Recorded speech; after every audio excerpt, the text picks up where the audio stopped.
What's up, guys, and welcome back for another Diablo 3 set dungeon guide. We're going to be going over Inna's Mantra.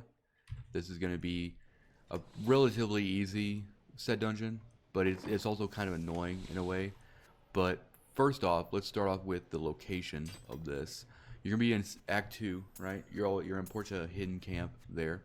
And then once you go into Hidden Camp, you're going to go up here to the Chaldean Bazaar. Once here, you're just going to go up into the bazaar and kind of make this U-turn around, and you're going to go into this flooded causeway. Once you get into the flooded causeway, just go down up over here and then make this U-turn here, and it's right here. These are the objectives for Inna's Mantra set dungeon. Unleash your mystic allies on 10 enemies within 10 yards 5 different times, and then do not get frozen for the duration of the dungeon. And then for mastery, which is what we're going after, causeway. Once you up, let's start to dumb down your damage considerably. I'm at 500. If you still are doing too much damage, you could probably switch this out for something else entirely, and that's kind of up to you. Taking everything out except for cooldown reduction, and then everything else is just, it'll still stacked up in there. And that's just another way of like reducing the damage that you output as well. And then for the Q, I'm using Ring of Royal Grandeur, which facilitates me using Ice Climbers, still get the 6-piece step bonus. Then I've got Depth Diggers, primary skills that generate resources, deal 100% additional damage. This is going to be going towards Way of the 100 Fists, which is going to help with elites. If you still are doing too much damage, you could probably switch this out for something else entirely. And that's kind of up to you. Probably if you have a hard time getting a lot of CDR, probably lay Orc's Crown, which is going to help you, which is going to double the effects of your diamond in here. And then GM, which is also going to help with your cooldowns to keep your dashing strike charges up.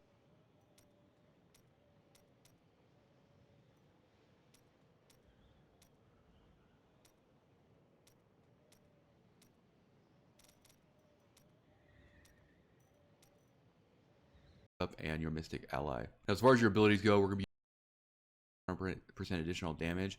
This is going to be going towards Way of the 100 Fists, which is going to help with elites. If you still are doing too much damage, you could probably switch this out for something else entirely. And that's kind of up to you. Probably if you have a hard time getting a lot of CDR, probably lay Orc's Crown, which is going to help you, which is going to double the effects of your diamond in here. And then GM, which is also going to help with your cooldowns to keep your dashing strike charges up and your mystic ally. Now, as far as your abilities go, we're going to be using Way of 100 Fists with Blazing Fist, Cyclone Strike for Implosion. Using Cyclone Strike to actually pull guys in before you hit your mystic ally will help you get your 10 to your group of 10. And then mystic ally with Air Ally, Dashing Strike with Way of the Falling Star, Mantra of Conviction with Annihilation, which I didn't use all that much, and then Epiphany with Insight. Your passive skills are going to be Fleet-Footed, Beacon of Aviator, and then a Clarity, and then Seize the Initiative. Alright guys, so this is the map portion for the Inna's set dungeon. Now, I didn't really follow any sort of path here. You're really just going to have to try to do your best to get the groups that you can get with Mystic Ally as you go. You come in up here, and then you're just going to have to like kind of clear each area as you go. Look for big groups. I ended up completing the first objective down over here. Mystic Ally as you go. Your dashing strike charges up and your mystic ally. Now, as far as your abilities go, we're going to be using Way of 100 Fists with Blazing Fist, Cyclone Strike for Implosion. Using Cyclone Strike to actually pull guys in before you hit your mystic ally will help you get your 10 to your group of 10. And then mystic ally with Air Ally, Dashing Strike with Way of the Falling Star, Mantra of Conviction with Annihilation, which I didn't use all that much, and then Epiphany with Insight. Your passive skills are going to be Fleet-Footed, Beacon of Aviator, and then a Clarity, and then Seize the Initiative. Alright guys, so this is the map portion for the Falling Star, Mantra of Conviction with Annihilation, which I didn't use all that much, and then Epiphany with Insight. Your passive skills are going to be Fleet-Footed, Beacon of Aviator, and then a Clarity, and then Seize the Initiative. Alright guys, so this is the map portion for the Inna's set dungeon. Now you get your 10 to your group of 10. And then Mystic Ally with Air Ally, Dashing Strike with Way of the Falling Star, Mantra of Conviction with Annihilation, which I didn't use all that much, and then Epiphany with Insight. Your passive skills are going to be Fleet-Footed, Beacon of Aviator, and then a Clarity, and then Seize the Initiative. Alright guys, so this is the map portion for the Inna's set dungeon. Now, I didn't really follow any sort of path here. You're really just going to have to try to do your best to get the groups that you can get with Mystic Ally as you go. You come in up here, and then you're just going to have to like kind of clear each area as you go. Look for big groups. I ended up completing the first objective down over here. If you kill everything as you go, as you can see, it's somewhat linear, right? If you kill everything as you go down here, then once you get your first objective complete, you should be able to kill everything. This is going to be a relatively easy set dungeon, but it's also kind of annoying in a way. But first off, let's start off with the location of this. You're gonna be in Act 2, right? You're in Portia Hidden Camp there, and then once you go into Hidden Camp, you're gonna go up here to the Chaldean Bazaar. Once here, you're just gonna go up into the bazaar and kind of make this U-turn around, and you're gonna go into this flooded causeway. Once you get into the flooded causeway, just go down up over here, and then make this U-turn here, and it's right here. These are the objectives for your Inner's Mantra set dungeon. Unleash your mystic allies on 10 enemies within 10 yards 5 different times. And then do not get frozen for the duration of the dungeon. And then for mastery, which is what we're going after, we're gonna complete both objectives and kill every monster in there. Alright, now just going over the build that I used to complete this, you're gonna have to dumb down your damage considerably. I'm at 559,000 damage, and I'm probably still too powerful and kill things a little bit too quickly for this. So I would say somewhere in between 250 to 300,000 is probably where you want to be. But going over the gear, we're going to be using the head, waist, legs, hands, and the torso of Inna's, right? And then we're going to be using Band of the Rue Chambers. This is going to allow our spirit generators to generate a little bit more resource. Use Compass Rose and Traveler's Pledge. The only legendary gem I'm using is Gogop with Swiftness to try to help with cooldown, to keep the Mystic Ally ability up so I can use it more often when I get into a situation where I can get 10 guys grouped up. And then with that being said, a lot of my gear has cooldown on it. As you can see, I'm sitting at like 60% cooldown, which is also a big benefit. Can help you a lot as well. Try to stay away from like things like crit or anything that's damage oriented, because you want to try to get that damage as low as possible. And then using your Shenlong's weapons, right? And then your shoulders can be pretty much anything you need it to be. I mean, there's no real, benefit to have here. Use diamonds all your gear for all resist and cooldown reduction in your helm. And then also I'm using ice climbers in the feet, because this is going to allow me to gain immunity to freeze and immobilizing effects, which allows me to get the second objective of this set dungeon done without even worrying about it, because I can't be frozen, and I'll just automatically do that. As far as your Paragon goes, I have everything in the movement speed. I've taken everything else out of this tab.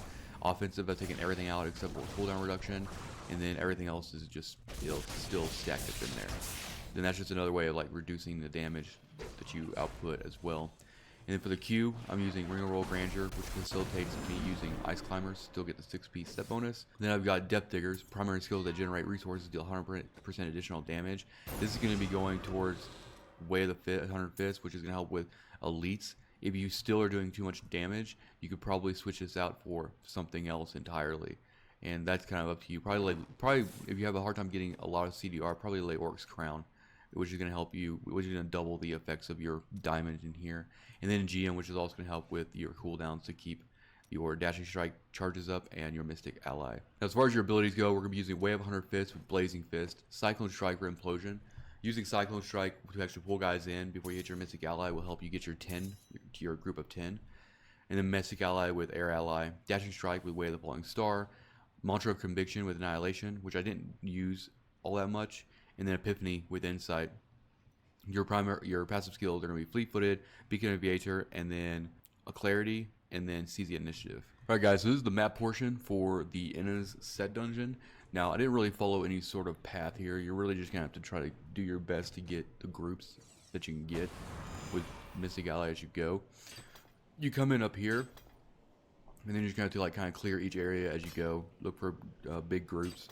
I ended up completing the first objective down over here. If you kill everything as you go, as you can see, it's somewhat linear, right? If you kill everything as you go down here, then once you get your first objective complete, you should be able to kill everything.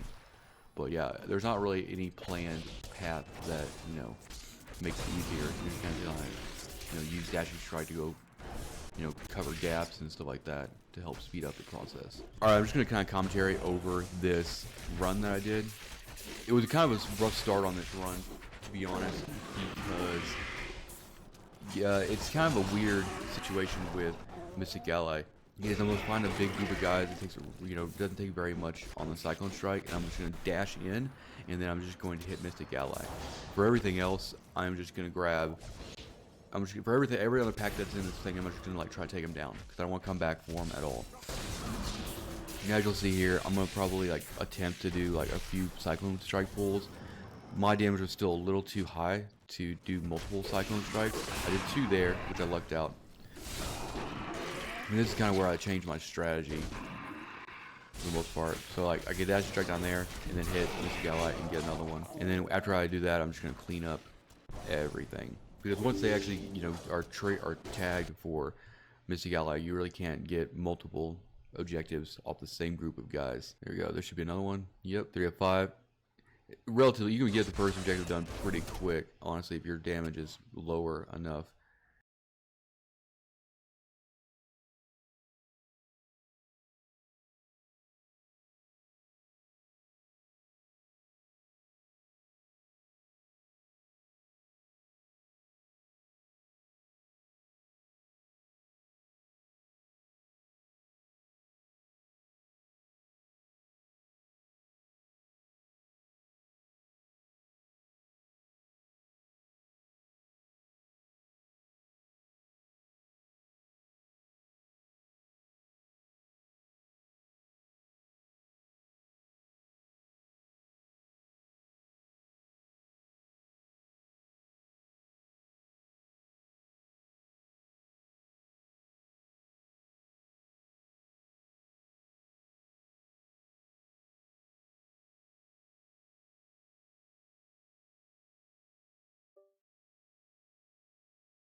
What's up, guys, and welcome back for another.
What is up, guys, and welcome back to another set dungeon guide. This one's going to be going over the monk for the Monkey King garb, right? Or Sanwuku, whatever you want to call it.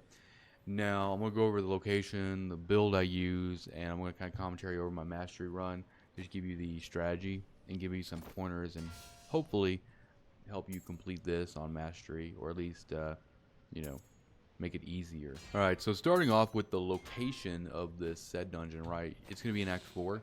So when you go to Act 4, just go to Silver Spire level 2. You know, that's going to be the same place where you kind of fight Diablo.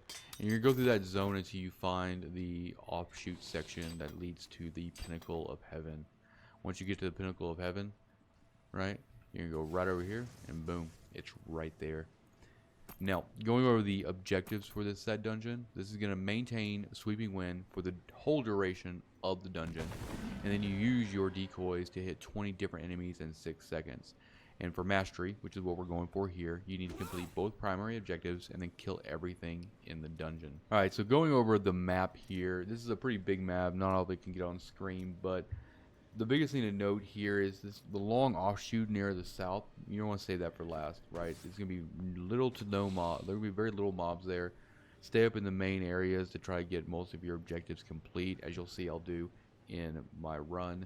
And really just kind of like figuring out your, where to put all your skills and everything to where you don't accidentally kill things is going to be really important here as well. That's why I would say I actually moved Wave of Light to my right mouse button, because when I'm moving around and using Dashing Strike, I don't want to accidentally hit or automatically cast Wave of Light, because then it's less likely that I'll get credit for my decoys killing. For the most part, you're going to be keeping Sweeping Winds up, Dashing Strike, and then you're just going to be Cyclone Strike a lot. So once you find a big group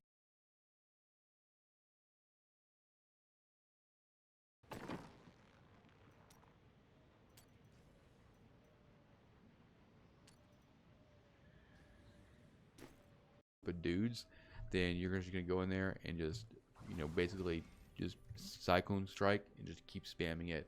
That'll allow the hit to proc with the decoy, and the decoy will proc another hit, and it'll allow you to get up to that that minimum, right, that 20, as you'll see when we do the run. All right, so let's go over the build, the gear, and all that good stuff. Now, as far as, we're going to be using all of the pieces except for the headpiece for Sanwuku's, and then we're going to be putting emeralds in for dexterity, and then CDR as usual in the helm. And then also we're going to be using Obsidian Ring and the Zodiac to help with our cooldowns, and then Convention of Elements for some added damage on the cycle when we line it up. For our legendary gems, I'm going to be using Bane of the Powerful, which gives us a damage increase after we kill an elite, and then Bane of the Trap, since we're going to be kind of in and around guys for the most part. And then that is Zystone in here. You're not going to get the benefit from the distance, but the 20% chance to stun on hit is pretty useful for keeping guys kind of locked down. I'm also using illusory boots for being able to move through guys and everything, because the last thing we want to do is be hung up while we're trying to, like, keep this the decoy train going. And then for the first weapon, Kirsharo's Blade, this is going to be buffing Wave of Light. Now, this is not going to be necessarily for when you're trying to get your first primary objective or your second one, whatever. This is going to be mainly for cleaning up elites and stuff like that if your damage is not 1.1 million. And then for your other weapon, your other fist weapon, will be Vengeful Wind. This will increase the amount of stacks for Sweeping Wind. Now, there's one thing I want to go over before. So let's go over the build, the gear, and all that good stuff. Now, as far as, we're going to be using all of the pieces except for the headpiece for Sanwuku's, and then we're going to be putting emeralds in for dexterity, and then CDR as usual in the helm. And then also we're going to be using Obsidian Ring and the Zodiac to help with our cooldowns, and then Convention of Elements for some added damage on the cycle when we line it up. For our legendary gems, I'm going to be using Bane of the Powerful, which gives us a damage increase after we kill an elite, and then Bane of the Trap, since we're going to be kind of in and around guys for the most part. And then that is Zystone in here. You're not going to get the benefit from the distance, but the 20% chance to stun on. So let's go over the build, the gear, and all that good stuff.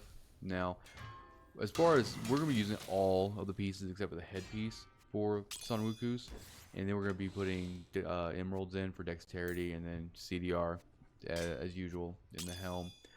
And then also we're going to be using Obsidian Ring and the Zodiac to help with our cooldowns, and then Convention of Elements for some added damage on the cycle when we line it up.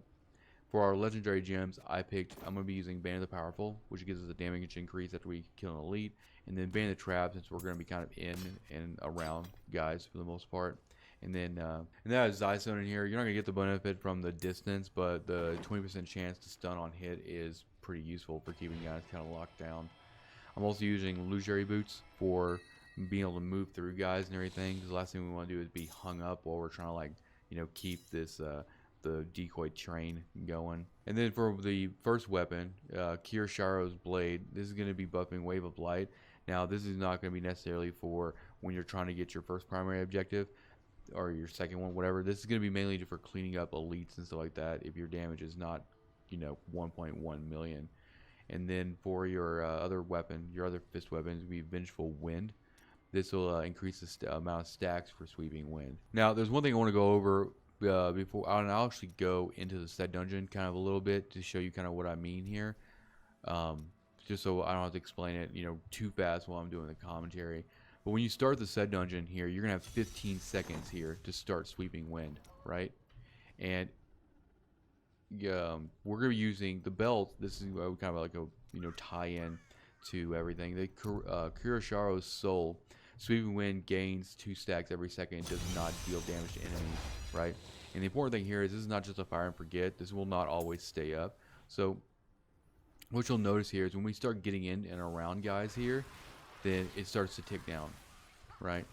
So what will end up happening is if you try to like chain too many groups of guys, you will actually drop Sweeping Winds in here. So you'll see here if I just kind of hang out and just kind of keep connecting it, see, it's going to drop it. See, so if you are going fast enough and your RNG is really good with density that you are going from one mob to another pretty much immediately, keep an eye on that so you can get it up before it actually drops, because you can get it all the way into the run, and if it drops, then you just fail the whole thing. And then for our headpiece here, we're going to be using Tyokiran's Gaze, and this is a Wave of Light is now cast at your enemy. So this is just buffing Wave of Light again. Like, I didn't use a Wave of Light very much in my run, maybe to kill like elites and just kind of clean up guys that are running off, but mainly you're gonna be focusing on Cyclone Strike, keeping Sweeping Winds up, and Dashing Strike and all that good stuff. Now, as far as cube stuff here, we got Roll Ring of Grandeur, which allows us to wear this helm, and then Leroy's Crown, buffing our CDR for our diamond, and then NGM to help keep cooldowns down as well as we kill elite for the most part. And then that is Zystone in here. You're not gonna get the benefit from the distance, but the 20% chance to stun on hit is pretty useful for keeping guys kind of locked down. I'm also using illusory boots for being able to move through guys and everything, because the last thing we want to do is be hung up while we're trying to, like, keep this the decoy train going. And then for the first weapon, Kirsharo's Blade, this is going to be buffing Wave of Light. Now this is not going to be necessarily for when you're trying to get your first primary objective or your second one, whatever. This is going to be mainly for cleaning up elites and stuff like that if your damage is not 1.1 million. And then for your other weapon, your other fist weapons, will be Vengeful Wind. This will increase the amount of stacks for Sweeping Wind. Now, there's one thing I want to go over before, and I'll actually go into the set dungeon kind of a little bit. 1 million. And then for your other weapon, your other fist weapon, cube stuff here, we got Roll Ring of Grandeur, which allows us to wear this helm, and then Leroy's Crown, buffing our CDR for our diamond, and then NGM to help keep cooldowns down as well as we kill elites. For the abilities here, Cyclone Strike with Implosion, Wave of Light with Explosive Light, and then Sweeping Wind with Inner Storm, Dashing Strike with Way of the Falling Star, Mantra of Healing in case you take a little bit of damage. You got Circular Breathing on there, Epiphany with Insight, and then for your passive, we're going to be using Fleet Footed for more movement speed, Beacon of Yeeter for cooldown, and then Exalted Soul to get more spirit so we can actually spam Cyclone Strike a little bit more, and also kind of give us a nice padding if we have to get Sweeping Wind back up.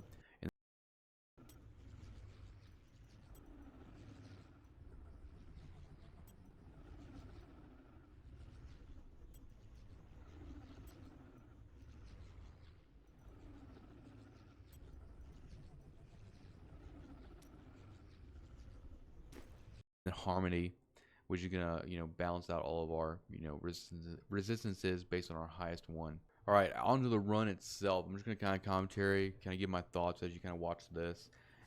Just keep in mind what I said earlier about sweeping winds. When you get into big groups of guys like this, you just cyclone strike. So all you're trying to do is pull them in.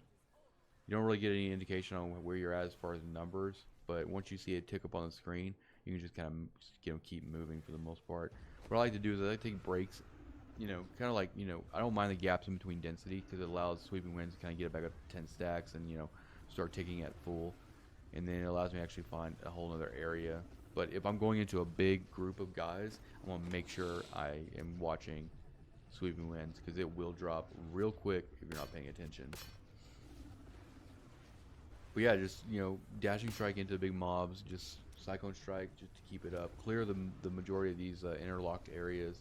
If you find the area that shoots off down to the south, just save that for last, because once you go all the way down there, you're going to have to run all the way back up, and most of the time, there's not going to be enough mobs down there to really get one of the 20 pool decoy objective counted.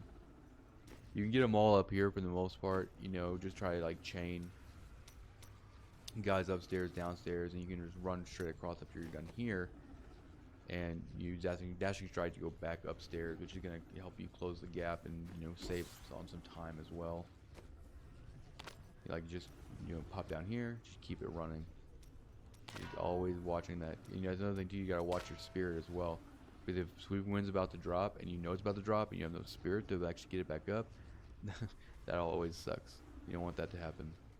You should really use dashing strike pretty sparingly.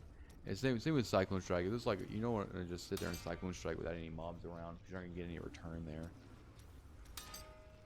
As you see here, I'm working on the last one. It's gonna get a little bit more difficult as you start clearing, more towards that big L shape into the south. But you're gonna have to hopefully your RNG will be good enough. You can start chaining them together. You might have to actually save up your 2 dashing strike charges just so you can use that in between. You want to try to get maybe. I'm gonna go over the location, the build I use, and I'm gonna kind of commentary over my mastery run, just give you the strategy and give you some pointers and hopefully help you complete this on mastery, or at least make it easier. All right, so starting off with the location of this said dungeon, right? It's gonna be in Act 4. So when you go to Act 4, just go to Silver Spire level 2. That's gonna be the same place where you're gonna fight Diablo. And you're gonna go through that zone until you find the offshoot section that leads to the Pinnacle of Heaven. Once you get to the Pinnacle of Heaven, right, you go right over here, right there. Now, going over the objectives for this said dungeon, this is gonna maintain sweeping wind for the whole duration of the dungeon, and then you use your decoys to hit 20 different enemies in 6 seconds. And for mastery, which is what we're going for here, you need to complete 4 primary objectives and kill everything. Alright, so going over the map here, this is a pretty big map, not all of it can go on the screen, but the biggest thing to note here is the long offshoot near the south. You don't want to save that for last, right? There's going to be little to no mob. There's going to be very little mobs there. Stay up in the main areas to try to get most of your objectives complete, as you'll see I'll do in my run.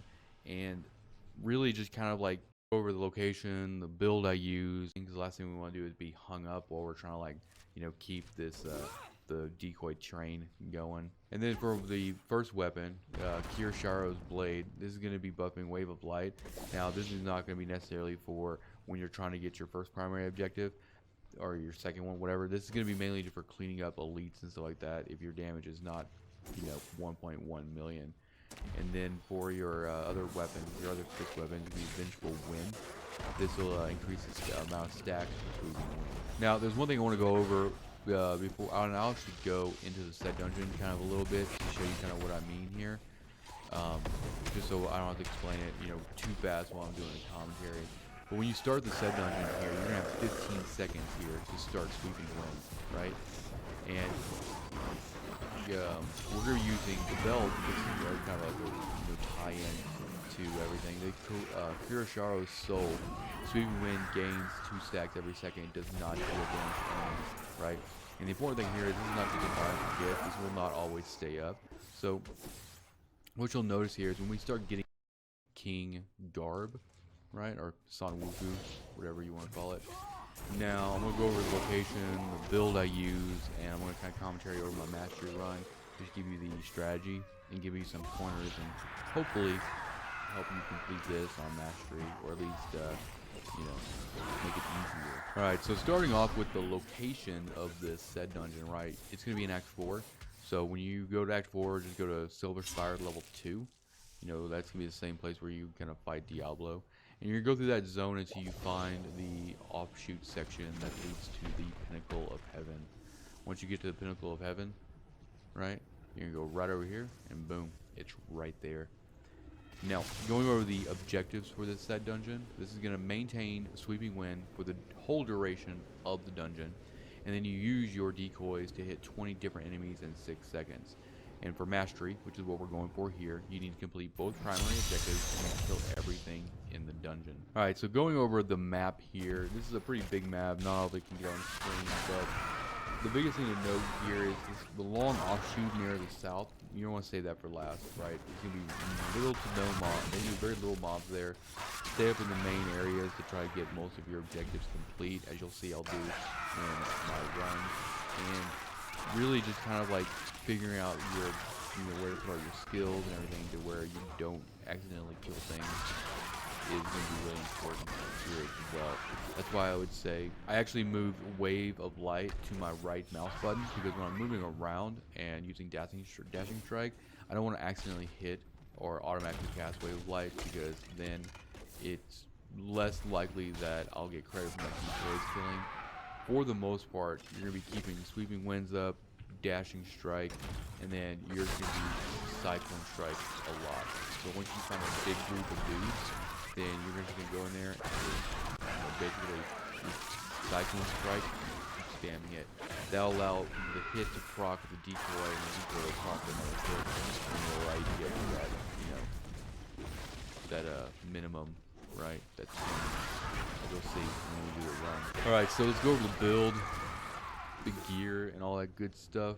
Now, as far as we're going to be using all of the pieces except for the headpiece for Son Wuku's, and then we're going to be putting emeralds in, dexterity, and then CDR as usual in the helm. And then also we're going to be using Obsidian Ring of the Zodiac to help with our cooldowns, and then Dimension Element for some added damage on the cycle when we line it up.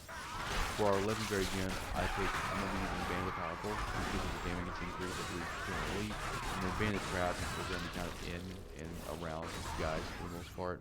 And then that is Zystone in here. You're not going to get the benefit from the distance, but the 20% chance to stun on hit is pretty useful for keeping guys kind of locked down. I'm also using illusory boots for being able to move through guys and everything, because the last thing we want to do is be hung up while we're trying to, like, keep this the decoy train going. And then for the first weapon, Kirisharo's Blade, this is going to be buffing Wave of Light. Now this is not going to be necessarily for when you're trying to get your first primary objective or your second one, whatever. This is going to be mainly for cleaning up elites and stuff like that. The damage is not 1.1 million. And then for your other weapon, your other fist weapon, you can trade wins. This will increase the amount of stacks for fleeting wins. Now, there's one thing I want to go over before, and I'll just go into the set dungeon kind of a little bit to show you kind of what I mean here. Just so I don't have to explain it too bad while I'm doing the commentary. But when you start the set dungeon here, you're going to have 15 seconds here to start sweeping wind, right? And we're going to be using the belt. This is kind of like a tie-in to everything. The Kirisharo's Soul, Sweeping Wind gains 2 stacks every second. It does not deal damage to enemies, right? And the important thing here is this is not just a fire and forget. This will not always stay up. So what you'll notice here is when we start getting in and around guys here, then it starts to kick down, right? So what will end up happening is if you try to like chain too many groups of guys, you will actually drop Sweeping Winds in here. So you'll see here if I just kind of hang out and just kind of keep connecting it, see, it's going to drop it, see? So if you are going fast enough and your RNG is really good with density that you are going from one mob to another pretty much immediately, keep an eye on that so you can get it up before it actually drops, because you can get it all the way into the run, and if it drops then you just fail the whole thing. And then for our headpiece here, we're going to be using Taiyo Kirin's Gaze. and this is a wave of light to cast is now cast at your enemy. So this is just buffing wave of light again. Like I didn't use a wave of light very much in my run, maybe to kill like elites and just kind of clean up guys that are running off. But you know mainly you're gonna be focusing on Cyclone Strike, keeping sweeping winds up, and dashing strike and all that good stuff. Now as far as cube stuff here, we got on Cyclone Strike, keeping sweeping winds up, and dashing strike and all that good stuff. Now, as far as cube stuff here, we got Roll Ring of Grandeur, which allows us to wear this helm, and then Leor's Crown, buffing our CDR for our diamond, and then NGM to help keep cooldowns, down as well as we kill elites.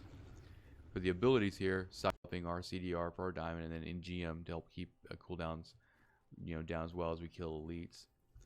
For the abilities here, Cyclone Strike with Implosion, Wave of Light with Explosive Light, and then Sweeping Wind with Inner Storm, Dashing Strike with Way of the Falling Star, Mantra of Healing in case you take a little bit of damage. You got Circular Breathing on there, Epiphany with Insight, and then for your passive, we're going to be using Fleet Footed for more movement speed, Beacon of Eater for cooldown, and then Exalted Soul to get more spirit so we can actually spam Cyclone Strike a little bit more, and also kind of give us a nice padding if we have to get sweep.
sweeping wind back up, and then harmony, which is gonna balance out all of our resistances based on our highest one. All right, onto the run itself. I'm just gonna kind of commentary, kind of give my thoughts as you kind of watch this. Just keep in mind what I said earlier about sweeping winds. When you get into big groups of guys like this, you just cyclone strike. So all you're trying to do is pull them in. You don't really get any indication on where you're at as far as numbers, but once you see it tick up on the screen, you can just kind of keep moving for the most part. What I like to do is I like to take breaks, kind of like, I don't mind the gaps in between density because it allows sweeping winds to kind of get it back up to 10 stacks and, start ticking at full. And then it allows me to actually find a whole other area. But if I'm going into a big group of guys, I want to make sure I am watching sweeping winds because it will drop real quick if you're not paying attention. But yeah, just dashing strike into big mobs, just cyclone strike just to keep it up. Clear the majority of these interlocked areas. If you find the area that shoots off down to the south, just save that for last because once you go all the way down there, you're gonna have to run all the way back up, and most of the time, there's not gonna be enough mobs down there to really get one of the 20 pool decoy objective counted. You can get them all up here for the most part. Just try to like chain guys upstairs, downstairs, and you can just run straight across after you're done here and use dashing strike to go back upstairs, which is going to help you close the gap and save on some time as well. Like just pop down here, just keep it running, just always watching that. That's another thing too, you got to watch your spirit as well, because if sweeping wind's about to drop and it's about to drop and you have no spirit to actually get it back up, that always sucks. You don't want that to happen. You should really use dashing strike pretty sparingly. And same with cyclone strike. If it's like you don't want to just sit there and cyclone strike without any mobs around, because you're not gonna get any return there. As you see here, I'm working on the last one. It's gonna get a little bit more difficult as you start clearing, more towards that big L shape into the south. But you're gonna have to hopefully your RNG will be good enough and start chaining them together. You might have to actually save up your 2 dashing strike charges just so you can use that in between. You want to try to get maybe 15 of the mobs and then dashing strike fast enough to get the pack to close up the 20. But as you get further down in this set dungeon, the density starts to become very, very sparse. So the idea is to immediately, right off the gate, to start working on those 20 kills. I should get it. I'm pretty sure I might get it actually in the long, L-shaped dead end. I think I might got lucky with some density. As you see, we're going down it now. And there's nothing down here. Still plenty of time. I got 2 minutes. I'm just kind of saving up my charges and see if I can come up 2 smaller groups. But I did luck out right here with a couple of guys, but there was 19.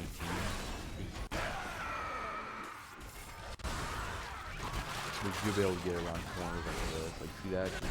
I wouldn't kind of baby step where you cycloning strike. Just you want to make sure you pull guys in and you're not overshooting some guys and missing them. So that's complete. We literally have 1 guy now. So now I have to run all the way back up just to find this one dude.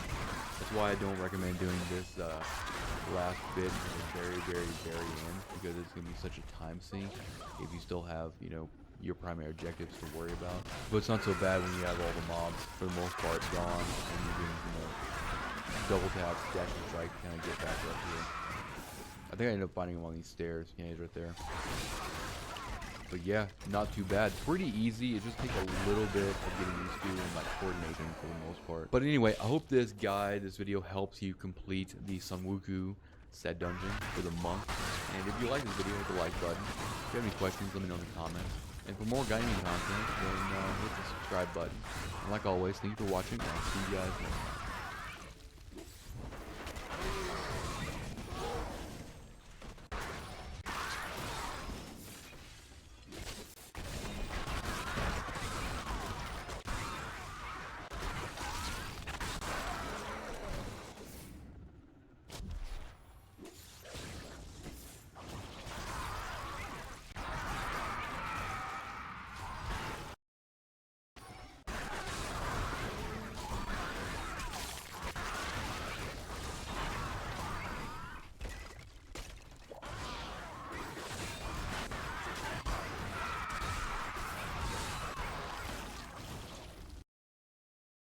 What is up, guys, and welcome back to another set dungeon guide. This is using Obsidian Ring and the Zodiac to help with our cooldowns, and then Convention of Elements for some added damage on the cycle when we line it up.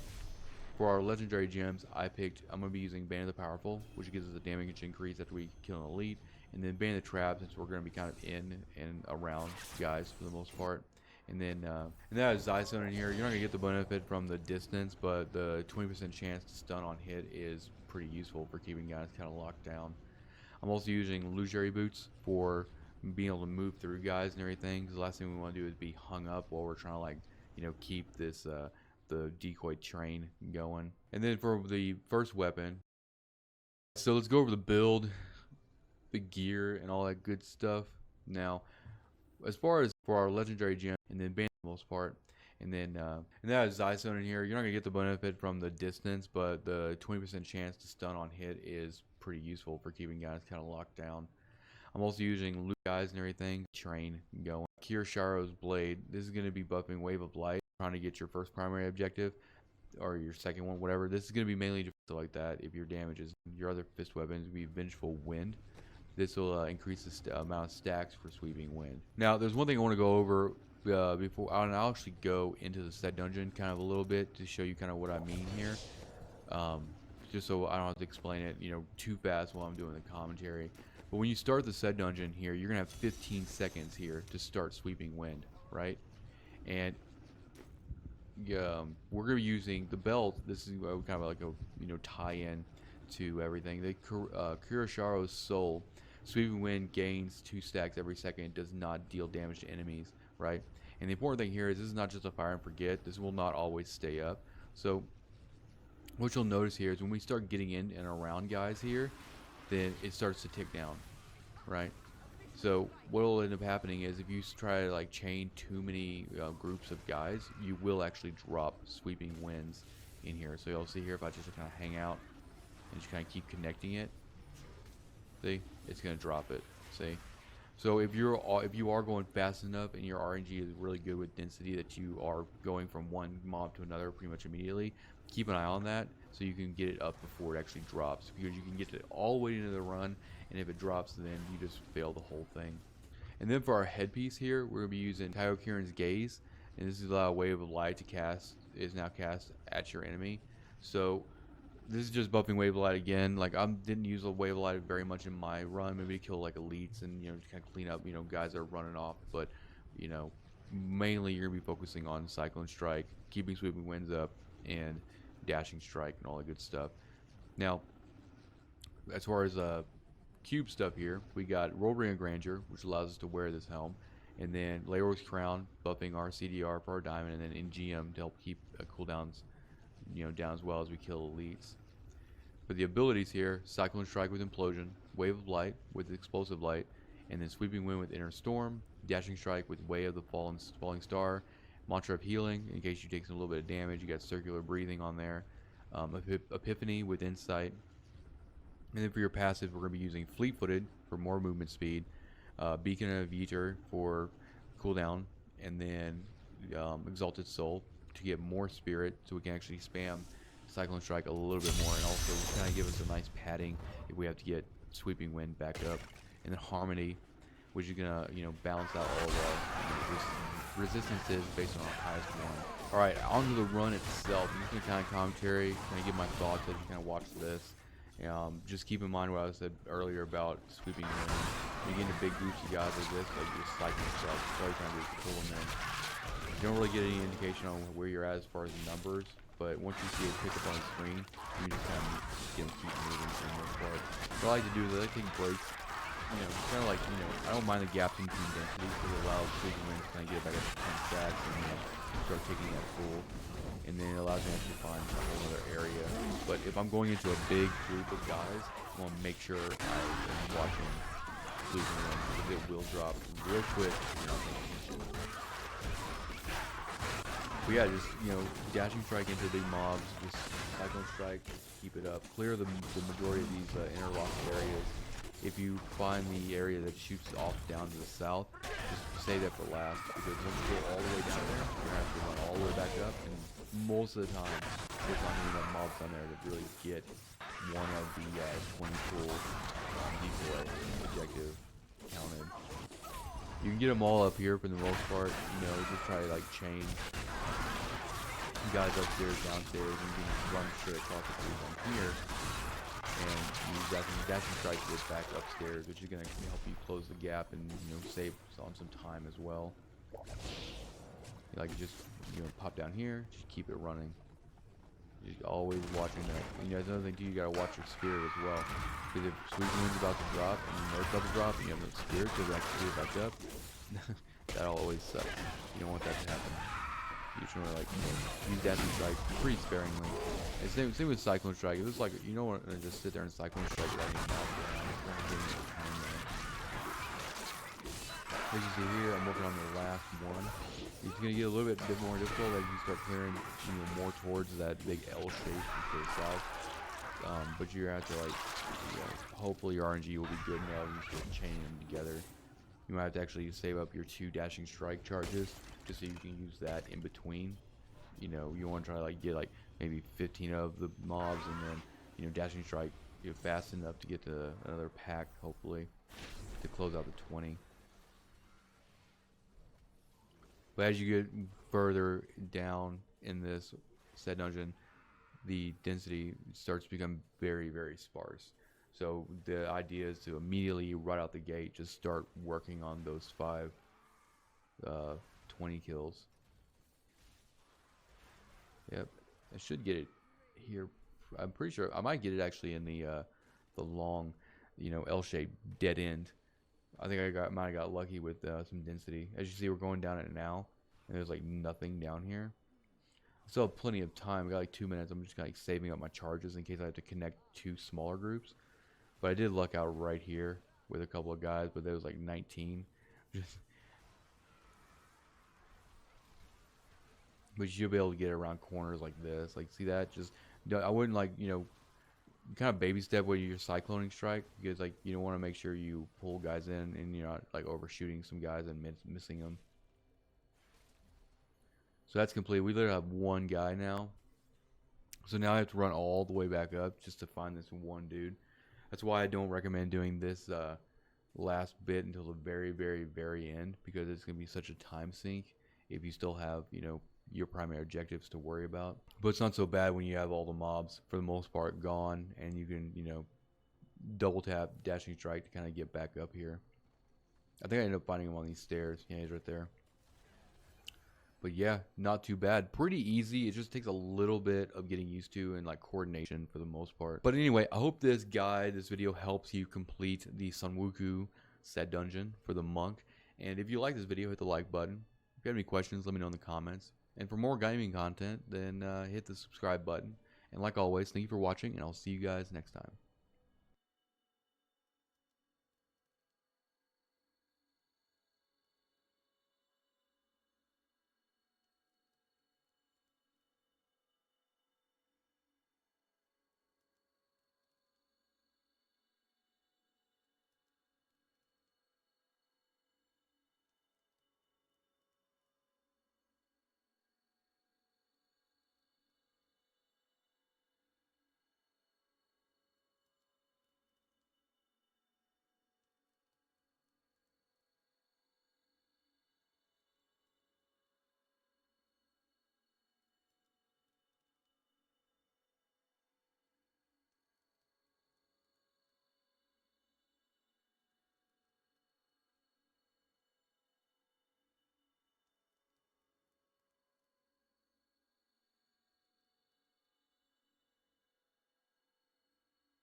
Jake, pabitbit mo yung basketball court.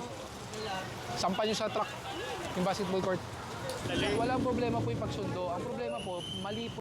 What is up, guys, and welcome back to another set dungeon guide. This one's going to be going over the monk for the Monkey King Garb, right? Or now I'm going to go over the location, the build I use, and I'm going to kind of commentary over my mastery run, give you the strategy, and give you some pointers, and hopefully help you complete this on mastery. Alright, so starting off with the location of this said dungeon, right? It's going to be an X4. So when you go back to the door,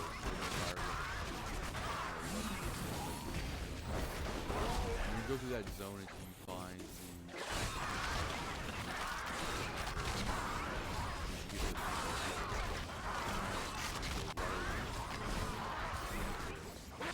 now, going over the objectives for this section, you're going to maintain sweeping the whole duration of the dungeon, and then you use your D4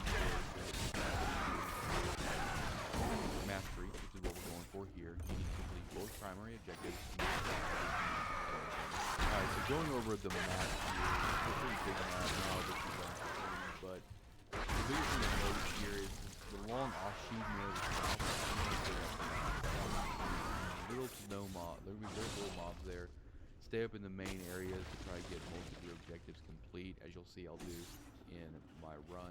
And really just kind of like figuring out your, where to put all your skills and everything to where you don't accidentally kill things is going to be really important here as well. That's why I would say I actually moved Wave of Light to my right mouse button, because when I'm moving around and using dashing strike, I don't want to accidentally hit or automatically cast Wave of Light, because then it's less likely that I'll get credit for my decoys killing. For the most part, you're going to be keeping Sweeping Winds up, Dashing Strike, and then you're just going to be Cyclone Strike a lot. So once you find a big group of dudes, then you're just going to go in there and just, basically just Cyclone Strike and just keep spamming it. That'll allow the hit to proc with the decoy, and the decoy will proc another hit, and it'll allow you to get up to that, that minimum, right? That 20, as you'll see when we do the run. All right, so let's go over the build, the gear, and all that good stuff. Now, as far as we're gonna be using all of the pieces except for the headpiece for Sanwuku's, and then we're gonna be putting emeralds in for dexterity, and then CDR as usual in the helm. And then also we're gonna be using Obsidian Ring and the Zodiac to help with our cooldowns, and then Convention of Elements for some added damage on the cycle when we line it up. For our legendary gems, I'm going to be using Bane of the Powerful, which gives us a damage increase after we kill an elite, and then Bane of the Trap, since we're going to be kind of in and around guys for the most part.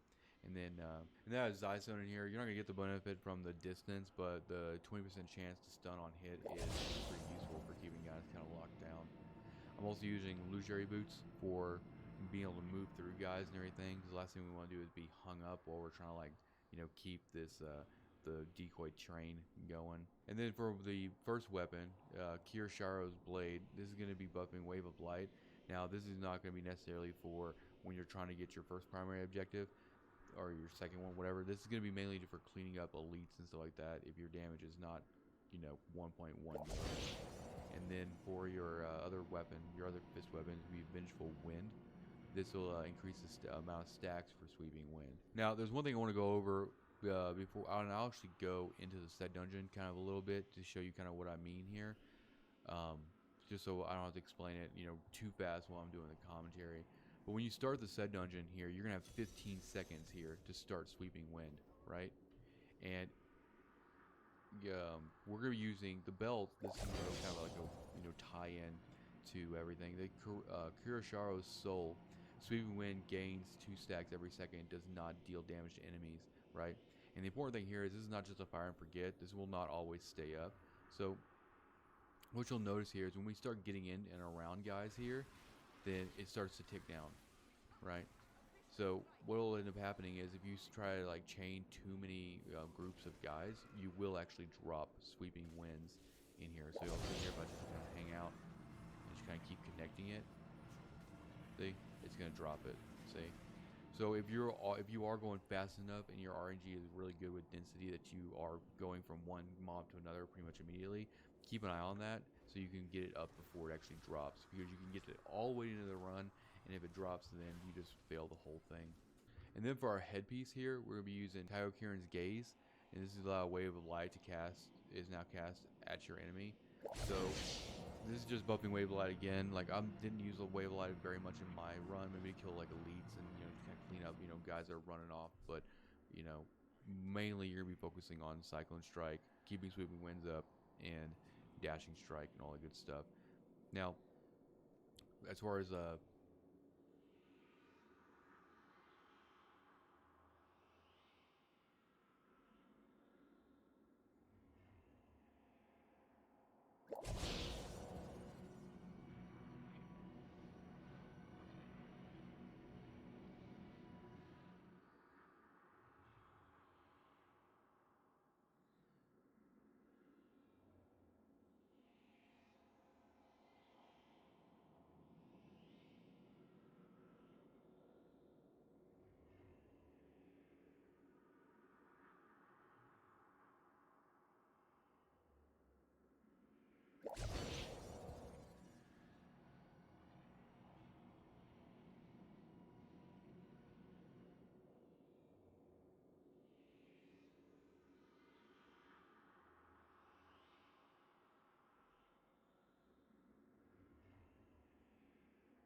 cube stuff here, we got Roll Ring of Grandeur, which allows us to wear this helm, and then Leor's Crown, buffing our CDR for our diamond, and then NGM to help keep cooldowns down as well as we kill elites.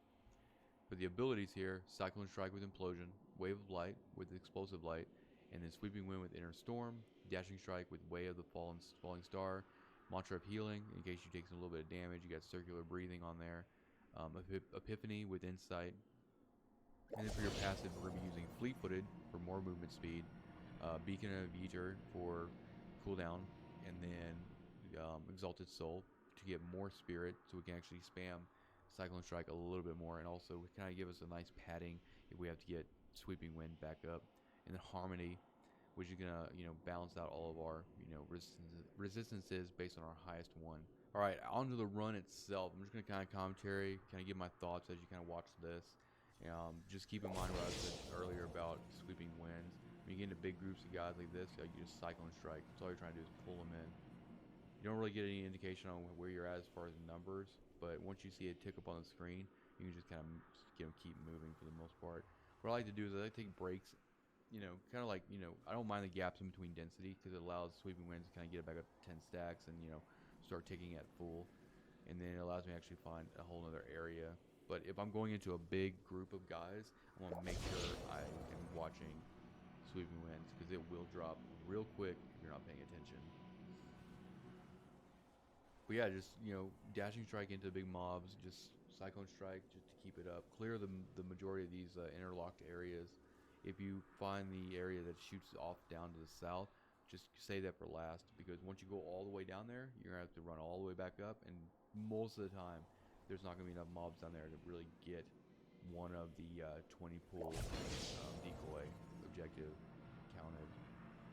You can get them all up here for the most part. You know, just try to like chain guys upstairs, downstairs, and you can just run straight across after you're done here. And use dashing strike to go back upstairs, which is going to help you close the gap and, you know, save on some time as well. Like, just, you know, pop down here, just keep it running. Just always watching that. You know, that's another thing too, you got to watch your spirit as well, because if Sweet Wind's about to drop and you know it's about to drop and you have no spirit to actually get it back up, that always sucks. You don't want that to happen.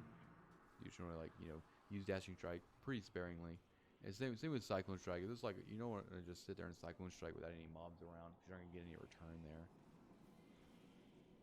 As you see here, I'm working on the last one. It's going to get a little bit more difficult as you start clearing, you know, more towards that big L shape into the south.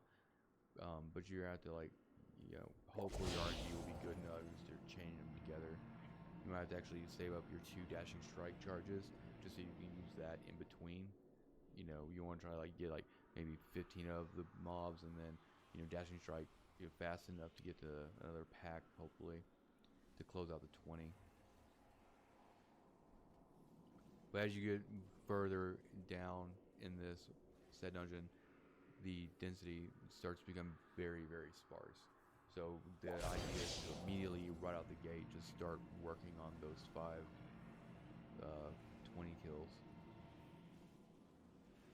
Yep, I should get it here. I'm pretty sure I might get it actually in the long, you know, L-shaped dead end. I think might have got lucky with some density. As you see, we're going down it now, and there's like nothing down here. Still have plenty of time. We got like 2 minutes. I'm just kind of like saving up my charges in case I have to connect 2 smaller groups. But I did luck out right here with a couple of guys, but there was like 19.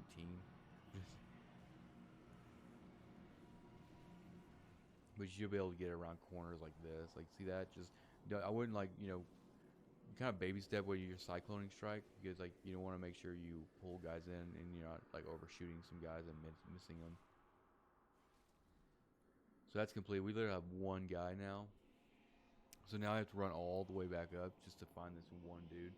That's why I don't recommend doing this last bit until the very, very, very end, because it's going to be such a time sink if you still have, you know, your primary objectives to worry about. But it's not so bad when you have all the mobs, for the most part, gone, and you can, you know, double tap dashing strike to kind of get back up here. I think I ended up finding him on these stairs. Yeah, he's right there. But yeah, not too bad. Pretty easy. It just takes a little bit of getting used to and like coordination for the most part. But anyway, I hope this video helps you complete the Sunwuku said dungeon for the monk. And if you like this video, hit the like button. If you have any questions, let me know in the comments. And for more gaming content, then hit the subscribe button. And like always, thank you for watching, and I'll see you guys next time.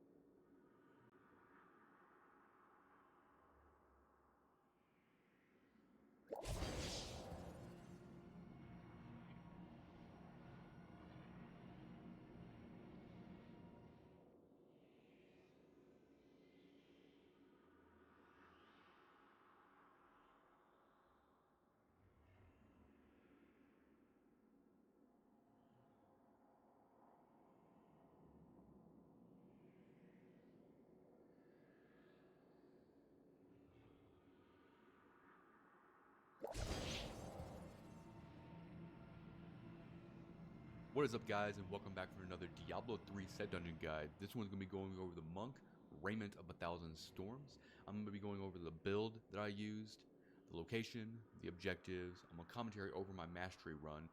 So my goal for this video is to hopefully help you complete this set dungeon and be one step closer to your Wings of the Dedicated. Alright, as far as the location for this set dungeon, it is going to be in Act 1, and you're going to go to the old ruins, right? Once you're here, you're going to go up and over this way. And this is where it is. If you're wearing the 6P set bonus, then it will show up. The objectives for this, the Raiment of the 1,000 Storms, primary objective is to reach the golden chest at the end of the dungeon in under 2 minutes. And then the other one is do not get hit by a single succubus projectile. For mastery, you have to kill all the monsters within the time limit, which is 510. And then for basic, it's 410. Alright guys, this is going to be the map portion for the Raiment of 1,000 Storms set dungeon guide.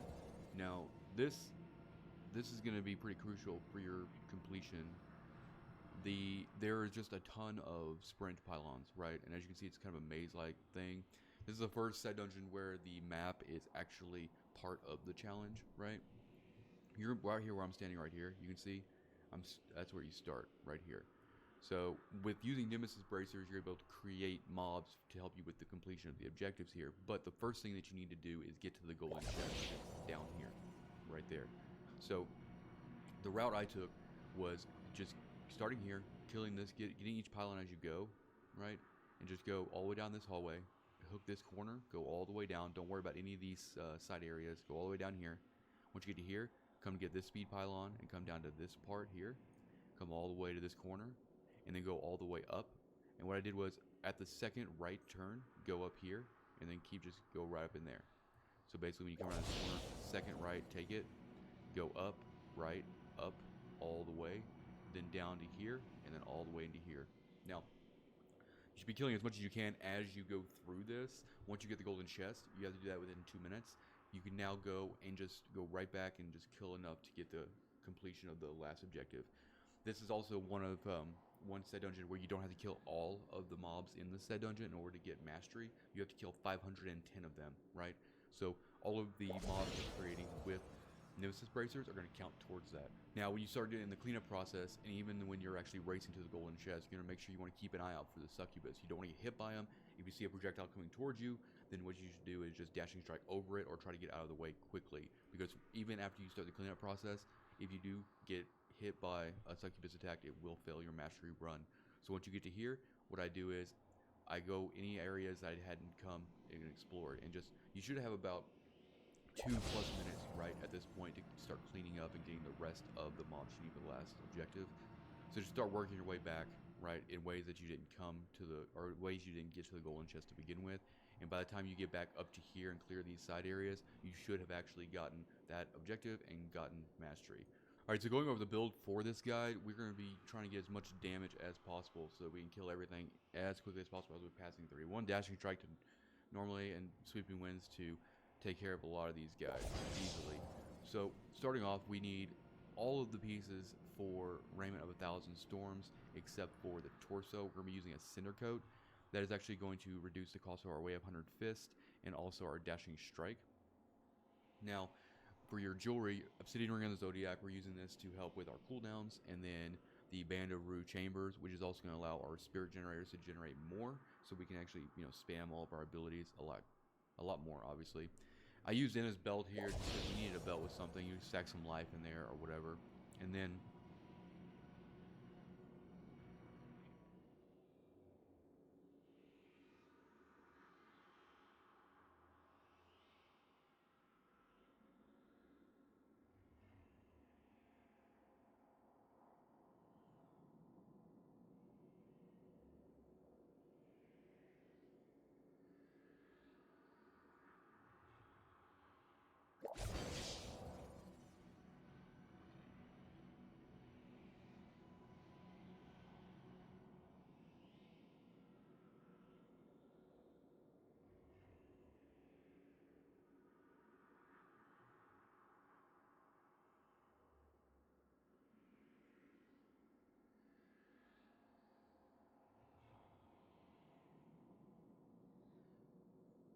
you want to help our amulet with at least one decent fit passive, right? Nemesis Bracers is going to help you create guys to help it with the Engeum proc, because normally without Nemesis Bracers, there's not going to be any elites in here to actually help Engeum take down your cooldown. So we're going to generate guys with all the sprint pylons so that we can proc Engeum, and also it'll go towards our overall kill objective. And then for our weapon, we're going to be using Inna's Reach with an Emerald. We're going to use Emerald in all of our pieces of gear except for our helm. We're going to have a Topaz in here for reduced resource costs, and that's what we're focusing on. We're focusing on reduced resource costs, CDR, and then anything else like life percentage or anything to help with our survivability. As far as our legendary gems go, we're looking at Bane of the Trapped, and then Wrath of Lightning is going to help us kill guys pretty quickly as well, and then Bane of the Powerful. Every time we actually use the sprint pylon with Nemesis, we kill that elite. It procs Engeum, and also it'll proc Band of the Powerful, increasing our overall damage as we go through. Going to Paragon, obviously just normal stuff. If you're over 800, you're gonna max everything out. You want to, but like I said before, you want to prioritize resource cost reduction and area damage, and then also resist all life, and then also get all of your cooldown reduction and all your crit and everything. In your core tab, movement speed, obviously, and then you want to get dexterity. For the cube, if you can kind of see it, we're going to be using Roll Ring of Grandeur in the jewelry slot just because we're not actually using the torso. So we can use Cinder Coat. This allows us to still get the 6-piece set bonus. And as you can see here, we got the Crew's Boots. Mystic Ally will be 2 Mystic Allies. They'll fight by your side. And then obviously NGM, like I already explained, which will help take down our cooldowns when we're making elites, essentially. As for the skills, we're going to be using Wave of 100 Fists with Blazing Fist, Sweeping Winds with Inner Storm, Mystic Ally with Air Ally, Dashing Strike with Radiance, and then Mantra of Healing with Circular Breathing, and then Epiphany with Insight. For our passives, we want Fleet-Footed, Beacon of Viator. I'm using Momentum because I actually have the other required passive is going to be a Clarity, and if you have a Clarity, then you need to put it here, and then Exalted Soul as well. Since I have a Clarity on my Hellfire Amulet of Dexterity, then I'm going to go with Momentum, which moving 25 yards increases our damage by 20% per 6 seconds. Since we're moving so quickly to get to the golden chest, it'll actually give us a good damage increase with our Sweeping Winds and also our Dashing Strike hits. Alright, now we're just going to be going, I'm just going to be commentating over my run here. As you can see, when you jump in, get that first speed pylon, get this elite down, that'll proc Band of the Powerful, and you're just going to keep moving. Basically, think about it this way. Just move from pylon to pylon. Kill what you can in these straightaways. It's easier to probably kill everything in these straightaways that so you don't have to come all the way back to the beginning. So I'm just grabbing anything I can here. I'm watching out for Succubus. If you do see a projectile coming towards you, either go to the right or left, or just Dashing Strike right over it. There was like 3 Succubuses right in that area. I'm going to have to come back and deal with them later, as you'll see. But right now, I'm just getting as far down here as I can, making these corners, because you don't want to run out of time with the golden chest, because you have to have a really good run, and you might not get to the golden chest in under 2 minutes, and that will just spoil it all. And since you don't have to kill every single mob in this dungeon, only 510 of them, and we're creating some of them with pylons, you can afford the speed at which you get to the golden chest, and then worry about all the other kills when you're coming back.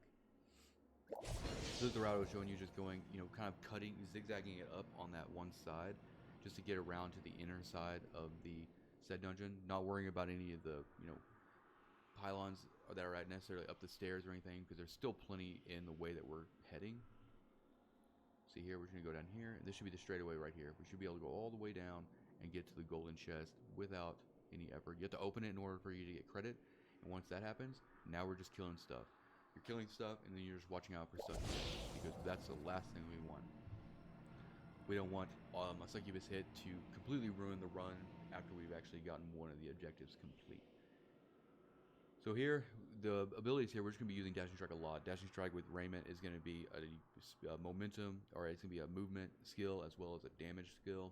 So we're using that. We're keeping Sweeping Winds up. If we have to use Wave of 100 Fists, then we can use it. But I didn't really notice myself using it all that much.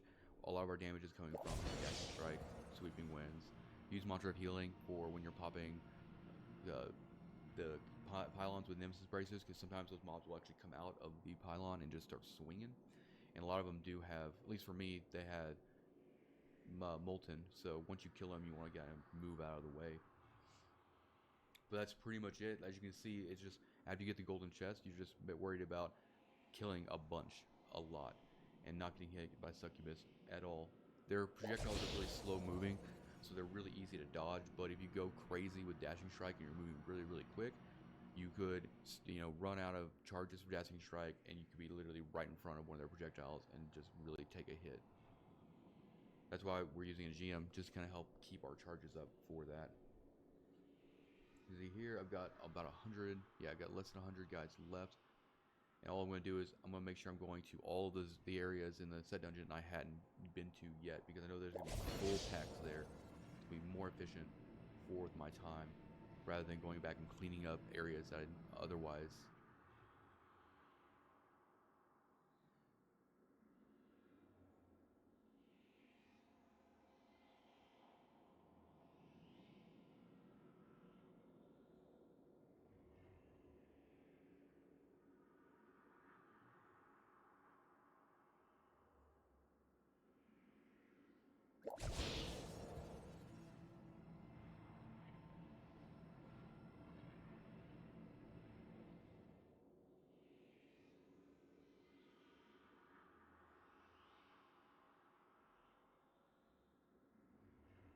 already went through, right? See there, just got another speed pylon. That's another thing too. When you're cleaning up, just worry about getting all the speed pylons too. It's gonna help you with your speed. It's creating elites. It's gonna make things a little bit more fluid. Here, I got about a minute and a half left. I'm gonna clean this guy up, and then I'm gonna head up to the beginning of the rift. I'm trying to get as many kills as I can because I know that up there is literally 3 succubus all in the same area. So it's gonna be a little. We gotta do a little, tactics with that. You'll see it up here in a second once we hook this corner. I'm just like delaying because I don't want to like go into that. I was avoiding those 3 succubus because I just didn't want to like have the worst luck. Like they're right here. You see what I'm saying? Like if they fire at you, dash and strike over them and hit them, and then when one fires at you, dash and strike over their projectile and hit them. See, we got 12 guys left. This should be it right here, the last little bit, and boom, there it is. Mastery, Raiment of 1,000 Storms, Monk, done. Alright guys, I hope this video helps you complete this set dungeon. It's actually really fun. It's different than a lot of other set dungeons because it does feel like a challenge. The map is designed for the speed of the chest portion. There's necessarily no elites that are doing unrelated things, and there's like a crap ton of like speed pylons. So it's actually fairly fun to go through. Just watch out for those succubus, right? And then always just go for that chest at the very beginning. Hope you enjoyed this video. If you like this video, hit the like button. If you want to see more gaming content, hit the subscribe button. And just like always, thank you for watching, and I'll see you guys next time.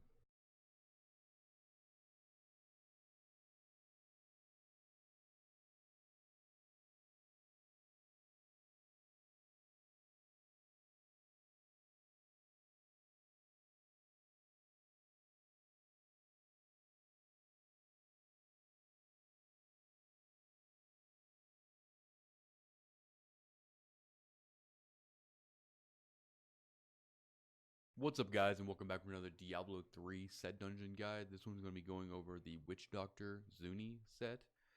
Now I'm going to go over location, the gear, the skills, and kind of just commentary over my mastery run to give you the strategy on what I did to complete it relatively quick and easy. So starting off with the location of the set dungeon, you're going to go to Act 3 and then go to the core of Ariat, right? You're going to port right over here. And then once you're in here, you're just going to go right up on, follow the left side of the wall here. There'll be mobs here and cleared, all that good stuff. Get this guy down. Get out of my way. Oh, legendary drop. Go all the way up. It's probably like halfway through this zone. You can see it on the mini map there. It's right here. As long as you have the 6-piece set bonus for Zunis, then this will show up. Alright, now just going over the objectives for the Zuni set dungeon. You have to grip 150 enemies in the primary zone of Grasp of the Dead. And then you can't allow any enemies within melee range. And for mastery, which is what we're going for, you need to complete both objectives and kill every mob in there. And I'll kind of show you how to do all that. So this is just kind of an overview. This is the map for this set dungeon. It's an open concept map, as I like to call it. And my first run through here, I tried just following the wall around, but it's actually more effective if you just kind of offset yourself from the wall a little bit so that your minions and everything can kind of clear in a 180 around you. They'll clear a lot quicker as well. So other than that, just clearing it all, just I don't know, treat it like mowing a lawn, I suppose. Just do like laps. Once you come out of that initial starting area and come down, just offset yourself from the wall a little bit, go all the way to the end, and then make a U-turn and come all the way back up. And then you should have enough time to clean up all the stragglers. Alright, just going over the gear here, we're going to be using everything except for the headpiece and the offhand for Zunis. Your gems, just put, topaz in there, and then put a diamond for your CDR in the helm. Now, for your weapon, you'll be using Sacred Harvester, which you'll be using, will give you 10 stacks of Soul Harvest. Now,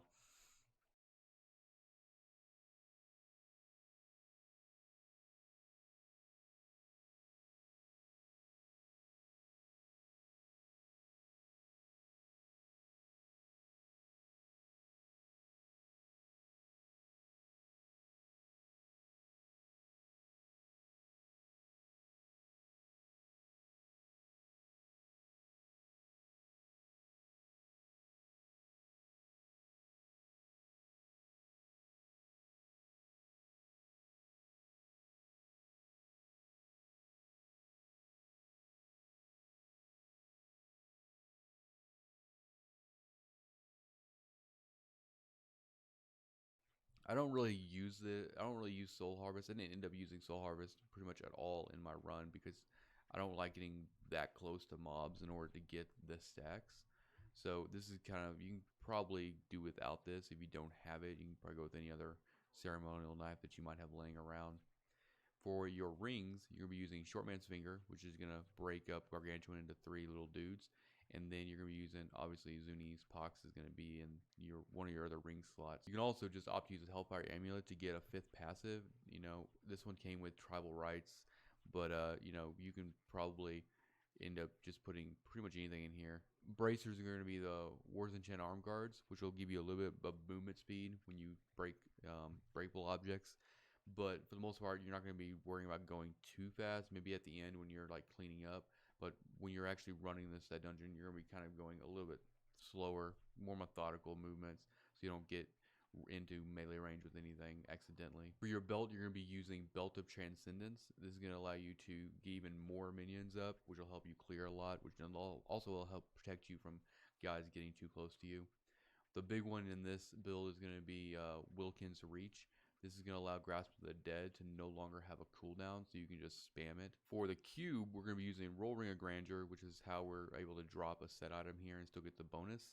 Leoric's Crown, which is going to give us a 100% increase on the CDR in our helm. And then NGM, which will help us, you know, with our cooldown after we kill an elite pack. Now going over all of the skills, you're going to be using Grasp of the Dead. You have to use it. It's part of the requirement with Unbreakable Grasp. And then Piranhas with Piranado, kind of standard, you know, use of this skill. And this is going to help you keep guys away from you too. If you got guys coming at you, just throw a Piranado on them. You know, kind of float them up in the air and, you know, stall them while you can get out of the way. And then Gargantuan with Humagroid. Spirit Walk with Severance. I didn't use Spirit Walk a whole lot, maybe near the end, because you don't want to like grab Spirit Walk and then, you know, run and go right into a group of guys and, you know, fail your run. Fetish Army with Legion of Daggers, and then Soul Harvest with Soul to Waste. And already, like I touched on before, you're probably not gonna use all this a lot. You can get close enough to get the stacks, but it's better safe than sorry. You might want to just keep yourself extremely offset to keep your run, you know, solid.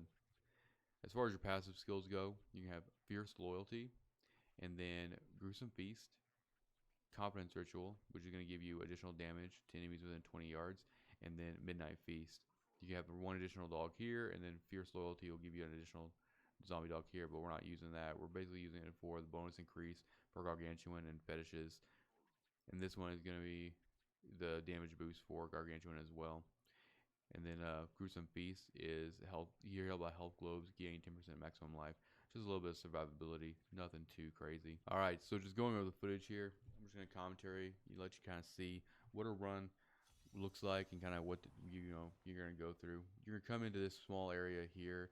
There's usually like 2 packs or so. It's kind of RNG though, but the way you're going to be playing this is going to be using Grasp of the Dead, and you're going to be casting it everywhere. You know, paint the ground. Every time you see a mob, throw it on them. Because your minions are going to kill things pretty quickly. You don't want to, you know, not get your 150 gripped guys, so you want to kind of get ahead of them on the damage. This is a long hallway here. You can just kind of like, you can hold down on your left mouse button and just kind of like hit shift, kind of shift walk down here, just kind of paint it, just so you don't miss anybody. Now, just like in anything in Diablo, whenever you're fighting or targeting anything at the bottom of the screen, your visibility is going to be really, really bad. So one of my main objectives here was to push a little bit further down here, so I'm going to start going down the long axis of this map, so I can actually be targeting in the corner of the screen. Obviously, your best visibility is going to be when you're actually moving up the screen and targeting upwards, but you're just going to want to kind of keep this in mind whenever you're progressing through here, so that you can maximize your visibility and you don't run the risk of anything getting into melee range. But what I'm going to do here is, since I'm kind of offset from the walls, I'm kind of going down the center for the most part. It's going to allow all of my minions to kind of kill things all around me, which is going to speed up the run considerably. I can kind of pick guys off, go into little areas like this where there's fences that you might get hung up on while you're trying to clean up at the end. But I guess the best strategy here would be just kind of like, stay in the center of the square, just kind of make a big circle around, you're gonna be able to like clean up the walls or any corners at the end much easier, as opposed to if you just follow the wall, all the way around and then kind of like worked your way inward. Because if you try to work your way inward, chances are you're gonna get yourself surrounded. So you're gonna have to just kind of like, take it lane by lane.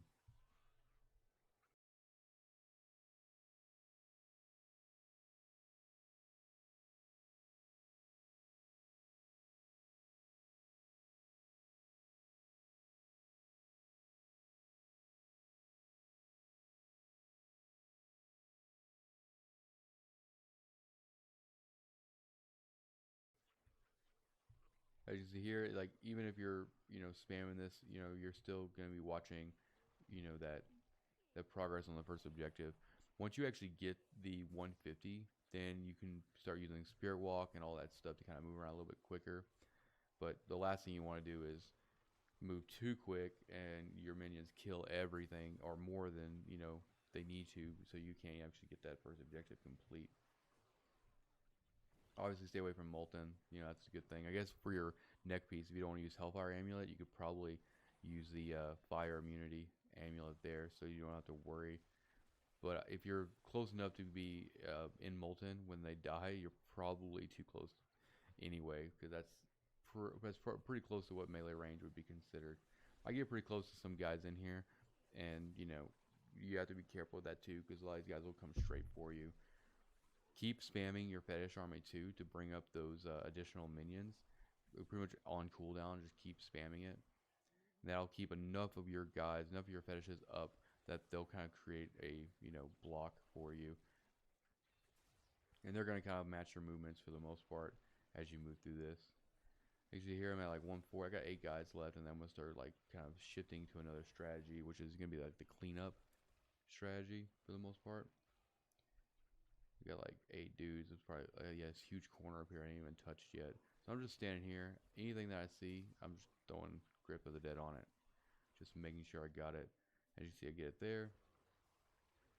Now I'm just gonna switch to try like using Tornado for the most part. I'm still actually laying down Grip because it does still have benefits as far as damage and everything is concerned, and just kind of like crowd controlling, because I'm still very conscious about anything that's getting close to me, trying to keep them at a distance. Now I have 1 dude left. This is always the fun part. Now I'm going to use Spirit Walk. I'm going to keep my eye on all the corners in the mini map. So if I see a skeleton or a skull on the mini map, I'm going to back off. But he's right there, and we found him. Not a big deal. Pretty easy. Just got to be really slow, methodical, and just kind of think about all your movements and just keep spamming Grip of the Dead. But anyway, guys, that is it for this set dungeon. Pretty easy. I would say it's actually pretty enjoyable.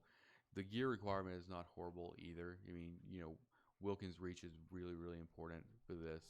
And then the Belt of Transcendence is also really important. And as far as damage goes too, Shortman Finger or anything that's going to buff your pets is going to be extremely crucial. I hope this video helped you complete the mastery for this said dungeon. If you have any questions, let me know in the comments. If you like this video, hit the like button. If you want to see more gaming content, then hit that subscribe button. And I will see you guys later. Thank you for watching. Take it easy.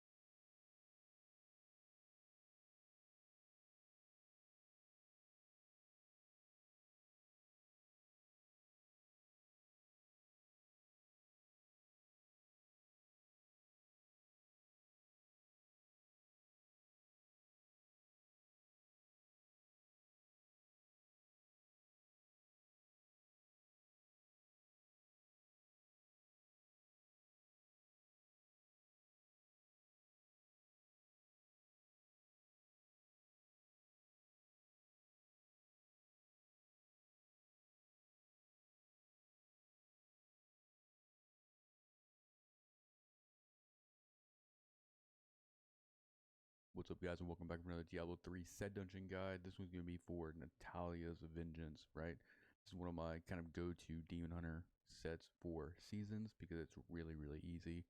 It's not very hard to get Natalia's Vengeance and then just roll a bunch of CDR and kind of go with it. There's kind of a strategy that's involved in doing it, the easiest way, which I'll go through here. I'll step through location, talk about the gear, the skills, everything that you need to know in order to replicate what you'll see in my mastery run near the end of this video. I'll add chapters in the description so you can kind of jump around and see exactly what you need, and hopefully this guide will help you complete this and put a tick in that box. I'll also try to do a D3 planner link and things like that so you can kind of reference back, but rolls on gear are not going to be super important for set dungeons. And in case you haven't done set dungeons before, set dungeons are not a way to get sets. You have the set, it's kind of like a challenging rift that utilizes a skill set that is thematic, I guess, of the set. So keep that in mind. Set dungeons don't reward sets. They're just part of an achievement that allows you to get these wings, like the ones I'm wearing right here. These are the mastery wings. And then the mastery pennant and everything. That's kind of why you're doing them, right? And you only have to do 28 of them. Or not even 28. You have to do, you just have to do the, what is it? It's just 24 of them, I think. The Necromancer set dungeons do not play into getting these wings, so let's get started. Alright, let's first talk about the location of the set dungeon. Now, as long as you have the 6-piece set bonus for any of the sets you're trying to do the set dungeon for, what you'll do is you'll go to a certain location in the game, and then a portal will show itself, and you'll be able to start the set dungeon. So for Natalia's Vengeance, we're going to want to be in Act 1, and you go to New Tristram, and from here we're just going to run down over here, and we're basically going to go down to a zone that doesn't have a waypoint associated with it. So run all the way here to the end of the docks and talk to Ferryman. And he's going to take you to Wardham. Once you get here, you're just going to kind of run down the road. I'm on this on normal. Difficulty does not matter for set dungeons. They're regulated internally. And right here by this broken church, the Warham Chapel Cellar, you can see right here. When you walk up next to it, this will be the Natalia Vengeance set dungeon. Alright, let's talk about these objectives first for this set dungeon, and then it'll kind of help explain what we're doing with the build here. So the first primary objectives are going to be to maintain a consistent reign of vengeance for 90 seconds. That means we can't drop it at all. And then we can't exhaust our hatred at all as well. So we're going to be looking at resource cost reduction, cooldown reduction, all kinds of stuff like that. For the basic completion, you need to kill 150 monsters. And then for mastery, we need to kill everything in the rift. This video is going to be going for the mastery so that you can just start working towards those wings. Like it says here, if you take fatal damage, you will fail. And also, the game difficulty has no effect. Alright, let's talk about the skills here. For this set dungeon, we're going to be using our primary for evasive fire focus. And we're going to be alternating this while we're strafing in order to maintain hatred. And then also strafe, obviously, for drifting shadow for movement speed. Vengeance with seethe, which will help us generate hatred. Smokescreen with displacement for movement speed. Reign of Vengeance. We have to have this in order to complete one of the primary objective with Dark Cloud. The reason we're using Dark Cloud is because it has an 8-second duration, right? Every other one is like 5, 3 to 5, or actually like 2 to 5. So we're taking Dark Cloud because we want it to be like up as much as possible, and it'll actually make completing the 90 seconds a lot more manageable.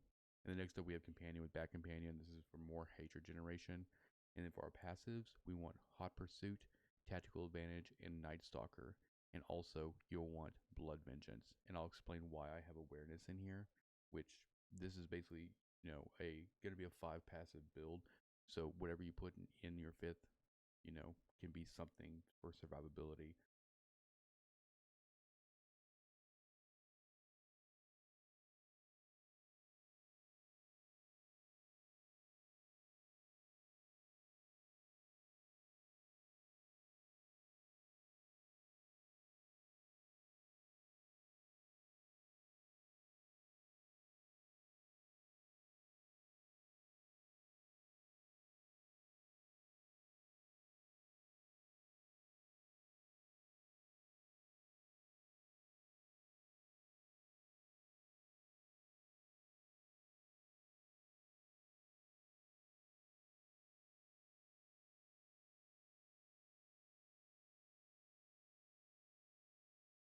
Next up, we'll be talking about the gear. And so, since this is Natalia's set dungeon, we're going to be using almost all the pieces for Natalia's. The helm you can actually swap out with Pride's Fall. It just really depends on what you need to put in the cube and kind of what pieces you can swap out. But I'm going to go over my configuration here, and you can make, your own adjustments as needed. We're going to be using Mantle of Channeling. The stats here don't matter, right? We just need the increased damage and take reduced damage here. Really, it's about the reduced damage, honestly. And let's talk about the Natalia's set bonus real quick. So we reduce the cooldown of Rain of Vengeance by 4 seconds when we hit with an enemy. So it's going to help us, keep it up for 90 seconds. And then the 4-piece set bonus is it deals 100% increased damage. Not necessarily important for this application. And then our 6-piece set bonus is after we cast Rain of Vengeance, we deal 14,000% damage. Also, not entirely necessary. For our amulet, I'm using Hellfire Amulet. You want to try to get cooldown on here. The damage stuff doesn't really matter. And like you see, this one I have Blood Vengeance on here. So since I have a Blood Vengeance on my amulet, I can just take a 5th passive like Awareness or something like that. But don't prioritize like damage unless you're not high enough in damage. And I'll explain where you need to be for damage in a minute. But your primary focus for passives is going to be Hot Pursuit, Tactical Advantage, Night Stalker, and then Blood Vengeance. Now, I'll go and talk about the damage here. You want your damage to be in between 300,000 and 400,000. And since we're using Hexing Pants, standing still will not give you the accurate number. So what you need to do is you need to be like moving around and kind of see where you fall. So while I'm moving with Hexing Pants, I'm at 362. I'm below the 400,000, which is where we want to be. So like I said, we got the Natalia's helmet. It doesn't really need anything here, really. We don't need crit, anything like that, because I'm trying to stay below 400. So, doesn't really matter about the rolls here. Maybe some dex, maybe, vitality. For your chest piece, also Natalia's, get some dex, get some vitality. I already said for the amulet to try to get cooldown reduction. For the gloves, cooldown, vitality, things like that. I'm using Kareem's buff belt for the movement speed and when we're not taking damage. And then you can just get survivability stats on here like all res, vitality, life percentage. We're going to use Reaper Wraps to kind of help us with our resource a little bit. And you can roll vitality, armor, and stuff on here. Like I said, with all these pieces in play, you're not going to have any issue with exhausting your hatred. Okay. And then, like I said, I'm using the Hexing Pants here, and this is going to allow our resource generation and damage to increase by 25% while we're moving, and then decrease while we're standing still. So we're always moving, so this is a very useful item for what we're trying to do in this set dungeon. And then we're going to use Natalia's Reflection, and we're using this because we're using Hexing Pants, because we're not using Ring of Royal Grandeur. And then we're also using Obsidian Ring of the Zodiac, which you need a socket in here and some cooldown. Try to roll some cooldown on it. And then for our weapons, we're using Natalia's. Try to get some cooldown on it. And then a Dawn, and that helps with the Vengeance cooldown. That, helps us with hatred in the long run. As far as like, overall cooldown reduction, I'm sitting at like 41%. So I think that, anything above 37 is, probably pretty good for this. Going over our gems, we're going to be using diamonds in everything. Diamond in the helm helps with cooldown reduction, and then diamond in our chest and our pants will be all res. Our legendary gems are going to be Go Up of Swiftness for attack speed and dodge, and then plus cooldown reduction. We're going to also be using Band of the Powerful, which whenever we kill an elite pack, we just get a little bit more damage and then decreased damage from elites. And then we're going to use Esoteric Alteration, which gives us damage reduction, physical or non-physical damage reduction. And then while below 50% life, which you probably won't get there, it gives us some resistances as well. And then for our weapons, I'm using Amethyst, Life on Hit, and I did this because normally I would have like emeralds or rubies here, but depending on how much you have to drop your damage, you might have to take your emeralds out of your weapons. So keep that in mind. So Life on Hit is nice for some survivability, but if I would put them in my weapons now, the emeralds, I'd be way over. Way over. Right, for Paragon, as you can tell, I have, standing or floating Paragon points right here. And another strategy for getting your damage down below, a certain level. I take everything out of dexterity. I just wouldn't put everything into maximum hatred movement, and then everything else into vitality, and then I have everything out of the offense tab, right? And we can put cooldown in here actually. But you definitely want attack speed, crit, and crit damage in here. You can keep everything else really, and having that extra cooldown actually helps a lot too. But it's just that brings you up like what, another 7% or so. So it might not be needed, but you can throw it in there if you want. The run I did for this video, I actually have everything out of that tab just because it was quick and easy for me just to reset that. As far as the follower goes, as with most set dungeons, they will just kind of hinder your progress and help it. So for this particular set dungeon, we are going to dismiss our follower. We're not going to use it at all. I just wanted to make sure we clarify that in case you're having difficulty. The follower can, almost always be a culprit in, blocking you from completing mastery. As far as potions go, you're kind of open-ended here. You can use Potion of the Diamond for all res. I'm using increased armor, Potion of the Tower. I don't think it's going to be super, it's not going to help you too much, right? You can probably just use whatever, or if nothing, I don't think it's really going to matter. But just in case you wanted to edge out with a little bit more life per kill, maybe, you can use like maybe Kool-Aid to like break. Yeah, well, they're not gonna have any walls. You're not gonna like. I just don't know. I just don't think you really need a potion for this. But for the sake of argument, to have a complete kind of loadout, I just use like an armor one. If I had a spare like diamond for all res, I'd probably use it. But it's entirely up to you what you want to do with the potion. For the cube powers, we're gonna be using NGM, so that when we kill things, when we kill elite packs, we'll get some time off of our cooldowns. Since we're using Dawn here, that really helps speed up all the stuff that we're trying to do. And like I said, Pride Fall and our resource costs reduced by 30%. We're not taking damage. Chances are we're not going to be taking any damage because everything's going to die kind of on the edge of the screen from Rain of Vengeance and from your strafe damage. Like I said, if you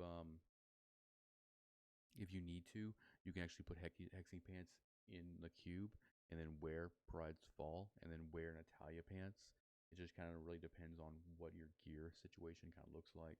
And then we have Elusive Ring. So whenever we pop Smoke Screen, we get damage reduction on that for just more survivability.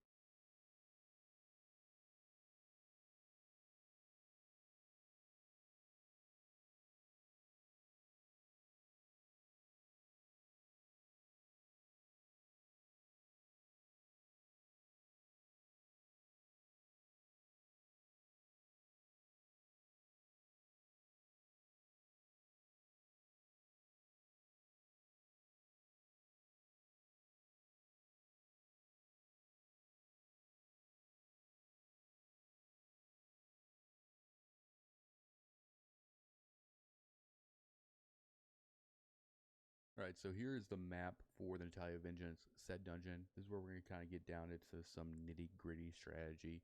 As you can see here, this is where you start, and this path is kind of where you want to go. And since we're using Dark Cloud with Rain of Vengeance, and it has an 8-second duration, you're going to want to try to refresh that when it has a second left. And keep in mind, with all the movement speed, you can clear this entire thing. You can kill every enemy probably in less than 90 seconds. So there's no benefit to going too fast.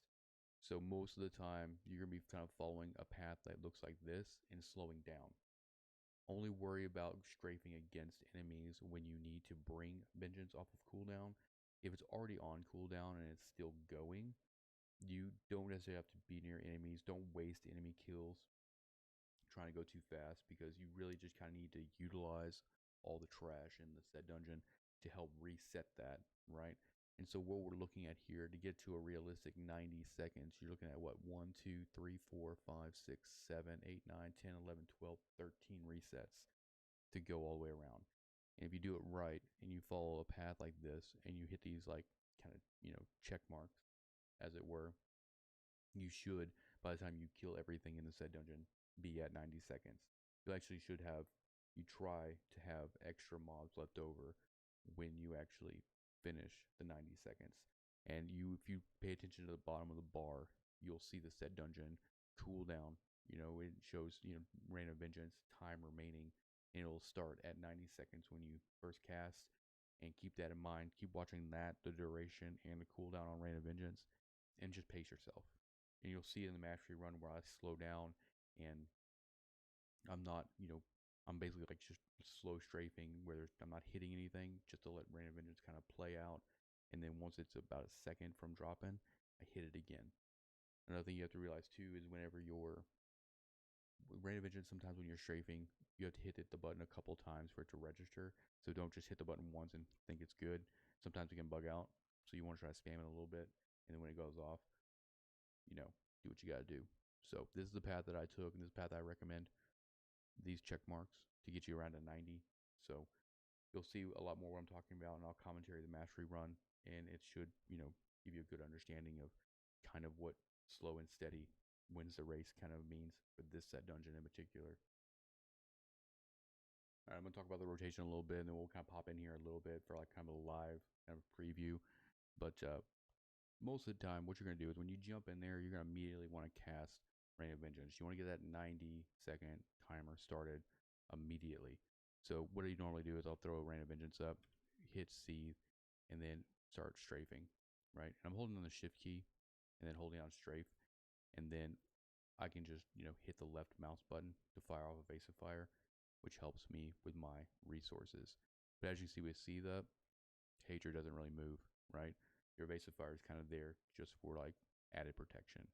And then to get in between density or, get help, get Rain of Vengeance off cooldown if you're kind of far away from mobs, we have Smoke Screen. And then also you have Companion, Back Companion, just as further protection for Rain of Vengeance. So let's go ahead and drop in here. I'll kind of show you what I mean. So when I first get in here, immediately just start Rain of Vengeance. And see, I'm just going to like start attacking these guys. Rain of Vengeance is up again. I'm just going to kind of hang out a little bit, right? Because it's already off, cooldown. There's no need to like, kill everything super, super fast. And I usually just go around like the edge here. And then when I start, getting really close to needing Rain of Vengeance to be off cooldown and I need to refresh it, I'll just, sprint or go into mobs rather, just like this. So you see here, about a second left. You see a little green buff there at the bottom of the screen as well. That is indicating where Rain of Vengeance is at. So now here we go. We use Smoke Screen to get here. And just kind of keep going. It's just going to really depend on how much cooldown you have and kind of how it goes. Actually, we might be able to just complete this straight up. So I see we're taking our time. We're going slow. We're not trying to kill everything super fast. And this is literally like a straight up like 90-second, set dungeon that you can complete. Super easy. It used to be my go-to set dungeon for every season pretty much. Just because it's not very hard to get. You can wait till the end of the season if you need to get Natalia's. Here we go here. Should be at 90 now. There's our 90. And then all we have to do is just keep strafing. Finish off these mobs. Boom.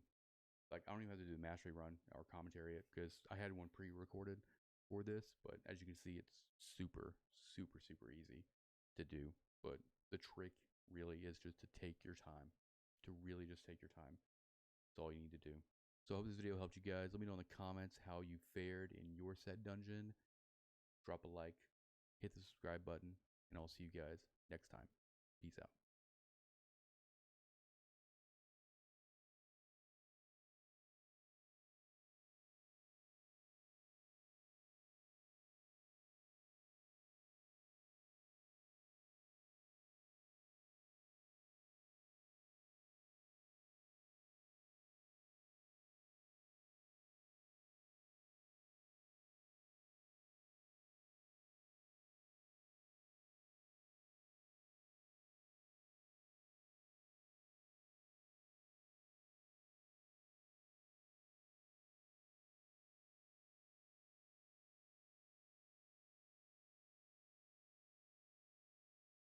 What's up, guys, and welcome back to another Diablo 3 set dungeon guide. This one's going to be going over the Witch Doctor raiment of the Jade Harvester.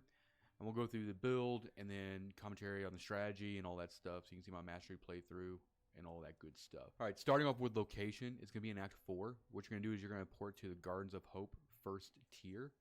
And then when you get here, just walk backwards right here. And you're heading for the Vestibule of Light. Once you get here, follow the upward portion of the zone along this wall here, and then it'll be over here in this corner right there. Going over the objectives here: harvest 15 enemies simultaneously 10 times with soul harvest, obviously. Kill 100 enemies affected by both Locust Swarm and Haunt. We're going to go over mastery completion here, so we're going to kill all the monsters in the said dungeon as well. Alright, starting off with the gear, we're going to be using 5 of the 6 pieces of Jade Harvesters. We're going to not be using the boots. Instead, we're going to go with illusionary boots so we can walk through guys and kind of group guys up. And then for our gems, we want topaz in the chest and the pants, and then a diamond for CDR in the helm. I'm using Ring of Emptiness, which is going to buff the damage for enemies affected by Haunt and Locust Swarm. And then I'm also using the Endless Walk set to increase the damage a little bit. We do kind of want a little bit of a damage boost here, so we don't have to spend so much time trying to get single targets down and stuff like that, like stragglers. The legendary gems I'm opting to use, I'm only using 2 of them. I'm going to be using Swiftness just to give a little bit more cooldown and attack speed, and then Bane the Powerful. So when I kill an elite, I get a little bit more increased damage. For your bracers, you're going to be using Lucumbra's Ornament, which is going to reduce your damage taken for the amount of stacks that you have. I don't think you're going to have a survivability issue here, but these are not bad to actually have around. Your mojo is going to be Shakrani's Triumph, which is going to let you Spirit Walk until you attack or until an enemy is within 30 yards. This is going to help close the distance and speed up going through this pretty long dungeon. Soul Harvester is going to allow us to have Soul Harvest up to 10 stacks. As far as the cube goes, we're going to be using Ring of Royal Grandeur, which allows us to get the 6-piece set bonus without actually having the boots. Then Leoric's Crown to increase our CDR gain from our diamond, and then NGM to help with our cooldowns and all that good stuff. Going over the skills, we're going to be using Haunt with Resentful Spirits, Locust Swarm with Pestilence, Soul Harvest with Soul to Waste, Spirit Walk with Severance, Piranhas with Piranado, Horrify with Stalker, and our passives we're going to be going with Rush of Essence, Grave Injustice, Confidence Ritual, and Creeping Death. We're going to be spamming Haunt and Locust Swarm on mobs initially just to kind of get those kills down. And then any big groups we're going to be soul harvesting as well. Spirit Walk is what we're going to be using to get around, especially when we start cleaning up the dungeon. It's going to be really helpful. And also once we get our first 2 primary objectives down, we'll be using Piranado a lot more than we do at the beginning. If you don't have a whole lot of damage, then you probably be adding this Piranado into your rotation to kill the guys that are affected by Locust Swarm and Haunt. Horrify is nice just to have, get the increased movement speed, and it also just kind of causes them all to fear all the mobs and all that stuff. All right, going over the actual map overview, this is going to be kind of a the Zoltan Cool Archive tile set, right?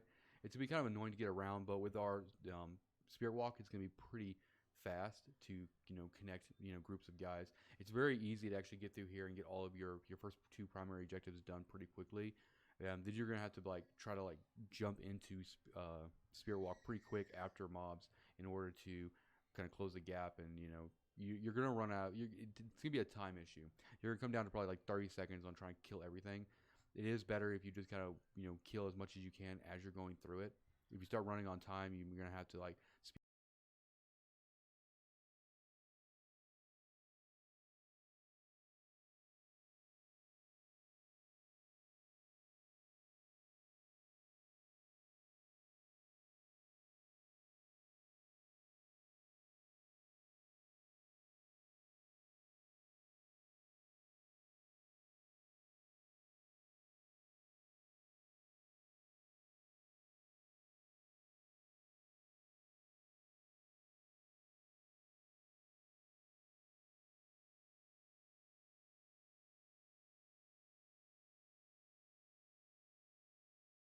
speed it up in between pools. All right, so we're just gonna go through and kind of commentary over this completion here, this mastery completion. As you can see, I'm just gonna start off by spear walking to get to the first set of guys.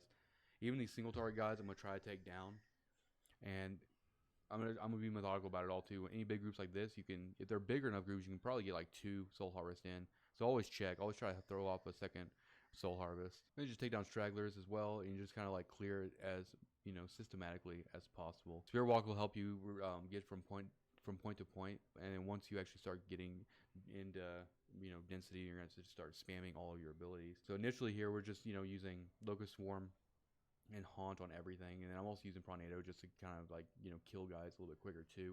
When you get into a big room of guys and you start just like haunting and Locust Swarm everything, it's going to start jumping to all the mobs around it. So your second objective is actually going to be completed relatively quickly with a couple of large areas when cleared out. Just map clear the best you can, find all the edges so that you can kind of like visually know that you've been to certain places.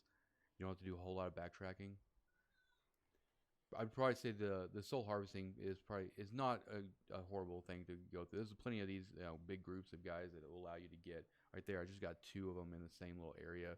Once you actually get them all soul harvest and everything, then the Locust Swarm is going to start jumping to everything and just start killing it really quick. The biggest point I can make here is just trying to get guys down, like single guys down, as quick as possible. I am using the Scoundrel here, and I'm trying to give him as much gear as possible. He's even fully outfitted with high-end emeralds and stuff like that, and using multi-shot and all that stuff just to try to add a little bit more damage too, because when it comes down to like just a few mobs here and there, it takes a long time waiting for Haunt and Locust Swarm. So having he also has Oculus Ring on him too, so I can stand in there and try to get a little bit of extra damage as well. That's really going to help you with your time, is just the faster you can take guys down. It won't take very long to put Haunt and Locust Swarm on guys, but waiting for them to actually die is the biggest issue. I'd say you probably want to be around like anywhere between 600 to over 1,000,000 DPS for this. The biggest thing here is speed, right? Once you like this pack right here, once I get this pack down and they're all dead, I need to immediately get back into Spirit Walk and find the next set, right? Because this is the area I'm in right now is a dead end. So whenever you get that cleared, you have to go back around and clear out any area that you have seen. While you're running, you can hit tab to bring up the main menu, but if you leave it open for any more than a second, I think it'll actually stop your commands to your character. So when you're running, you just hit tab really quick, check out where you're at and where you're going, and just close it again, and you shouldn't actually interrupt your movement. And right now I'm just like collecting guys. I got all the objectives complete. At this point, we're just trying to kill everything, right, as fast as possible. Once a group is down, you just throw Spirit Walk on and just go to town. Big groups like this, just try to get Locust Swarm and Haunt on as many different mobs as possible, because it'll actually waterfall down and kill them, and they'll go down a lot quicker that way instead of focusing on just what's in front of you essentially. All right, so we're down to this. We have 5 guys left. Now we're just cleaning up. Once you get down to this point, Spirit Walk will pretty much stay active the majority until you find other mobs, right, or until you attack something. This is what really helps, clear. If you didn't have this, you probably actually wouldn't even be able to do this really effectively. There's 2 guys here, and just getting hung up on like walls and stairs and stuff like that can get kind of annoying too. So kind of just watch out for that. All right, so the last 2 guys, there they are down there. We're just gonna go and throw a tornado down there. Obviously, there's no stairs there, so I go all the way around, get hung up on walls, and then just take them down, and boom, there's your mastery completion. But anyway, not too difficult, pretty easy, I would say. Probably not the easiest set dungeon, but it takes a little bit of coordination, and with just kind of systematically clearing the entire thing helps a lot. Might take a few attempts for you, but you'll get it down. I think I maybe went through it once or so before, and then I think the second time I went through it just testing out gear, I actually completed it. So not too bad. Anyway, I hope this video actually helps you get mastery on the Jade Harvester set dungeon. If you like this video, hit the like button. If you want to see more Diablo or gaming content, hit the subscribe button. And like always, thank you for watching, and I'll see you guys next time.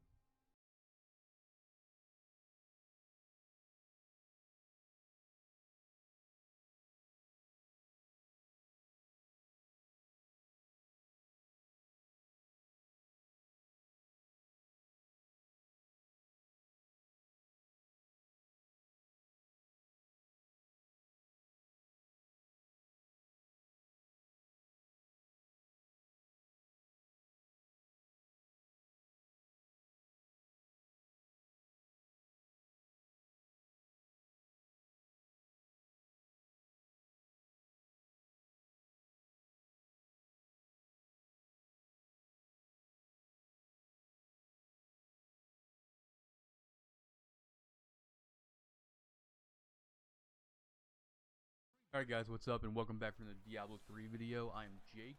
So today we're going to be talking about difficulty. It's a question I've been getting a lot lately, And one of the biggest misconceptions about it is like, what difficulty should I be farming on if I'm X DPS, and it's kind of the wrong way to think about it, really. And so today in this video, I'm gonna go over kind of like how to select difficulty for torments, for farming, and also just to kind of figure out where you should be farming in GRs and kind of when to move up and all that stuff. So if you haven't already, hit the subscribe button and for more Diablo 3 content, and also hit that little bell next to subscribe to get notified when I put up new videos. All of the information that I'm going to be sharing, all the numbers per difficulty and everything, I'm going to be sharing that link in the description, so you can actually pop that up, follow along with everything, because we're going to talk about things in kind of a grand scope sort of manner, because obviously whenever you're farming in Diablo, you're going to be after not just one, but multiple things, whether it be like, bounty caches, or you're trying to get more experience, or any of these, like, or you're trying to get like Uber keys or organs, or when you're in GRs, like you're just trying to be fast and efficient to get, keys for normals, keys in normals, or just leveling gems, right? So I'm not going to really get into like the whole nitty gritty with all the numbers, because there's a lot of variables here that can affect, where you should be at, but it's more of like you have to feel out where you need to be farming at based on the gear that you've got. Now, after you've been playing this game for a while, you'll start to kind of get this you'll start to understand this and like be able to select your difficulty, kind of like second nature. But this video is more or less targeted towards newer players or returning players, because, over the past few patches and everything, numbers have changed and all that as well. Just getting started, we're going to break everything down into two different categories. We're going to break one into like the torment side of things and farming and what difficulty you should be on, and then lastly we'll follow up on greater rift difficulties and kind of what your expectancy is as far as efficiency goes, and when you should be actually progressing higher levels. Starting off with just normal torment, we're going to bring up this chart that's going to show everything, all the benefits and all the percentages and all the drops for every difficulty. And like I said, there's a link in the description. You can pull it up and kind of follow along with me. I'm just going to explain the numbers and everything, and it's going to help better illustrate kind of where we should be like focusing on based on kind of like where we are gear wise. So here we are. Now this is from d3resources.com, and this is basically every difficulty from normal all the way to Torment 13, and then also the respective GR levels, which would be 1 on hard to Torment 13, which is Greater Rift 60. And as you can see down here, we have monster health, which, at normal it's 100%, and then also you get 0 XP bonus. That doesn't mean you don't get any XP, it means you get 100% XP. So this is basically a 1-for-1 trade-off here. And then also you see you have your gold find, which would be 100%.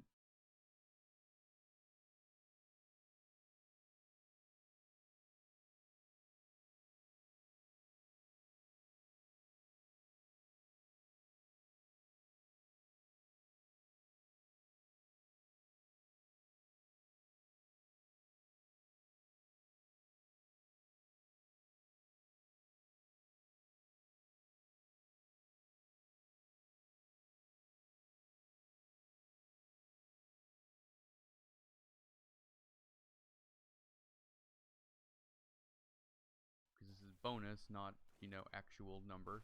And the legendary drop, and you just have a normal drop rate here, and then your rift drop rates, DBs, greater rift keys, and then all the materials. This is actually one of the biggest questions I've had recently, is where you should be actually farming bounties on, and do the mad sex exchange with difficulties. And as you can see, it's illustrated here. Usually I would say, well, I guess we can just start off with kind of bounties. We'll talk about bounty farming, right? Because like, we're still kind of like pretty fresh into the season here. So let's say, for example, you're able to do T6, right? You have the gear, you're not like one-shotting everything, but you're able to actually do Torment 6, which means that if you're doing bounties on Torment 6, you're going to get 6 of the materials per chest, right? Sounds pretty good. But the thing about it is, if you're going to effectively farm bounties, you're not going to do it solo. You're not going to do all 25 bounties by yourself. That's just insane. You're not going to do that. So if you can handle a Torment 6 solo game, chances are you're not going to do very well running in a 4-man party when you're actually doing bounty split, which is the preferred method of doing bounties. So what you can do actually is, if you're with friends, obviously, or you can select this when you're doing the public games, if you're after bounties and you can't even farm anything efficiently above T6, it's actually better for you to select Torment 1 as your public game, because you know you'll have a greater chance of actually solo 4-manning that split bounty group and getting the same reward. Now, obviously, a lot of stuff is going to scale when you go into a 4-player game, monster, health, and but you're also going to get XP scaling as well. But we're using this as an example if you're only after the bounty mats. If you're after like also high experience and you're trying to get like multiple things at once, obviously you're going to have to do a little bit more thought with where you want to land. But the general idea is you want to stay kind of in the median of the difficulty that you're relatively in. So what else we got here? Also, you have like the percentage chance here for the legendaries out of the caches as well. Then keyword and machine drops, which don't drop till Torment 1, and then obviously the organ drops inside Ubers.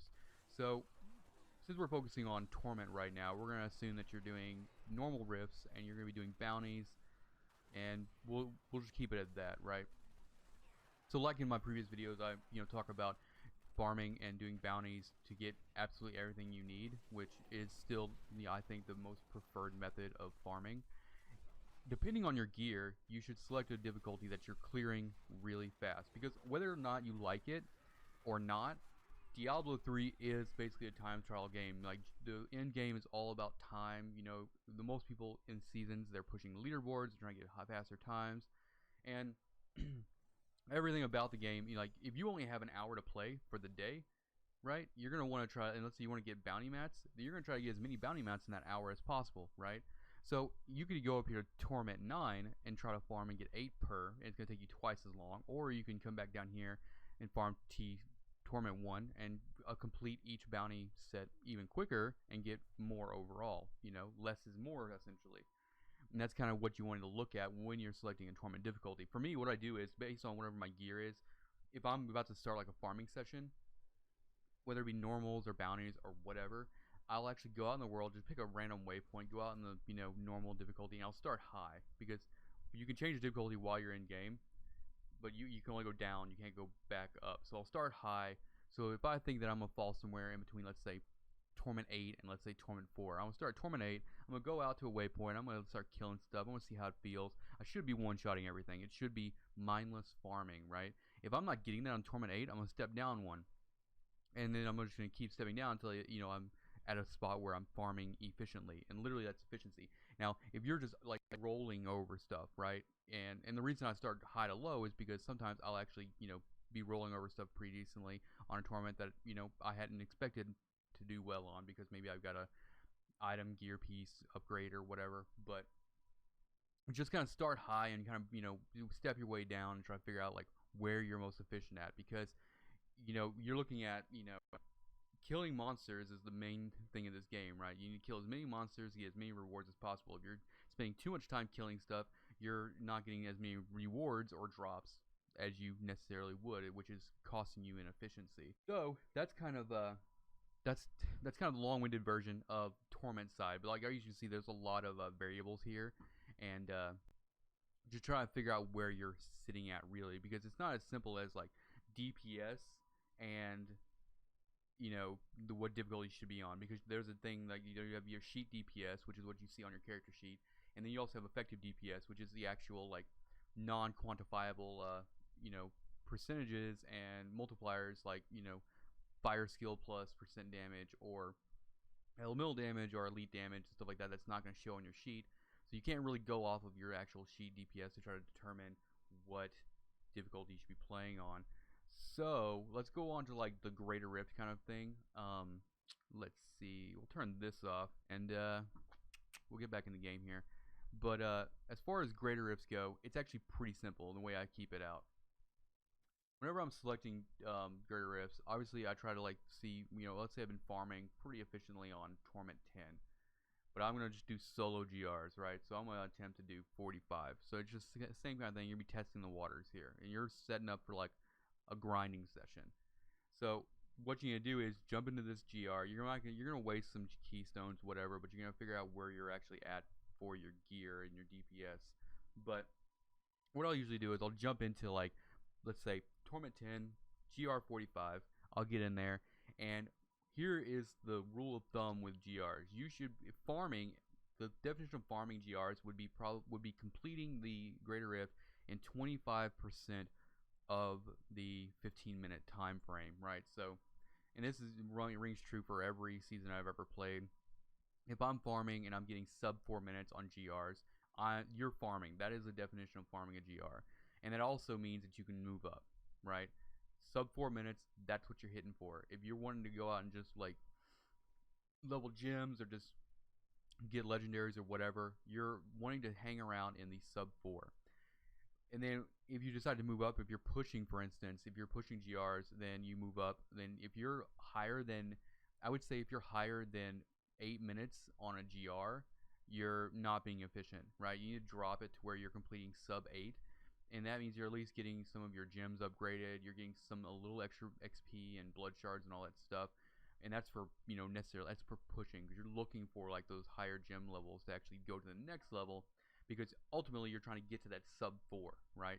So that's kind of long-winded side of things. I didn't really want this video to run that long, but just to kind of recap, whatever your gear is, try out, start it high, and then go out and try to figure out what you can one-shot efficiently.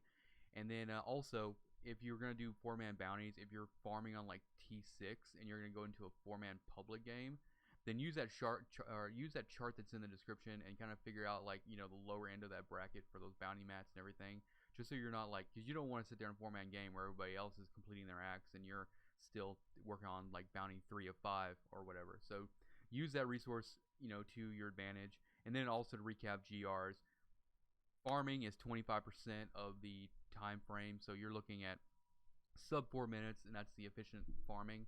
And then also pushing is, push farming, which you could consider like, trying to get, gems and stuff, is going to be like sub 8. But anything over 8 minutes, you should definitely back the difficulty down so that you're not wasting too much time and dying a lot too. So I hope this was informative enough.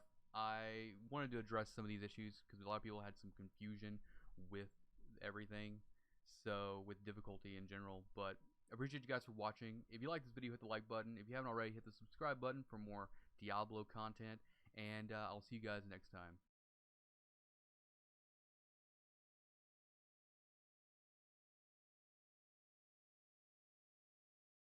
What's up, guys, and welcome back for another beginners video. This one I'm going to be kind of going over items and like drop chances, kind of like a general overview of the gear that you'll find in Diablo, and explain things like item rarity, drop chances based on difficulty, and then probably end off talking about common stats per slot that your character will get. Common stats on, like, your hands, and common stats on like helms and stuff like that. Kind of like general information about like what to kind of look for, expectations, and everything like that. Alright, so starting off with just like item rarity, and like there's many different types of items that you're gonna find when you're doing like rifts or any sort of bounties, or just kind of running around farming, right? And everything in Diablo, I usually try to pick up everything that I can, because it all ends up being useful in some way, whether it be like as the actual item itself, or if you're gonna like break it down by salvaging so that you can manipulate other items in the future. Your first type of item that you'll find is going to be like white items. These are going to be considered common, and when you salvage these, we're just going to close all. This is your material tab, but when you salvage white items, they're going to result in giving you reusable parts, and you can salvage stuff from the blacksmith and everything like that. The next level of rarity up beyond that is going to be your magical items. These are blue, and they'll have like, common items don't have any stats other than like armor on them and things. But like blue is when you kind of start getting some, stats on there to help, promote your character a little bit. And then the next one above that is going to be rare. Rare is going to break down into veiled crystal, and they're color coded, so it's kind of like easy to keep track of. Rare is going to have a little bit more stats than like a magical item will, as you go up. And then the next, the next section, or the next rarity that you'll get is what is considered legendaries, right? And there's different types of legendaries, which I'll go over. But like this would be like your normal legendary, right? It's gonna have the most amount of stats on it, and it also is gonna have a legendary power, right? The text at the very bottom of this tooltip, as you can see, that's in like orange, where like the Rhapsody Clarity say your hatred generators reduce the damage taken, right? This is considered a legendary power. This is a special ability that this item either is going to enhance an ability or it's going to give you increased damage. It's going to have some sort of effect on your character as kind of like a passive or like active ability. If you hold down control, you can see just like other stats on gear, your legendary power can also roll between a minimum and a maximum number. So like these Raps of Clarity, they're a 42 out of 50%. So that's, keep in mind, that's what legendary powers mean, and that's kind of what you can extract when you get into the cube. But I'm going to do a cube video, a really in-depth cube video down the road. The next level up, the next type of legendary is going to be the set item. These are going to be green when they drop on the ground. And the way set items work is when you're wearing, a certain number of the pieces of the set, you'll get, certain abilities. So like on the character I'm using right now, you can see I'm wearing all 6 pieces of this set. So all that green text at the bottom, all those are active, right? So if I like take these boots off, then you see that like last, ability down there, it like turns off, So if you're not wearing the full set, or if you're not wearing 6 pieces, you don't get the last bonus. If I start taking off these set pieces, you can see these like abilities, they start to, kind of dim out, which means that they're not active. Diablo 3 is really a lot of the builds in this game are based on, based in and around these set bonuses. They're really, really powerful. Once you get a full set going, your damage and everything is just gonna skyrocket. Just like, with other like these legendaries and stuff like that, there's different like tiers beyond that as well. So this is what would be considered a normal legendary. And then this one right here, same item. But see, this one has a gold border. This is going to be considered an ancient, right? Ancients will roll a little bit higher min-max on their stats like armor and stuff like that. So like this Rhapsody Clarity right here, see how it has like the dexterity on it can roll from 416 to 500. And then over here, this Rhapsody Clarity, the dexterity can roll from 550 to 650, right? So there's a little bit of a higher ceiling when it comes to like ancients. And also ancients are the only items that you can augment. But that's another topic I'll cover in the Kanai's Cube video later on. Beyond ancient, there's another tier, which is primal ancient. Primal ancients and ancients are pretty much the same. The only thing that's different about primals is every stat is going to roll at its maximum value. So just like this, Raps of Clarity, the dexterity rolls from like 550 to 650. Whereas, a primal, if you dropped a primal Raps of Clarity, the dexterity is going to be 650. Every single stat on a primal is going to be the highest value that it can possibly be. And since that set items are still considered legendaries, like this would be like a normal set item. And then you have the same thing, right? You have an ancient set item, right? Higher values will roll on this. And then you have, primal, primal ancient, set items as well. Same properties. The stats will roll max. And whenever you actually enchant primals at the Mystic, and you replace stats on gear, with a primal, they'll always roll max as well. So that's kind of the different like type of items that you can like find in the game and everything like that. And just like I was talking about before, I pick up pretty much everything when I'm doing rifts. I pick up like rare items, I pick up magical items, I pick up it all, right? Because when you salvage these, they all break down into these crafting components. Crafting components are extremely important to kind of stockpile, because when you do find an item that you want to like modify, or you want to use a cube to modify items or do things, all of these crafting materials are going to come into play. So it's not enough to just like find all the right pieces of gear for your class. You need to also think about the crafting material that you need to stockpile in order to kind of really get a lot of items optimized as much as possible. All right, the next thing we're going to talk about is just drop chance, right? Whenever you're playing, what is the percentage that you're going to get or you're going to see some of these, items? Primals are going to be like the lowest drop chance, by far. Ancients, even below that. So let's kind of organize this a little bit. I'm going to try to walk you through it a little bit. So legendaries, these are just normal legendaries. Like, so this would be your category right here. Let's get rid of these. Your normal legendaries, which would just be like, regular legendary items, regular set items. If you're out doing bounties and things like that, what I'm going to call world drop, right? At Torment 1, which is the difficulty, Torment 1, you're going to have a 15% drop chance for either of these. Every time you go above in difficulty, above Torment 1, it's going to get a little bit better. Up to the point where if you're playing Torment 16, the drop chance is going to be 1,221%. So about 1,200, a little bit of over 1,200% at Torment 16 to drop legendary items. Now, Ancients are a little bit different in the fact that they're about a 10% chance to become Ancient. So if you're running at Torment 16 and you have a 1,200%, give or take, chance to drop a legendary item, right? Every time a legendary item drops, right? Think about it this way. Go over here. So you're killing stuff, right? And every time a legendary drops, boom, it hits the ground. Once it hits the ground, or it comes out of a chest or something, it has a 10% chance on that point to be Ancient at Torment 10. Okay. At Torment 1, it's like, I think 1%, right? And it's around 10% at Torment 10, right?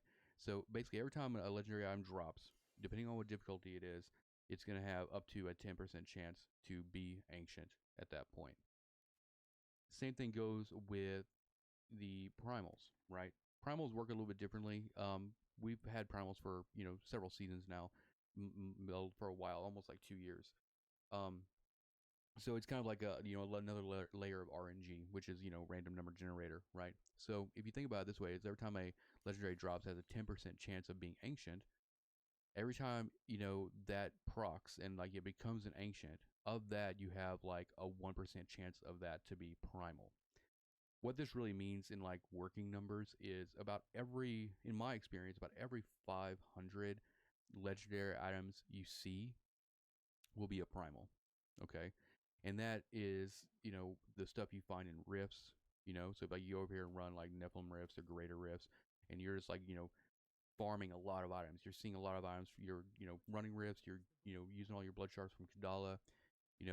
Basically the idea is like the more items you can have your character see in a short amount of time, the better it is to get primals. But it's still going to be somewhere in the neighborhood of 400. You're going to get one primal basically from every 4 to 500 items seen, legendary items seen, that is.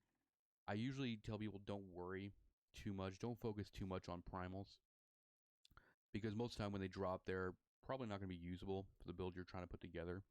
They're just kind of like a nice little bonus when it does happen. Ancients are probably, more important to focus on, because when you're doing like, when you're really trying to like, progress in game, you're going to want to put augments. Like, so my gloves here, you can see these have dexterity, vitality, crit damage, crit chance, and then it has an additional 330 dexterity on it, because that's an augment. Augments is basically the way of like adding more main stat to an item using a Kenai's Q recipe. You can only put, bonus main stat on an item if it's Ancient. So if you've got every item you have for your build, you want to start like trying to like replacing those with, Ancient versions to, go to that next tier progression.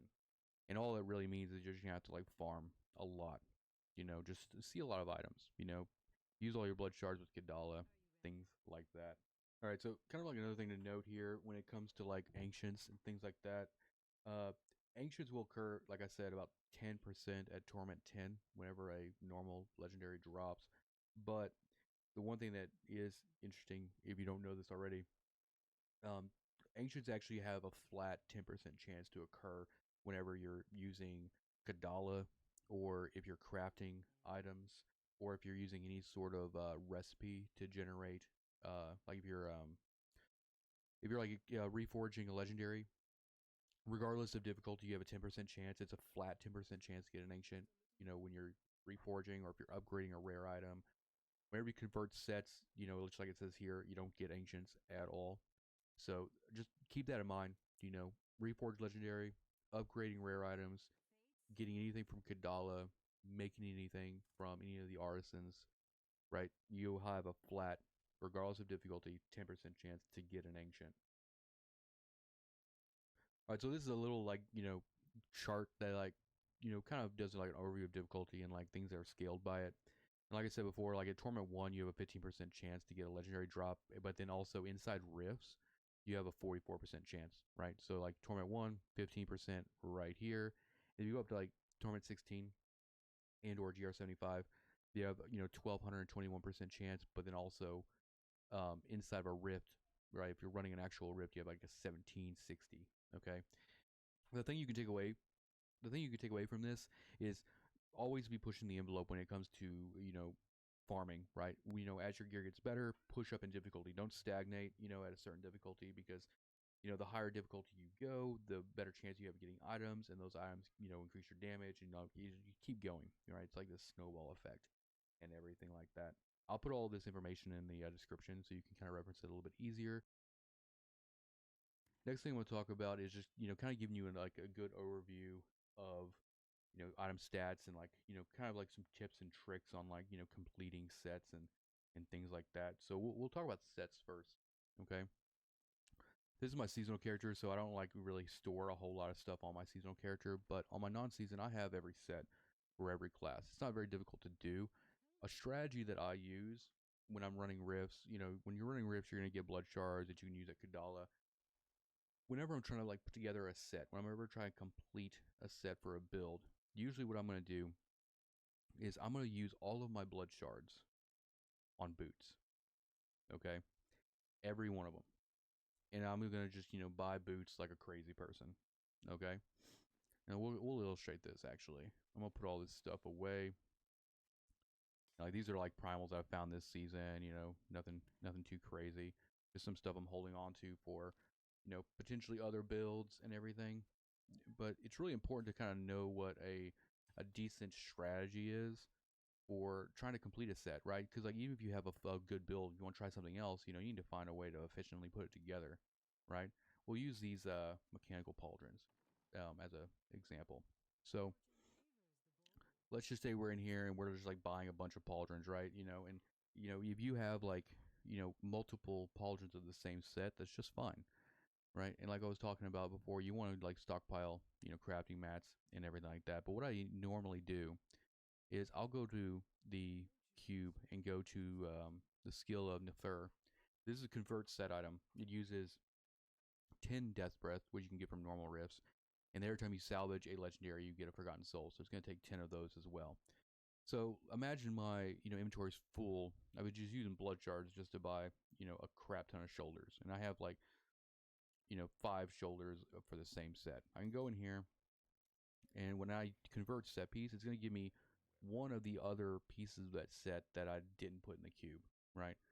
So now I have the boots. So imagine now have the boots and I have the shoulders. I take another shoulder piece, I put it in here, and I keep re-rolling it until it's neither of the pieces that I have. And this is probably the quickest way to get a complete set. And all you have to do, the reason I do boots actually is because boots have the lowest chance of variance when it comes to like trying to like nail down sets. There's a lot of different chest piece in this game. There's a lot of different gloves that are not set. There's a lot of different helms that are not sets. There's a ton of belts. There's a ton of shoulders. And there are boots that are not sets, but in my experience I've found it much easier to just roll boots and then just keep every time I get a duplicate boot I just convert it into the next piece of set, and then I just keep going. This allows me to complete the set actually really, really quickly. And then if you need to go a little bit faster than that, you can even take the rare boots that you get from Kadala if you have a lot of mats, and then you can actually go over and do upgrade rare item for a chance to actually get, the item of the set that you're looking for as well. So it's kind of like a symbiotic, kind of idea where you run your rifts to get your, your materials and your blood shards. Use blood shards to like, get, to narrow down the slot that you're trying to build for, and then you use the cube to kind of manipulate even further beyond that.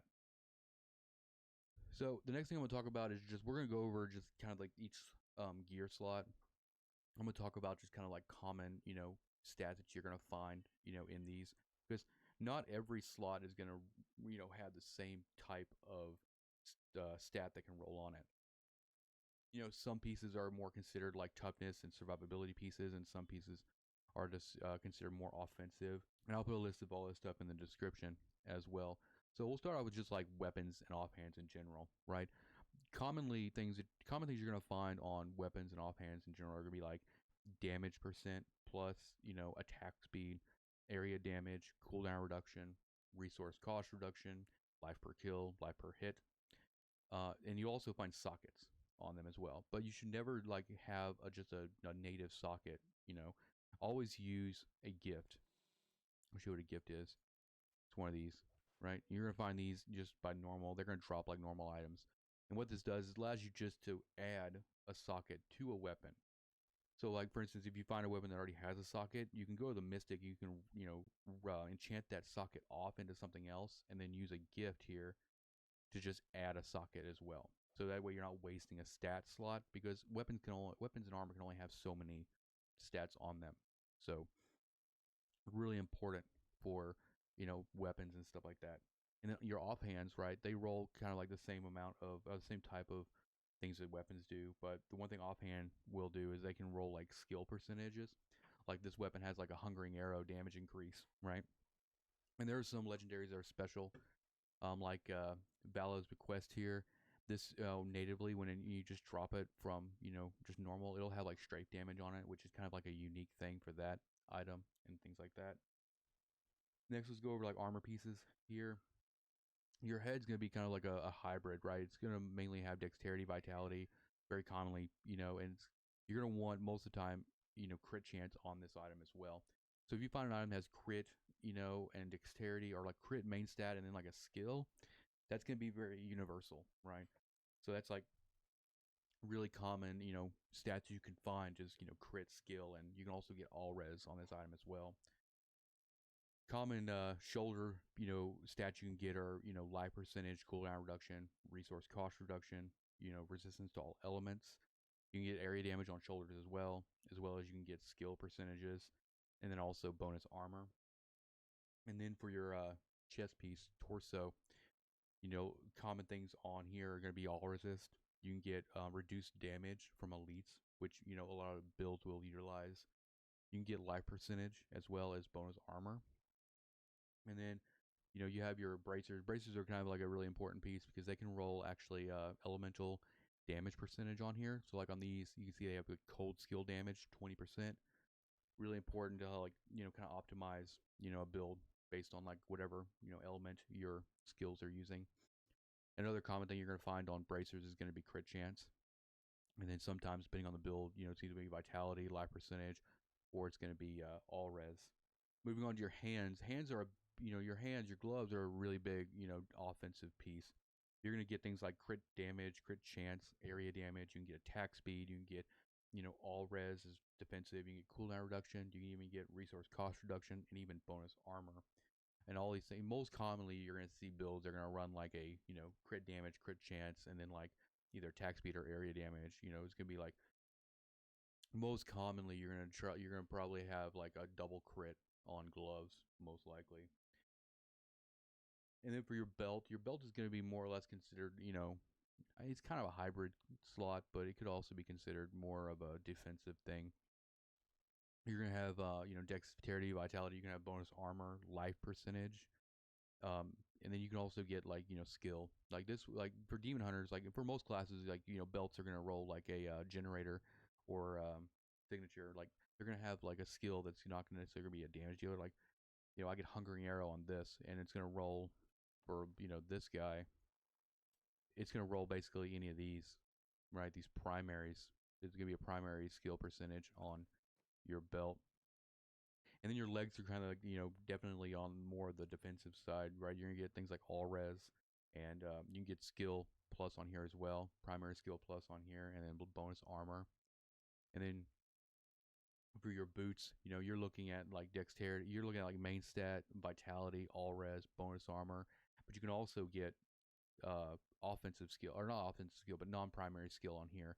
So things like multi-shot damage, or so like for instance, you can get strafe, multi-shot, cluster arrow, stuff like that on your boots, right?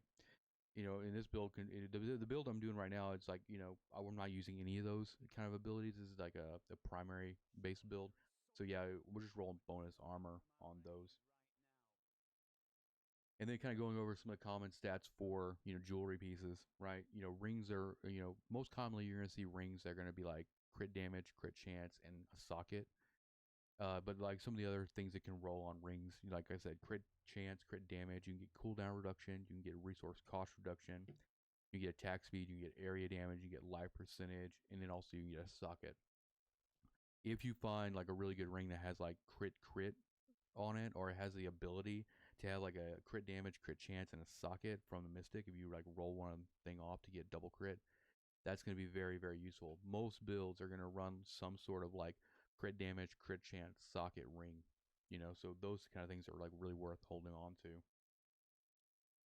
As far as your amulet goes, right? Your amulet's going to not be too much different from your rings. The one thing about that unique about amulets is it can also roll elemental damage percentage. So just like on my bracers, where it has cold damage or cold skill deals 20% more damage, right? And this rolls from 15 to 20%. You can get the same thing on amulets, right? So you get, and that's what I'm saying whenever I talk about like elemental damage percentage, elemental skill damage percentage. So amulets can get that. They can get crit chance, they can get damage, they can get resource cost reduction, cooldown, attack speed. They can also get area damage, life, and a socket. Most commonly, just like rings, a really good amulet is gonna be, some sort of elemental skill damage percentage, like cold skills 20 plus crit damage plus crit chance plus a socket, right? If you can't get elemental damage plus both the crits, you want to have a socket, because like the way legendary gems work in Diablo 3 is you can only put them in jewelry pieces. And so, it's highly advised that you run your character with 3 legendary gems. And that means you have to have a socket in both your rings, and you have to have a socket in your amulet. And then you have to just try to fit as many of the double crits or like the elemental skill damage into those pieces in addition to those sockets. So if you find like a really good amulet that has the ability to have crit damage, crit chance, and elemental damage with a socket, it's probably worth holding on to. So that's kind of like the last thing I want to touch on is just kind of like salvaging, right? So if you go to your, blacksmith here, this guy, and this is in adventure mode, right? Like, you need to salvage pretty much everything, right? Unless it's something, that's, really good that you're going to use for a later build. But picking up rare items, picking up magical items, and normal items, when you salvage those all kind of like go into these 3 crafting materials. And whenever you do anything, right? Whenever you do anything in Diablo, when it comes to like items or cube stuff, it's going to use some sort of like crafting material. As you can see, like just to upgrade a rare item, you're using 50 veiled crystals, some arcane dust, death breath, all this stuff. Like everything that you're going to do to kind of like manipulate and like optimize your gear is going to be based around having that material. Same with like enchanting, right? If I go in here and enchant, see, it's going to use, these crafting materials. Or if I'm going to go over here and, make rings, craft rings, like most jewelry is kind of weird though, because it like just uses other jewelry. But if you go like the blacksmith here, you just pick random stuff, like everything that you craft inside the blacksmith, any sort of item based thing is all going to be based around this crafting material stuff. That's why I advise whenever you're like playing normal rifts, like, if you go over to the obelisk and you run a normal rift to get like, keystones to run greater rifts, pick up everything you can. There's no time limit on Nephilim rifts. You can go in there and pick up everything. When your inventory's full, you go back to town, you salvage it all, and you just keep going, right? Another thing that I tell people, like when you're trying to like farm like ancients, or they're trying to like farm primals, even though you shouldn't really be like, focus firing down on primals, treat town like it's lava, right? What that means is like whenever I'm sitting here and I'm running greater rifts or normal rifts, I'll like greater rifts, for instance, I'll sit there and run a greater rift back to back to back, usually 3 to 4 of them, okay, until my inventory is full and my blood shards are near max. Then I stop and I go in there and I like identify everything, and I salvage everything, kind of like clean up, and then I go again, right? Because like the idea behind getting good gear is actually seeing a lot of gear, you know, per hour and everything. So I guess the moral of that is like, salvage, pick up everything you can. Most things that you're gonna pick up, you're gonna salvage. Salvage about 95% of items is definitely, that's gonna help you a lot. Just having all those materials and just being, prepared. When something good does drop, you have all of the items needed to, manipulate it and, kind of contour it to your build. So that's gonna be it for this video. I'll leave, timestamps and stuff in the description. I'll also leave my notes in the description as well, so you can reference back to, all the stats and stuff that I was talking about, and like the drop chances I was talking about and everything like that. Thank you for watching, and I hope you enjoyed the video. Hit the subscribe button for more Diablo content. Hit the like button. Leave me a comment down below. Also check out these other videos that I think you might be interested in. And like always, peace out. See you guys next time.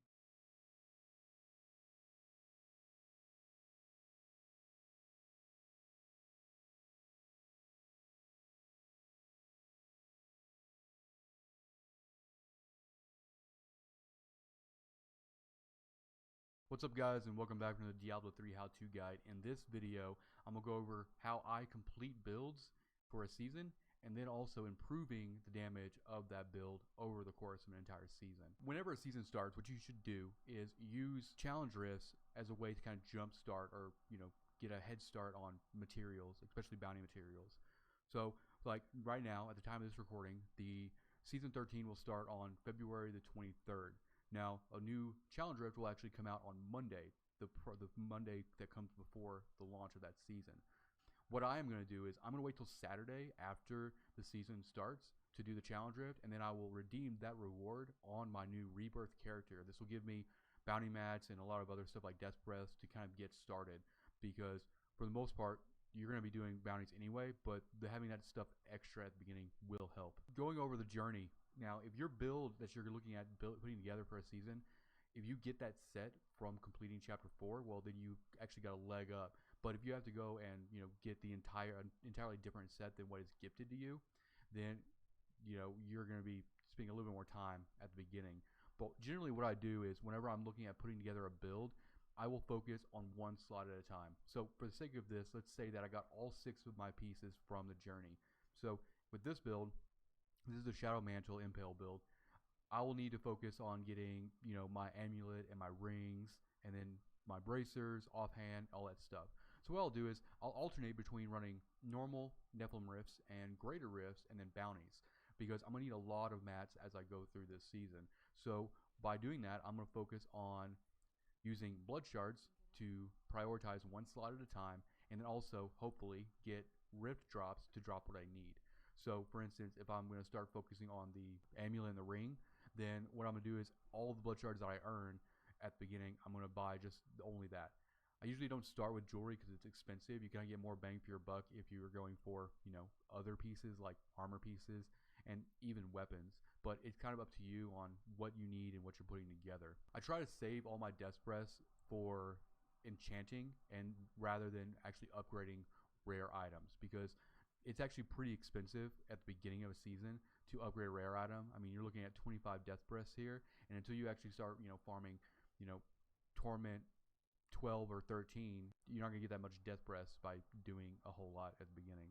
You're gonna want to run all your bounties so you can get all your crafting mats and all your bounty materials, because you're gonna be extracting legendary powers. You might switch up builds mid-season, so you want to try to get as many of the legendary powers as you can at the beginning. And with that being said, while you're leveling, go ahead and get the Kanai's cube and all that stuff. And for the most part, as far as journey goes, you can pretty much get all of the chapters done when you hit 70. Alright, so now we're going to move on to legendary gems. You should always prioritize the gems that are going to be used in the build you're trying to put together. Once you actually get them to drop, then every time you can get, I would say, at least a 60% success chance on any of those gems, you should prioritize it.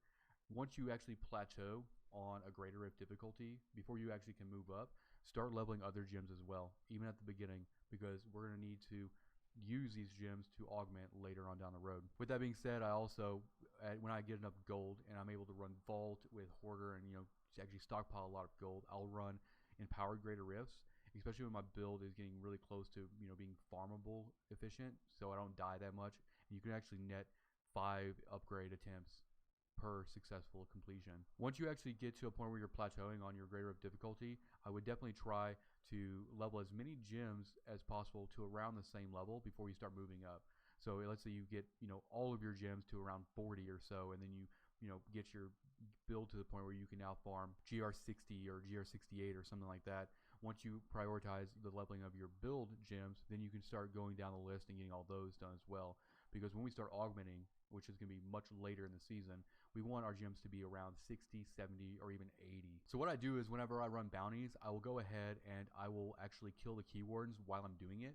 That way I can stockpile infernal machines and I can kill the Ubers and everything, and just kind of get mats together that needed for the Hellfire Amulet. Because unlike this build, some builds that require the Hellfire Amulet for the 5th passive, all you need to do is just craft these until you get good rolls and you get one of the 5 passives. So for instance, is if I was going to use Hellfire Amulet here, and let's say that I wanted to use awareness, right? And a lot of Demon Hunter builds will use this. What I need to look for on my Hellfire is any Hellfire Amulet that has good rolls, that has either Numbing Traps, Leech, Cold Weak, Ambush, or Awareness, right? It doesn't have to be a certain passive. It just has to be one of the 5 that I'm looking for. Alright, let's go on to enchanting gear. When you start actually getting the pieces you need for your build, they're going to be crap. They're not going to be necessarily ancient. They're definitely not going to be primal at the beginning of a season. So what you need to do is you need to start shifting all of the stats on your gear to complement the build you're putting together, right? So what I end up doing is whenever I start actually looking at stats and enchanting, I will remove any unuseful stats from my gear, which is, let's say on this one, it's like impale damage on my feet, right? But I'm using impale, but this could be any other skill in the game. So if that stat is not actually helping what I'm running as far as my build goes, I'm going to remove it. And those are going to go priority first. I also don't focus on maxing out rolls at the beginning. All I'm trying to do is get the right stat on the gear I'm trying to do, because we're not going to have that many materials at the beginning. So try not to waste a whole lot at the beginning, because you have to cover all of your slots and getting it all optimized as well. You want to make sure you balance your crit chance and your crit damage. Usually what I do is I try to get, all my crit pieces usually ends up being on my rings, and then on my amulet, and then the gloves are a big one. I try to get, double crit on there. And then you can also get crit on your bracers and on your helm as well. So you really want to kind of even it out. You want to try to get a, as balanced as possible between crit chance and crit damage, just because of the way the multipliers work. Because the crit as a multiplier, what it does is it takes your crit chance and your crit damage as an average before it multiplies it across any other multiplier. So having those numbers as even as possible is probably going to help you in the long run. Another important thing to do when you're enchanting is making sure that you're getting your elemental damage on either your bracers or on your amulet. You can also get it on your offhand, like quivers, shields, and stuff like that. But usually, if your gear allows it, you definitely want to try to get it at least on your bracers. As you can see here, I have lightning damage 20% here, which is a max roll. But you definitely need that, because that's going to be a multiplier as well. You also want to allot at least 2 slots for skill damage. And certain slots will be allowed for certain primaries or generators or spenders. So for this build in general, I have my skills on, I have impale on my helm and I have impale on my boots. But you can also get skill damage on chest pieces and shoulder pieces, as well as belts sometimes, and then also pants. Now, as far as sockets go, whenever you start putting your build together, you need to have sockets on your jewelry in order to use your legendary gems. It is preferred that you try to get rings that have, and rings and amulets that have a socket already, so you don't have to waste an enchant roll on it. So, but at the beginning, what you need to do is just roll any unuseful stat off of that gear to make it into a socket. Like here, this compass rose is actually a problem piece for this build currently. I need an ancient that has, already a socket on it that allows me to get like crit dex crit or something on here, but it's also a piece I'm working on. But the idea is at the beginning, make sure you got your sockets so you can actually use your gems, because a lot of builds in Diablo require these gems and these abilities to function. As far as your weapon goes, whenever you actually get the weapon you need for your build, if it doesn't have a socket and you don't have a gift to put a socket on it, then what I would do is I'd go ahead and roll off the least useful stat, which is usually like vitality, into a socket, right? So once you actually do get a gift, roll that socket back off into a new, more useful stat, and then, you know, use the gift to add the socket to it as well.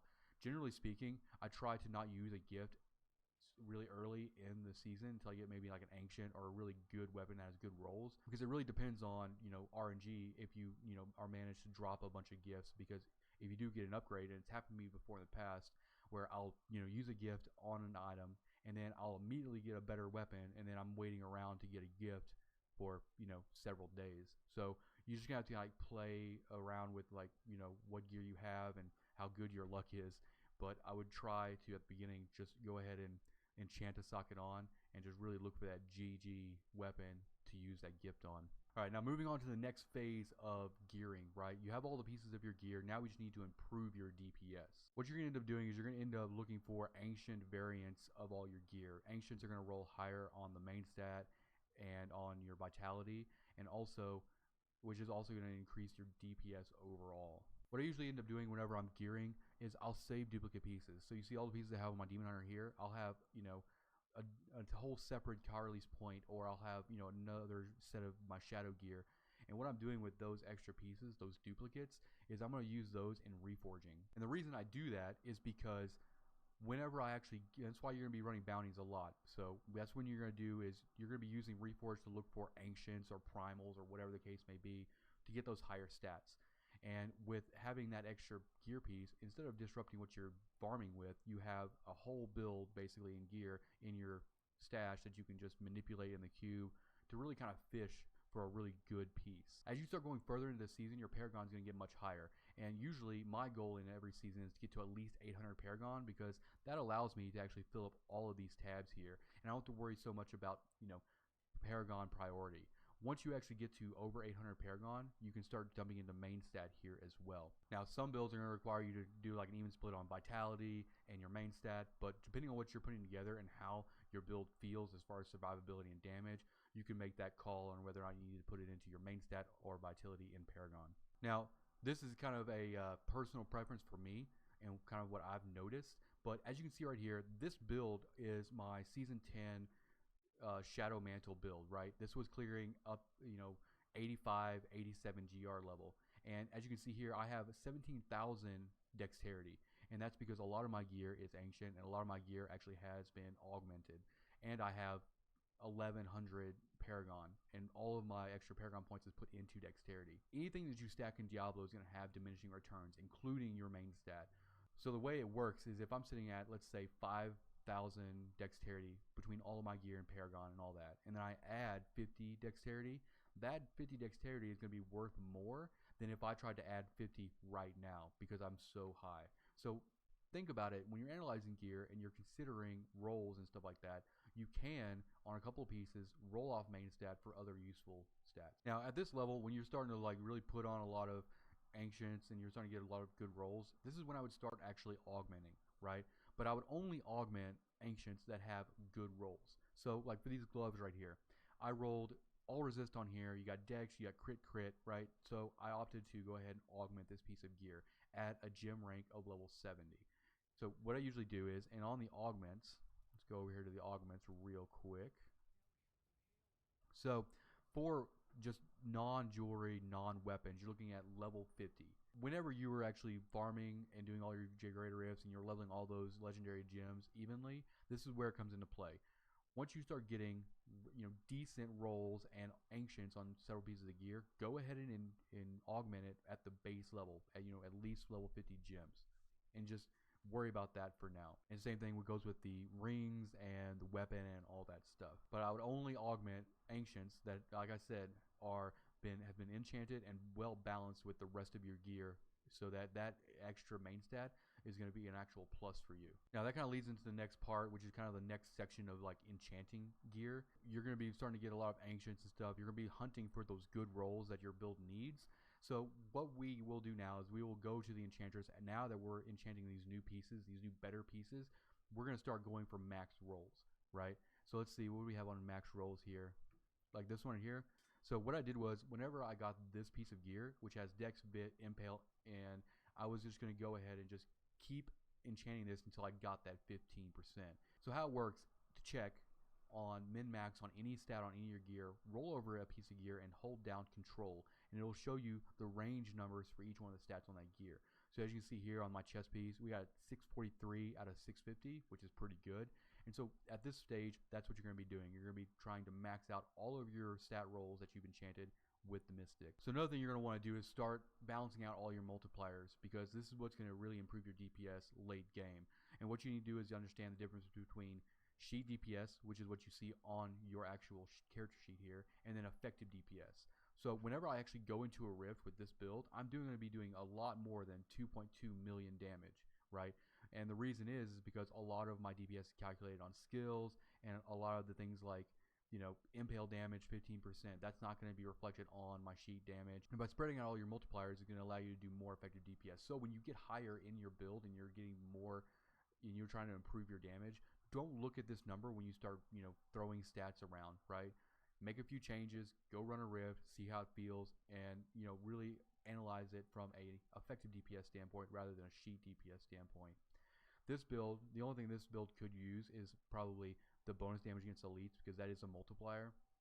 And as far as balancing everything else out, you're looking at like dex, you know, attack speed, and, you know, lightning damage, you know, skill damage and elemental damage. All that stuff kind of plays a part. And whenever you're looking at your build as a whole, depending on what your stat priorities are, so if, let's say you look up a build online, they want you to have, you know, crit chance, crit damage, cooldown reduction, you know, let's say lightning, elemental damage on your bracers.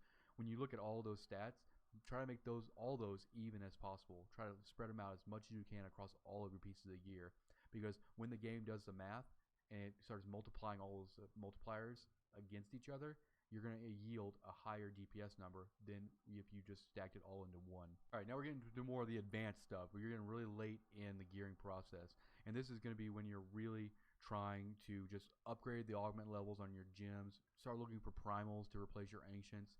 And what you need to do here is, all of your games that you should be playing, all the rifts that you're running, everything should be done in 4-player groups, because you get a higher Paragon and experience, more magic find, and all that stuff, and it's quicker as well. I'm gonna go over something really important when it comes to augmenting. At the beginning, when you start augmenting gear, you're gonna just go for the base amount, right? Because any amount is better than nothing, right? Once you start actually getting ready to upgrade the augment level on your gear, I wouldn't go like this piece of gear, my gloves. I'm not gonna go and level a gem to like 75 or like 74 and then go and augment it again, because it takes a lot of mats, you know. It takes time to level that gem to 70 plus. It takes, you know, all these gems and stuff to use. And yeah, it's only 3 at the moment, but when you look at like Flawless Royal Emerald times 3 for every piece of gear you have, it does add up. What you should be focusing on is at the beginning, get all of your gear augmented at the base level gem, right? And then just keep upgrading gems. And I would say that between every like 10 and 15 levels on that gem, upgrade that piece of gear. So if I was going to look to upgrade the augment on these gloves, I would actually not even consider it unless I was holding a level 80 or 85 gem, because it's going to give me more bang for my buck as far as the mats that's going to be required. And like I said before, when you get to this level, you're going to be doing like GR70, GR80. You're going to be going through a lot of pieces of gear. You're going to be looking for primals with good rolls. And another thing to note too is whenever you're rolling or enchanting primals, they'll always have max rolls regardless. Another thing you might want to do when you start getting much higher in Paragon level and everything, depending on what build you're using, you might want to start shifting some of this Paragon out of your main stat into Vitality. And it all goes back to, you know, diminishing returns here. So like on this build here, I could probably drop back down to like 15,000 Dexterity and get a little bit more health. But you're gonna be your hands are gonna be kind of tied when you get to that point, because some of the pieces of gear that you have are gonna be, you know, tied to that slot. So for instance, let's look at this shoulder piece, which I haven't rolled at all because it has Dex, Bit, All Resist, Cooldown Reduction, right? Pretty good for a Demon Hunter Shadow Mantle build. But let's say that and like for these gloves here, like I replaced like the, you know, one slot that had probably Vitality on it or something. So I only have certain options for re-rolling. So this item, if I wanted to roll off Dexterity, is not going to be eligible unless I reforge it and reset it. That's why you're going to be looking for gear pieces that already has all the stats you want on it, so you only have to make minor adjustments. So like these shoulder pieces, these would be my first candidate to roll off Dexterity, right? And so what am I going to be looking for? Other beneficial stats, right? You can go for regeneration or armor or life, but there's not really a whole lot of like options here for me. So another thing you should pay attention to whenever you're enchanting is to make sure you look here at whatever slot you're looking at to replace, and make sure that something in here falls within, you know, a beneficial stat for your build. And as far as that gets you pretty far into the progression of gear. Past this, you're going to be looking at, you know, replacing a lot of pieces with, you know, really good primals, and then making sure those primals actually have the roles required, and then, you know, augmenting those. And then, you know, at the very, very, very end, like the highest end of your gearing, you might be like just straight upgrading augments, you know, at that point. Usually no one gets really that far in a season, and unless you're, you know, doing non-season stuff, which, you know, a lot of people do, I do as well, you know, you're not going to get to the point in a season where you're going to have all primals and it's all going to be good rolls and it's all augmented to like 100 plus, but it's a good goal to strive for. But just, you know, as kind of a closing thought here, whenever you have put together your build and you, let's say you've plateaued at like 55 or like GR 60, you need to look at all of your gear, not only individually but as a whole, and to figure out where your bottleneck is, right? You always need to keep in mind, you know, what your build is trying to accomplish with the skills and the, you know, stat priorities you're looking for, and making sure everything's nicely balanced out. Going back to like the multipliers and all this stuff, spread it all out. And, you know, I've even been in situations where like this build, I think I was stuck at like, you know, GR 89 or something on my push, but I ran out of time in the season. But if I would have put it like, let's say, bonus damage to elites on here, right? That's a multiplier which would have actually increased my DPS, my effective DPS, quite a bit. So it's all about just looking at the big picture and just kind of like tweaking it here and there. I hope this video actually helped you guys. I look forward to seeing the comments in the comment section if this has helped you, or, you know, if you've been able to break a plateau in either your non-season or, you know, in whatever season's coming up. If you like Diablo content, if you like Blizzard content in general, hit the subscribe button, hit the like button to see more, and I will see you guys next time.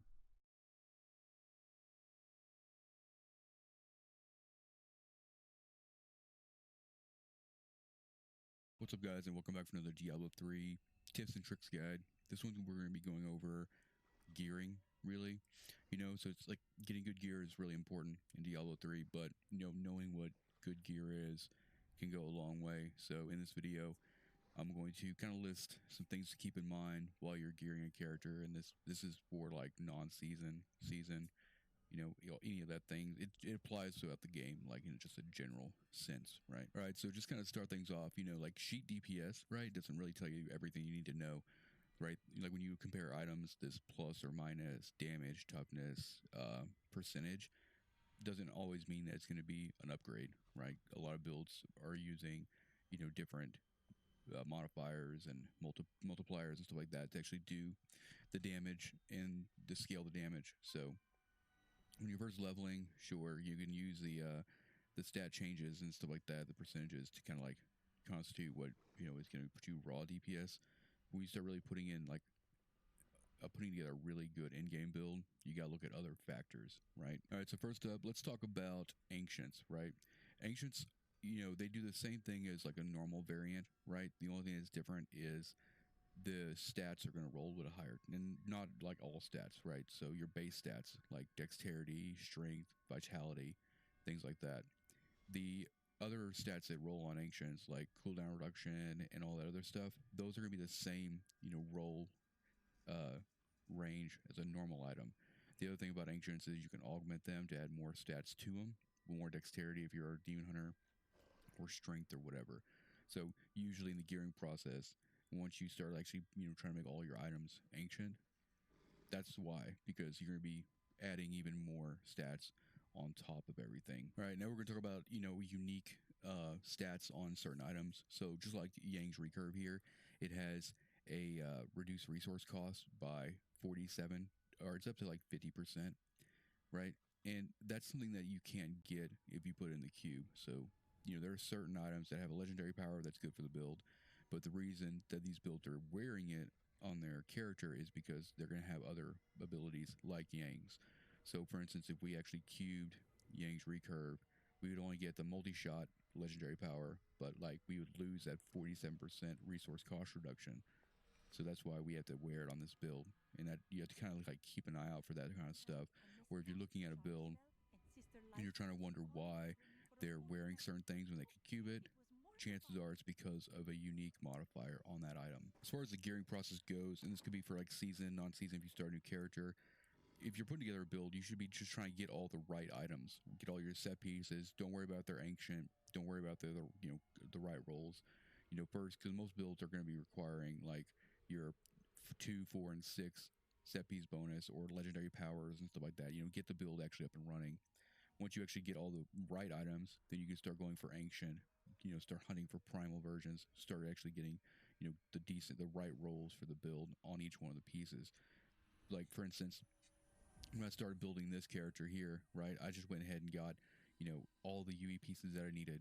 I got my Yangs, I got my Deadmans, my, rings and stuff. Once all that stuff was done, the build was functioning at a low level. I started going after like ancients, and getting them, make sure I get the right rolls on every piece, right?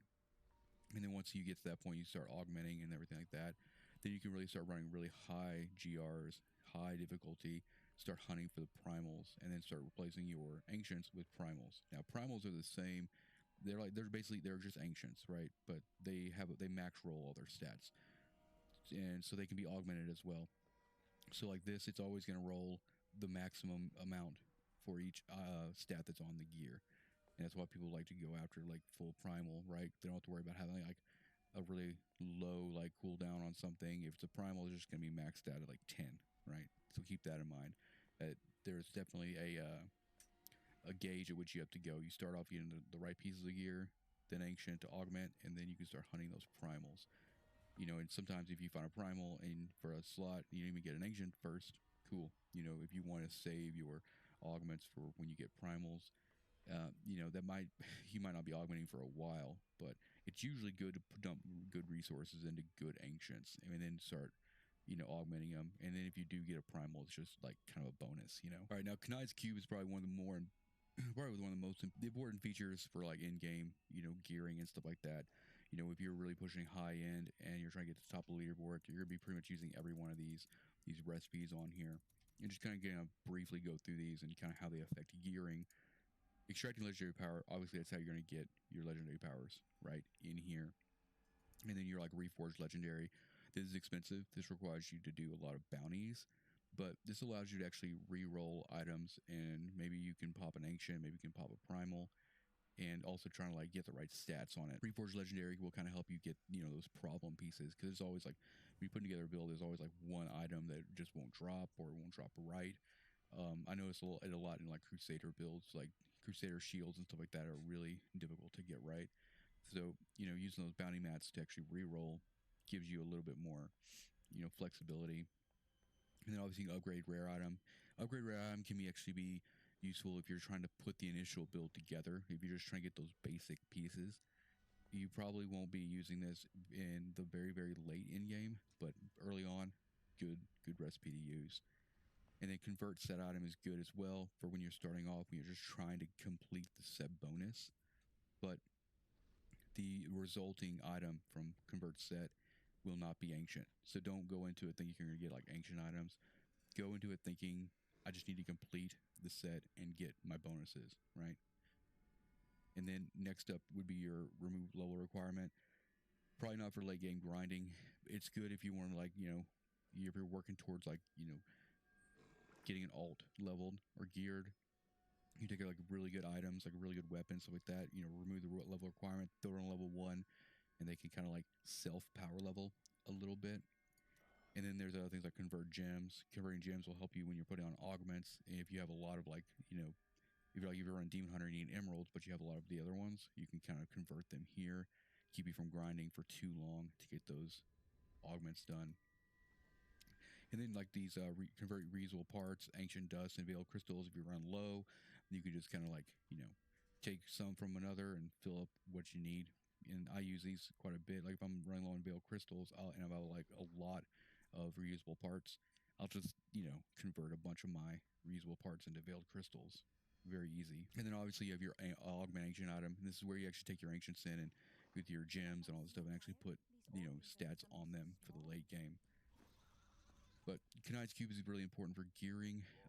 I would say probably wait until you get ancient items that have the right rolls on them, high enough rolls. They don't have to be like 100% correct, but you definitely don't want to waste too much material in augmenting or legendary gems and augmenting. It kind of just it's kind of depending on like where you are in the gearing process. If you feel like you're not going to upgrade that slot for a while, or if that's as good as it's going to get for a while, go and throw an augment on it, even if it's like a level 50 augment. The other part of gearing would be your legendary gems here. Very, very important. Just like in this build, I'm using a Band of the Trapped and a Zystone, and then I have Boon of the Hoarder on just for like gold farming and stuff like that. But if you hit like a plateau with like your DPS and you're trying to push, you want to make sure you're keeping your equipped legendary gems as high as possible, right? And I would say that, if you're, let's say you're going to do like, you want to farm like GR 100, yeah, you need to be getting your gems as close to like, 95 or 100 as you possibly can. And I think that they should definitely take priority over a lot of other things, right? Usually when I start pushing to a new tier of Greater Rift, I actually try to get the gems leveled up as much as possible. So say I'm going for tier 1 or GR 100, I'm going to want to farm that. Probably going to run, GR 90s, GR 95s a lot and get those gems as close to 1% as possible, because every time you complete a Greater Rift and you level up a gem, the higher the gem level gets, if your GR level stays the same, the percentage of success goes down, right? So, getting your gems leveled up kind of, force pushes you up in the tier list for the Greater Rifts, and something to keep in mind. And most gems have 2 different abilities on them, and the second ability always becomes active when you reach level 25.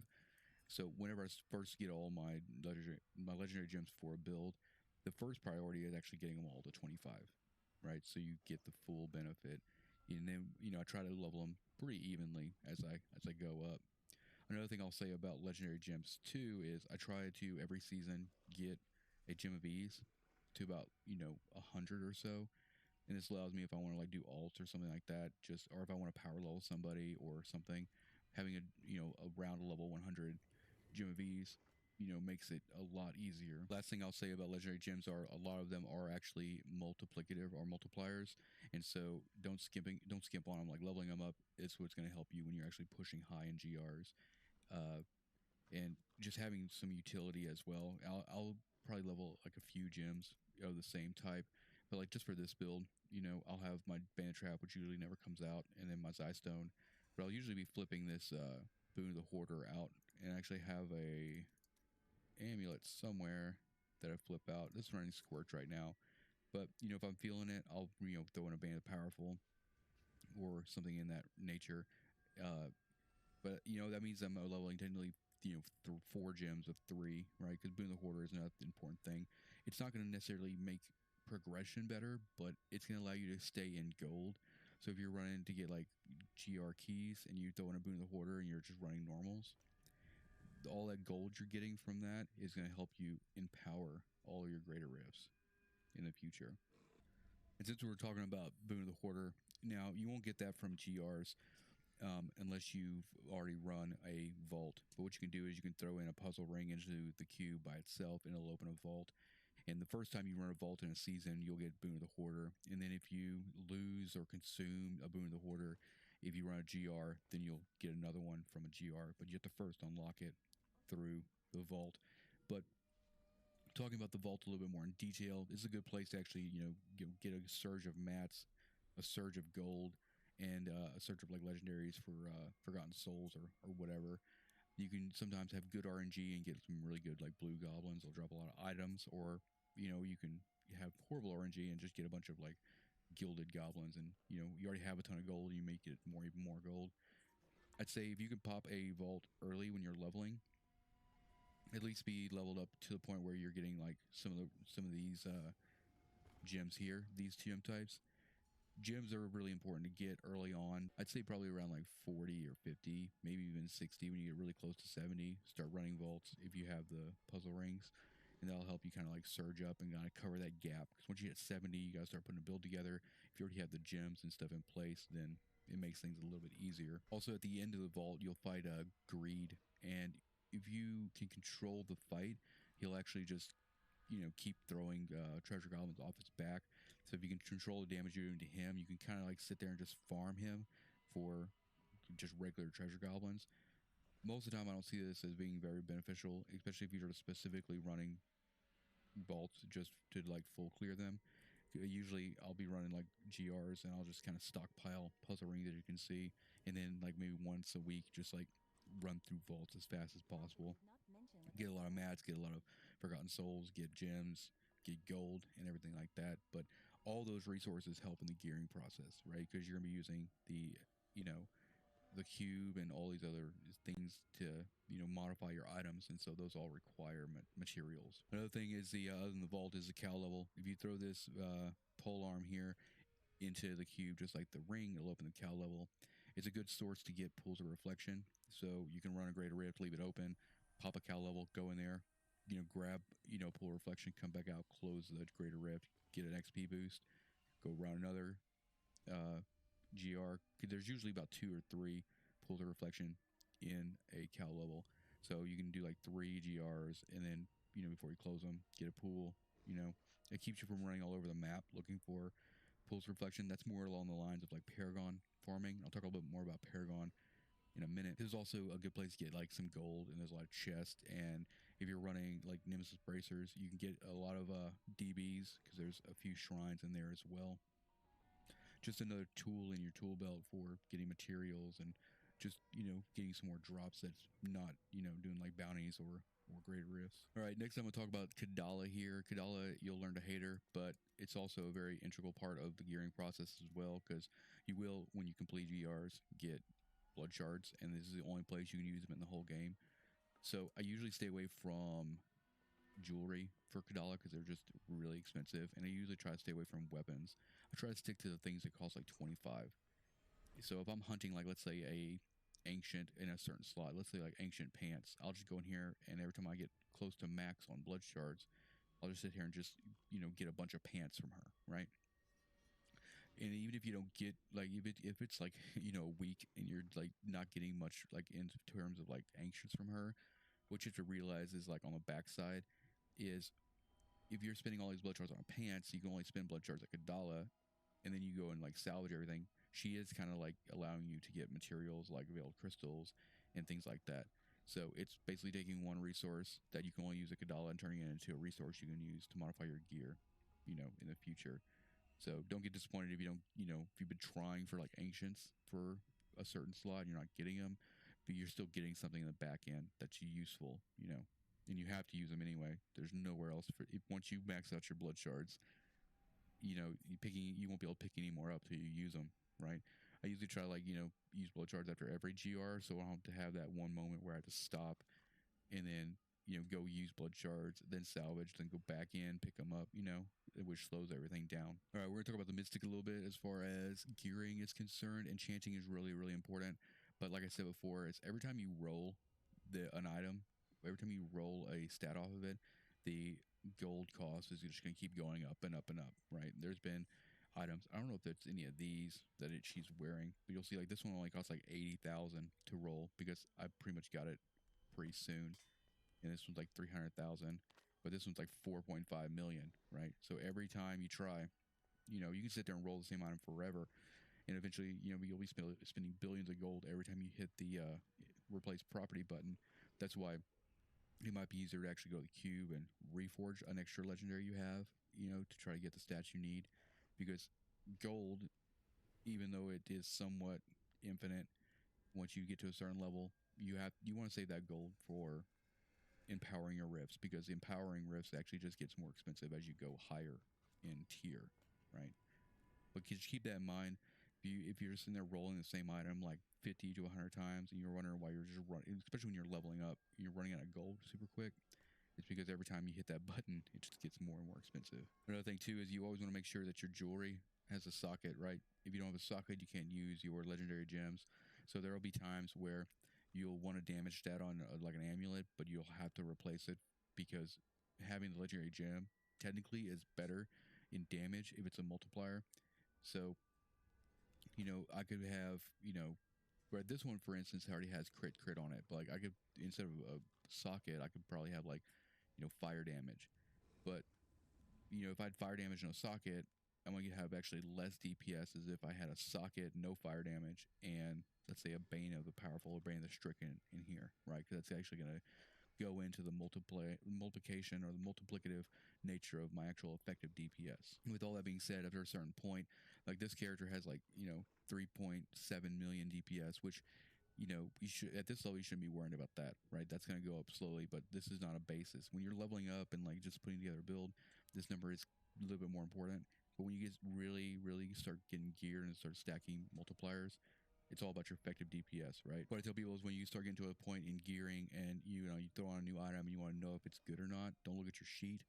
Go into like a normal rift or greater rift that you've been running and see how it feels. Because if it's an upgrade, you'll be able to, if it's a damage upgrade, you'll be able to know, you'll be able to feel if it's an upgrade, right? Just like if it's a survivability upgrade, you'll be able to notice that your life is not bouncing around so crazy, right?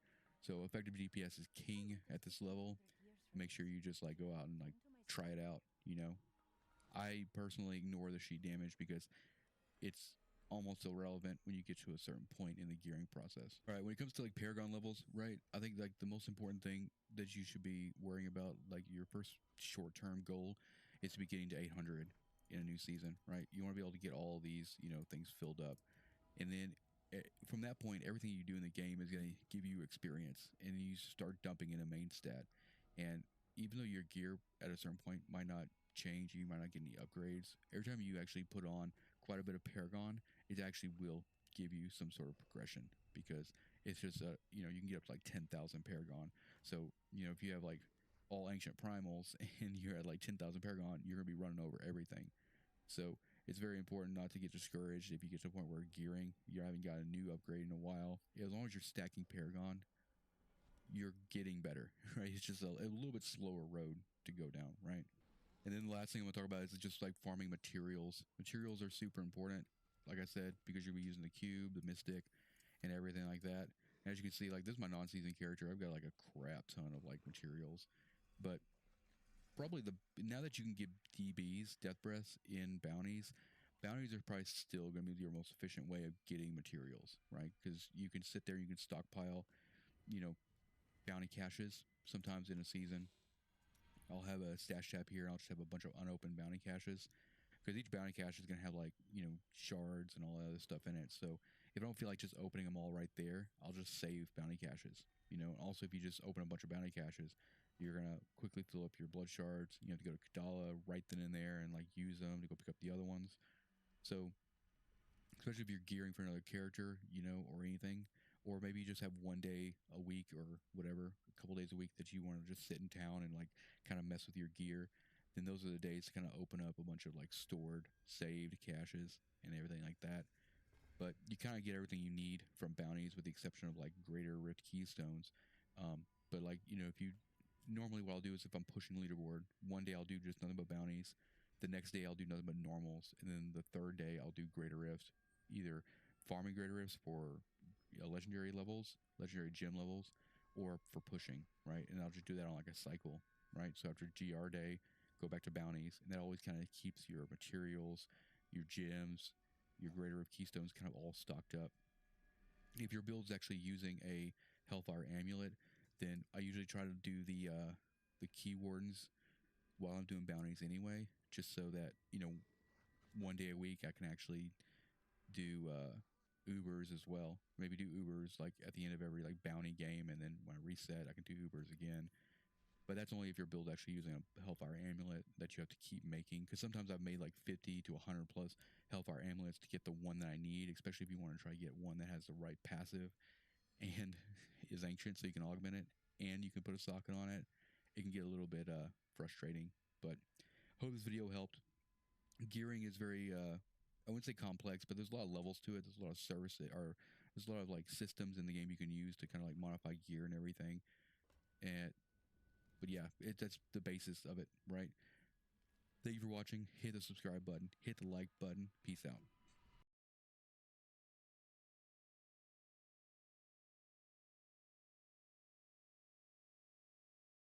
Hey folks, this is Riker with a Diablo 3 Monk build guide. This guide is for the updated Inna Monk, which is now going to be one of the best builds in the game. Every pre-existing Inna build is now gone. It's RIP.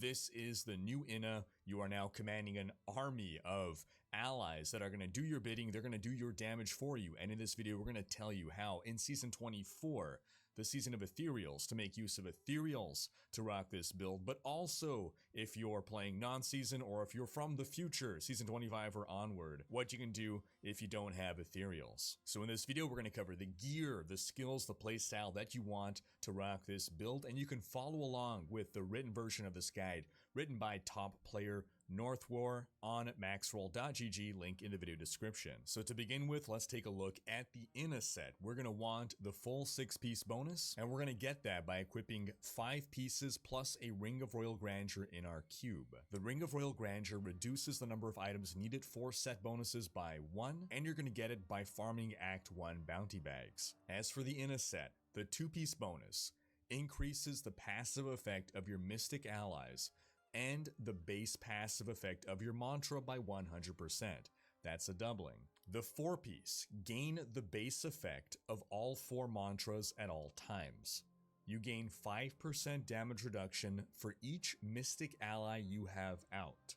Your Mystic allies no longer take damage. And then the 6-piece gain the passive abilities of the 5 runed Mystic allies at all times. So you don't have all those allies out, but you do have their passive abilities. Attacking enemies creates your chosen Mystic ally rune that lasts 15 seconds, stacking up to 10 Mystic allies. The damage of your Mystic allies is increased by 3,000% for each Mystic ally you have out. So 10 Mystic allies, each increasing your damage by 3,000%. That's 30,000% increased damage, and the 4-piece, that's going to go from 5% times 10 to 50% damage reduction. And between the base effect of all of our allies and mantras, we're gaining more life, more all resist, and more damage. Now for this build, we also want to wear the crudest boots. Mystic ally summons 2 Mystic allies that fight by your side, and they deal increased damage and are able to attack with their active forms longer. Crucial item for this build. The 200% damage multiplier, that's tripling their damage. We're also going to take the Bindings of the Lesser Gods bracers. Enemies hit by your Cyclone Strike take 200% increased damage from your Mystic ally for 5 seconds. Split fire allies gain 5 times this bonus. Huge damage multiplier. Now there's 2 strong flavors of Mystic ally here, fire and water. We're going to cover both of them in this guide, and we're going to start with the fire one, which is best served for GR pushing. So for this fire variant, we're also going to want some Lefebvre's Soliloquy shoulders. Cyclone Strike reduces your damage taken by 50% for 5 seconds. We're already using Cyclone Strike for our Bindings of the Lesser Gods. This will bring some extra damage mitigation. And to bring even more, we're also going to work in Spirit Guards bracers. Your spirit generators reduce your damage taken by 60% for 3 seconds. Another great toughness multiplier.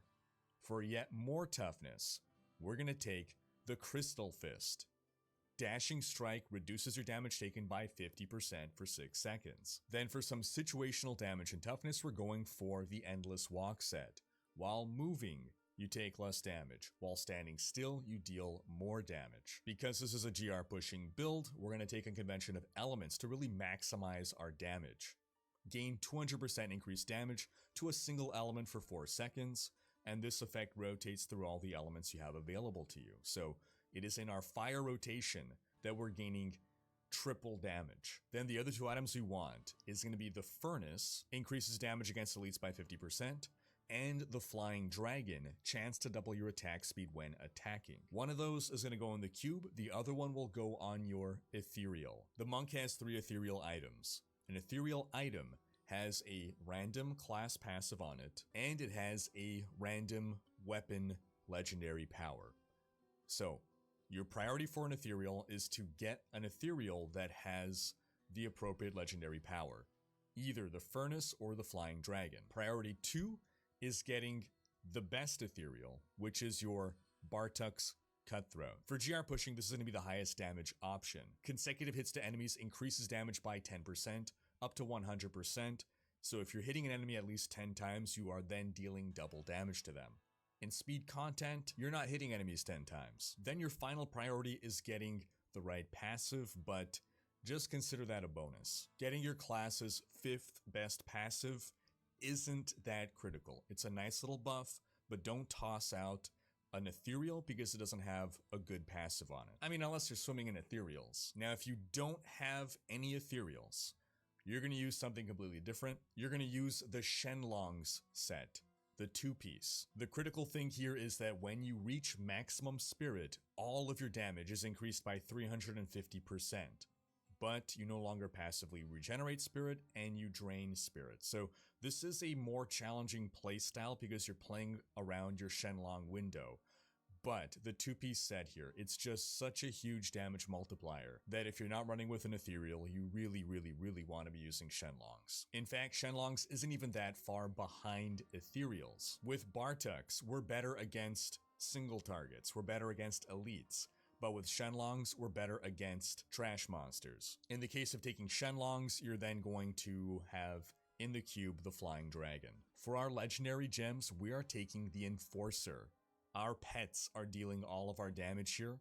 This buffs them up. We're taking the Bane of the Trapped, best gem in the game, damage multiplier that will always be in effect. And then we're taking a Bane of the Stricken, again, for GR pushing. If it's taking you more than 2 minutes to kill that Rift Guardian, the more you attack an enemy, the more damage you do against them, and 25% increased damage against Rift Guardians. Most people swap to this far too soon. If you're doing speed content, you don't want to be using a Bane of the Stricken. There are far better options. Now again, this is the fire variant of the build. The fire variant is the best for GR pushing.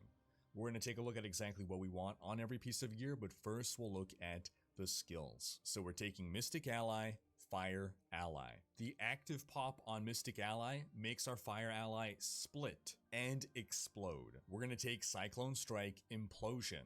Cyclone Strike pulls enemies in. Implosion makes us pull them in from even further away. Cyclone Strike triggers our Lefebvre's defensive buff, and it triggers our massive Bindings of the Lesser Gods offensive buff, which is even more important for Fire Ally. So you really don't want to be actively popping your Fire Ally until you have first popped Cyclone Strike. Next we'll take Way of the 100 Fists, Assimilation. Each enemy hit with the 3rd hit increases your damage by 5% for 5 seconds. It's another little damage multiplier, and it's our generator here. Next we'll take Dashing Strike, Blinding Speed. Dashing Strike is our mobility power. It's also going to trigger our Crystal Fist defensive buff, and Blinding Speed gives us an additional 40% increased dodge chance for yet more survivability. Next, we're going to take Blinding Flash, Faith in the Light. This blinds enemies, but the Faith in the Light rune makes us deal more damage to enemies that are blinded. So this is something that we want to actually use offensively right before we're going to pop our Mystic Ally. Then our major defensive power, we're taking Serenity, Ascension. Serenity makes you invulnerable. Ascension increases the duration of Serenity to 4 seconds. If you're about to die, pop Serenity, or otherwise do it when you're halfway through your cold rotation. Fire comes after cold, so popping it 2 seconds into cold ensures that you're going to be invulnerable when you're right in the thick of monsters and positioning and ready to set off your Fire Ally nukes. For our passives, we're going to take Beacon of Etar for 20% cooldown reduction. We'll take Seize the Initiative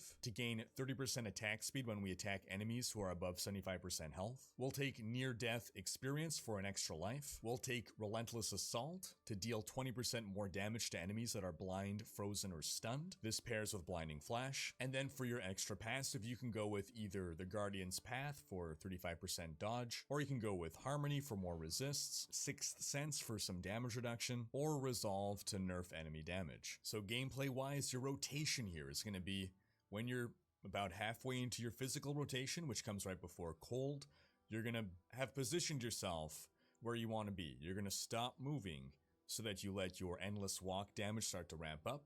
You're going to Cyclone Strike to pull mobs in, and then you're going to hold down Way of the 100 Fists to try to hit as many enemies as possible, get your assimilation stacks, also trigger your Flying Dragon double attack speed. Then 2 seconds into cold, pop Serenity, and then at the start of your fire rotation, use Cyclone Strike again, then pop Blinding Flash, and then Mystic Ally. Wait to see those allies explode. Once they've exploded, you're waiting for that next rotation, so feel free to move along, reposition, and get ready for the next boom. Now, this is actually a build in which you don't want to group too much density. Your allies need to be able to navigate to where you want them to be, and if there's too many monsters on screen, they won't be able to get there, so you don't want to group more than about 20 to 30 monsters. Instead, you want to focus on killing high value monsters that give you a lot of progression when you kill them. As a rule of thumb, the bigger the monster, or the more health the monster, the more progression they give, as well as elites, of course. Now, for the Shenlong version, we add the complicating factor of the Shenlong window. Everything else is mostly the same, but at the start of your physical rotation, you're going to look at your Shenlong spirit buff. If the buff is active, at that point you stop using your generator, you Cyclone Strike a few times to let your spirit hit 0, and then start generating again to ramp up. You want to drain all that spirit if you're in the Shenlong window. Then you're going to rapidly regenerate with those sweet Bruce Lee moves. And this will ensure that by the time you get to your fire rotation, you will be back in your Shenlong window. For the exact stats that you want on every piece of gear for this setup: shoulders, dex, all resist, cooldown, mystic ally damage. Helm, dex, vitality, crit chance, diamond for all resistance. Amulet, fire, crit chance, crit damage. Chest, dex, vitality, mystic ally damage. Gloves, crit chance, crit damage, cooldown, attack speed at higher paragon. For your bracers, you can either equip the spirit guards or the bindings of the lesser gods.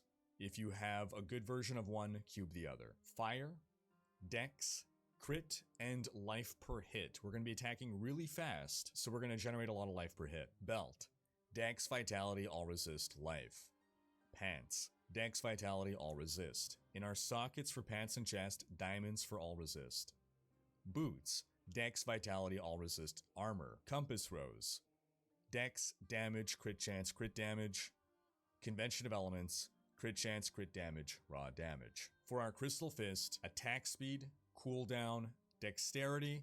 At higher paragon, you can replace dexterity for 10% damage. For your paragon points, max out move speed, then put into vitality until you've got about 1 million life, then dump everything into dexterity. For offense, crit chance, crit damage, attack speed, and cooldown. For defense, all resist, life, armor, life regen.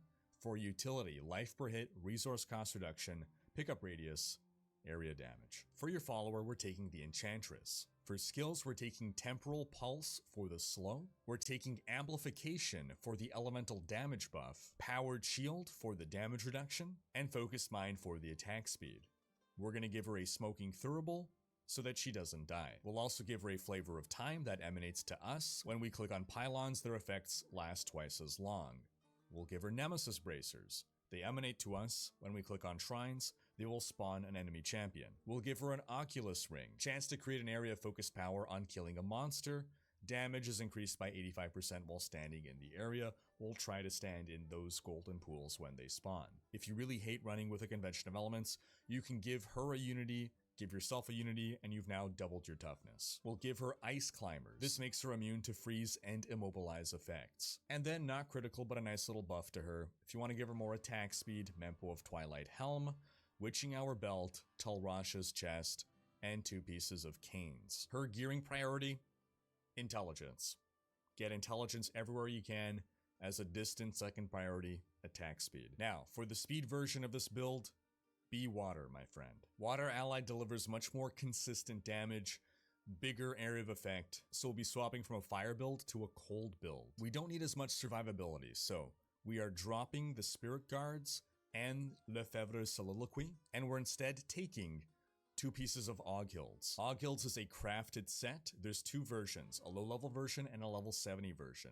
You want to craft the level 70 version. The 2-piece set reduces damage taken by 15% and increases damage dealt by 30%. 3-piece reduces damage from elites by 30%, increases damage to elites by 30%. We're going to swap out the Endless Walk set, as well as the Convention of Elements, for Focus and Restraint. This 2-ring combo more than doubles our damage. You hit with a generator, you gain a 50% damage buff. You hit with a spender, you gain a 50% damage buff on top of the existing 50% damage buff. We're also going to take a Squirt's Necklace. While not taking damage, damage dealt is increased by up to 100%.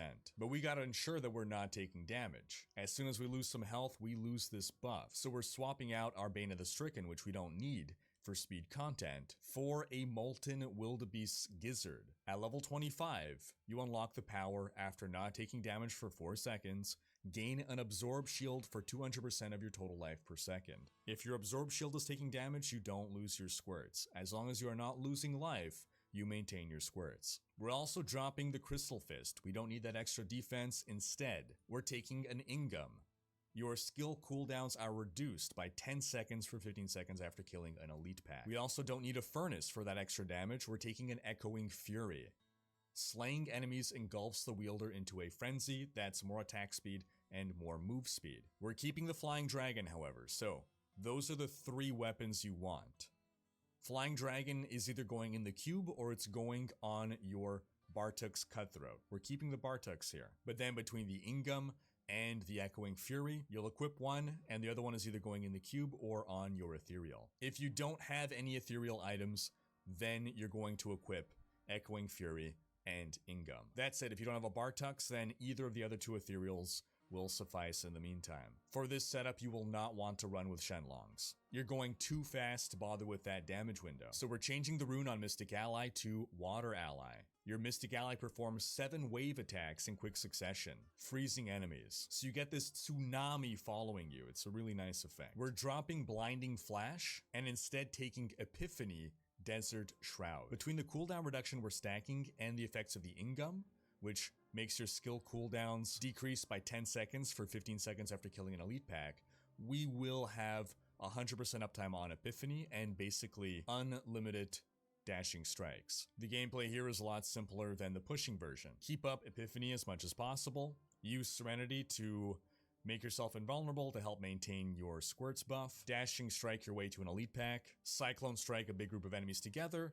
And then pop your Mystic Allies to kill everything. When you got some free time, pop Way of the 100 Fists to activate your Focus and Restraint buff, and to trigger your Flying Dragon. Your Mystic Ally is going to come off cooldown very rapidly because of the Ingam, but don't be trigger happy on it. If you're seeing waves, don't pop it. The waves are still doing damage. Wait to see those waves turn back into the blue men, then you can pop it again. For speed greater rifts, we can also make some changes to our Enchantress. We can give her the Hand of the Prophet token, which will give her access to all skills. In doing so, however, we need to help her stay alive. Now, the Enforcer gem gives 90% damage reduction to our pets, and our Enchantress counts as a pet, so that helps. But we'll also equip on her an Esoteric Alteration to give her some damage reduction, and a Mutilation Guard to give her some more damage reduction. In this setup, you're definitely not using a Unity, so you'll swap out her Unity for a crafted Hellfire Ring. This is just for the extra experience, it's not mandatory for the build. You can also give her a Leoric's Crown with a ruby in it for even more bonus XP. And her gearing priorities will now still be Intelligence first, but then Vitality, then Life, then Armor, then All Resist, then Life per hit, and then Attack Speed. And that's gonna wrap up this video. But do stay tuned for more video guides as Season 24 of Diablo 3 begins on July 23rd. Thanks for watching. Special thanks to my Twitch, Patreon, and YouTube supporters for making these videos possible. If you like what you see on this channel and want to support the creation of more content, you can consider pledging on YouTube or Patreon and unlocking behind-the-scenes content, monthly virtual hangouts, and more. If you enjoyed this video, please share it, check out these other videos, and subscribe to join Riker's Raiders for more Diablo content.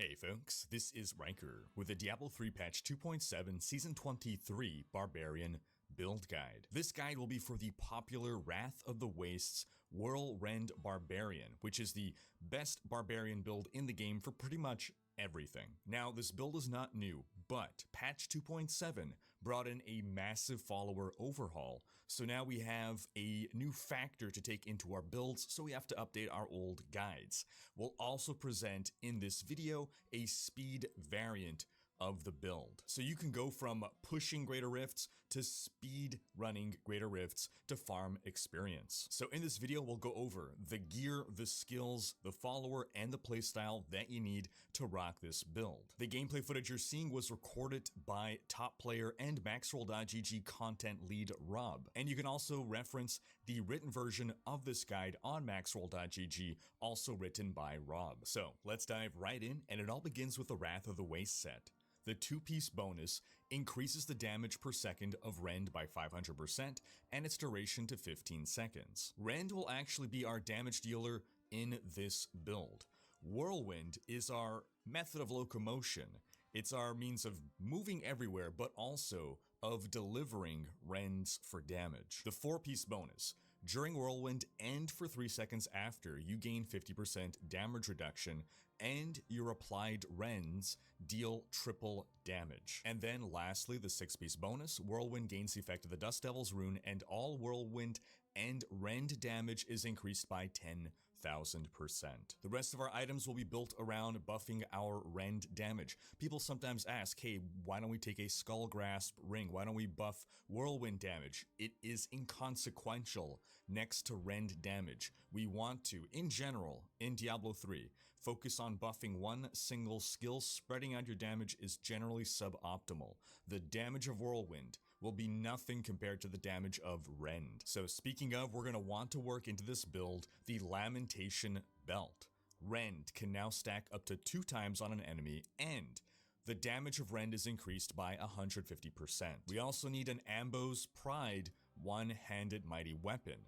Attacking with Whirlwind applies Rend, and the total damage of Rend is dealt over 1 second. So just whirlwinding will be passively applying Rend. For the Greater Rift pushing version of this build, we're going to put that Ambo's Pride in our cube, because for our weapons, we're taking Little Rogue and Slanderer. Istvan set. Every time you spend primary resource, gain 6% increased attack speed, damage, and armor for 5 seconds. This effect stacks up to 5 times. That is 30% increased attack speed, damage, and armor. Terrific buff. Also in our cube, we're going to take a Mantle of Channeling. While channeling Whirlwind, all damage is increased by 25%, and you take 25% less damage. We'll always be channeling, so we'll always have this. We'll also take in the cube an Obsidian Ring of the Zodiac.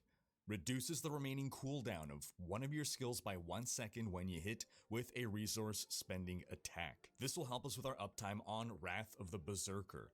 Big, powerful Uber form buff. We'll be taking a Band of Might. Powerful defensive item. After casting Furious Charge, Ground Stomp, or Leap, take 80% reduced damage for 8 seconds. You want to play around this, you want to make sure you always have this buff up. Next, we'll take a Convention of Elements. You're going to rotate through different elements. You'll have a different damage window for 4 seconds in every element. This build is a physical build, so ideally, during your physical damage window, you want to be maximizing the amount of damage you're dealing, but this build isn't as contingent on a rotation as others, so I know a lot of people don't like managing the convention rotation. In this particular build, it's not absolutely critical. Of course, if you want to maximize your damage though, try to be mindful of that rotation. Next, we'll take Mortix Brace Bracer. Wrath of the Berserker gains the effect of every rune. Nice little buff. And then lastly, we're going to take a Hellfire Amulet. Now, historically, we've been using some of the new and improved amulets here. Namely, for the pushing build, we would have used the Flavor of Time. However, with the follower update, we can now put that Flavor of Time on the follower and still have it emanate to us, benefit from it. So instead, we're going to the classic Hellfire. The Barbarian has a lot of good passives, so we're going to squeeze in a 5th passive with the Hellfire Amulet. Now we'll go over exactly what we want on every piece of gear. But first, a look at the skills. For our skills, we're starting with the star of the show, Rend Bloodbath. We're picking the Bloodbath rune here because basically enemies that die to Rend will effectively spread Rend to other nearby enemies. So basically, Bloodbath gives us extra procs of Rend. Next, we're going to take Whirlwind Wind Shear. Again, Whirlwind is just a vehicle here. The Wind Shear rune makes us gain 1 Fury for every enemy struck. This really helps with our Fury management. As long as we're whirlwinding through enemies, we should never run out of Fury. Next, we're taking Wrath of the Berserker. Rune doesn't matter because thanks to our Mortix Brace Bracers, we get all the runes. This gives us more crit chance, attack speed, dodge chance, and move speed just at its base unruned version. The Insanity rune gives us 50% increased damage, Striding Giant gives us 50% damage reduction, and Thrive on Chaos gives us life per fury spent. So there are some other runes, but they don't really do anything. We're gonna try to have 100% uptime on this buff. Next, we'll take Ground Stomp Wrenching Smash. We're taking this for a couple of reasons. First off, to trigger our Band of Might, we want to be stomping at least once every 8 seconds to maintain our buff of Band of Might.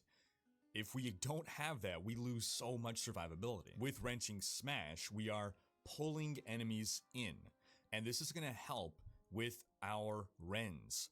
So, ideally, right before you're going to manually apply Rend, we'll explain that in a moment, you're going to want to pull them in with Ground Stomp Wrenching Smash. Alright, now we said that Rend will be applied automatically while whirlwinding due to your Ambo's Pride. This is true, but remember in Diablo 3, procs don't proc procs. In other words, area damage will not be triggered off of a triggered effect. So, when you manually cast Rend, area damage on your gear will apply, but the Rends that are auto-casted by your Ambo's Pride will not be applying area damage. Now for speedruns this is not terribly important, but when you are pushing Beta Rifts, in order to deal extra damage, you will be rending manually in the midst of whirlwinding. But you want to be doing that once you've properly grouped up your enemies and you're in your convention rotation. We'll discuss this a little bit more when we get to gameplay. We're taking Ancient Spear Rage Flip. This is purely a control power to help with grouping. At high greater rifts, when monsters take long to kill, again, you do big area damage, but you want to group enemies together. You want to pull elites along with you.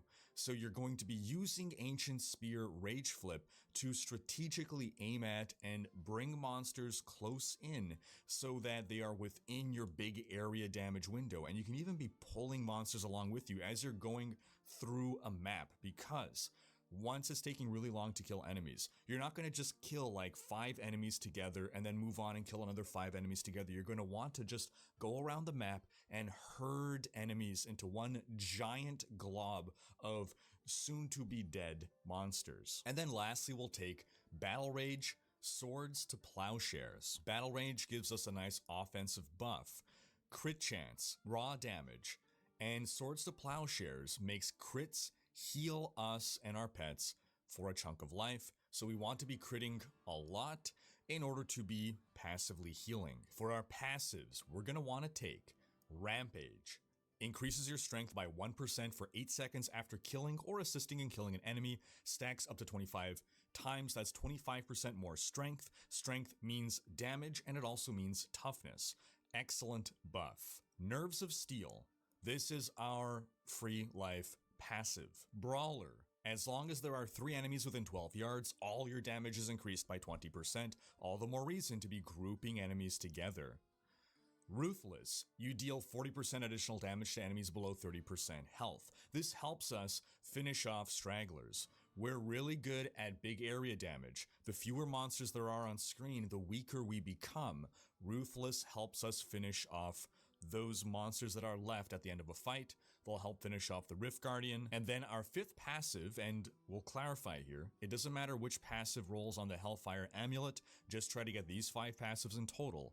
Berserker Rage. You deal 25% additional damage while near maximum fury, and thanks to that rune on Whirlwind, Wind Shear, we're going to be pretty much constantly near max fury. So again, that playstyle, you're going to pop into a map, you're going to pop on your buffs, you're going to ground stomp in order to put up your defensive Band of Might buff, then you're going to whirlwind around, Don't start trying to kill things, just start trying to group enemies together into a big group while maintaining your buffs. Then, when you feel you've got a nice sizable group, you've been using your Ancient Spear to pull enemies in. Once you got a nice big group of enemies, then you start bringing down the death. You're gonna ground stomp them. And then, ideally, right before your physical rotation on your Convention of Elements, because it's while you're in that physical that you're going to start manually applying rends. And you're going to alternate rend, whirlwind, rend, whirlwind, rend, whirlwind, because you don't want to lose your whirlwind buffs. Your Mantle of Channeling will persist for about 1 second after you stop whirlwinding. So you don't want to lose the 25% extra damage and 25% damage reduction. Now let's go over exactly what we want on every piece of gear. For your shoulders, cooldown, rend damage, area damage, all resist. For your helm, strength, vitality, crit chance, and a diamond for cooldown. For our amulet, physical damage, crit chance, crit damage. Gloves, area damage, cooldown, crit chance, crit damage. For our chest, strength, rend, all resist. You'll notice that we're taking more all resist than we are vitality. This is so that we benefit more from our healing. If you compare two pools of toughness, I have 1 million toughness, you have 1 million toughness. Imagine if my toughness comes only from vitality and I have no all resist, just hypothetical scenario, and yours is 50-50. If we are both healed for the same amount, you're benefiting significantly more from the heal than I am because you have less health overall, so that heal you're getting represents a greater fraction of your health. And for our pants and chest, the sockets, if you want more toughness, diamonds. If you want more damage, rubies. For our bracers, physical damage, strength, vitality, crit chance. Belt, strength, vitality, life, all resist. For our Convention of Elements, crit chance, crit damage, area damage. For our Band of Might, crit chance, crit damage, area damage. Pants, strength, vitality, all resist. Boots, strength, vitality, all resist, and armor. And for both of our weapons, strength, cooldown, area damage. For our legendary gems, we're taking a Taeguk. This will give us 8% increased damage for 1.5 seconds when you spend resource on a channeled skill, stacks up to 10 times, and you gain 2% increased armor for every stack. This will be very easy for us to maintain with Whirlwind. We'll also take a Bane of the Trapped, arguably the best legendary gem in the game, huge amount more damage to enemies that we're attacking. And then lastly, Bane of the Stricken. This build really suffers against single target. Bane of the Stricken is very important when you're pushing to take out that Rift Guardian. Each attack you make against an enemy increases the damage it takes from your attacks by 2.3%, and you gain 25% increased damage against bosses and Rift Guardians. For our follower, we're going to take the Templar to help keep us alive. So for his skill setup, we're taking Heal.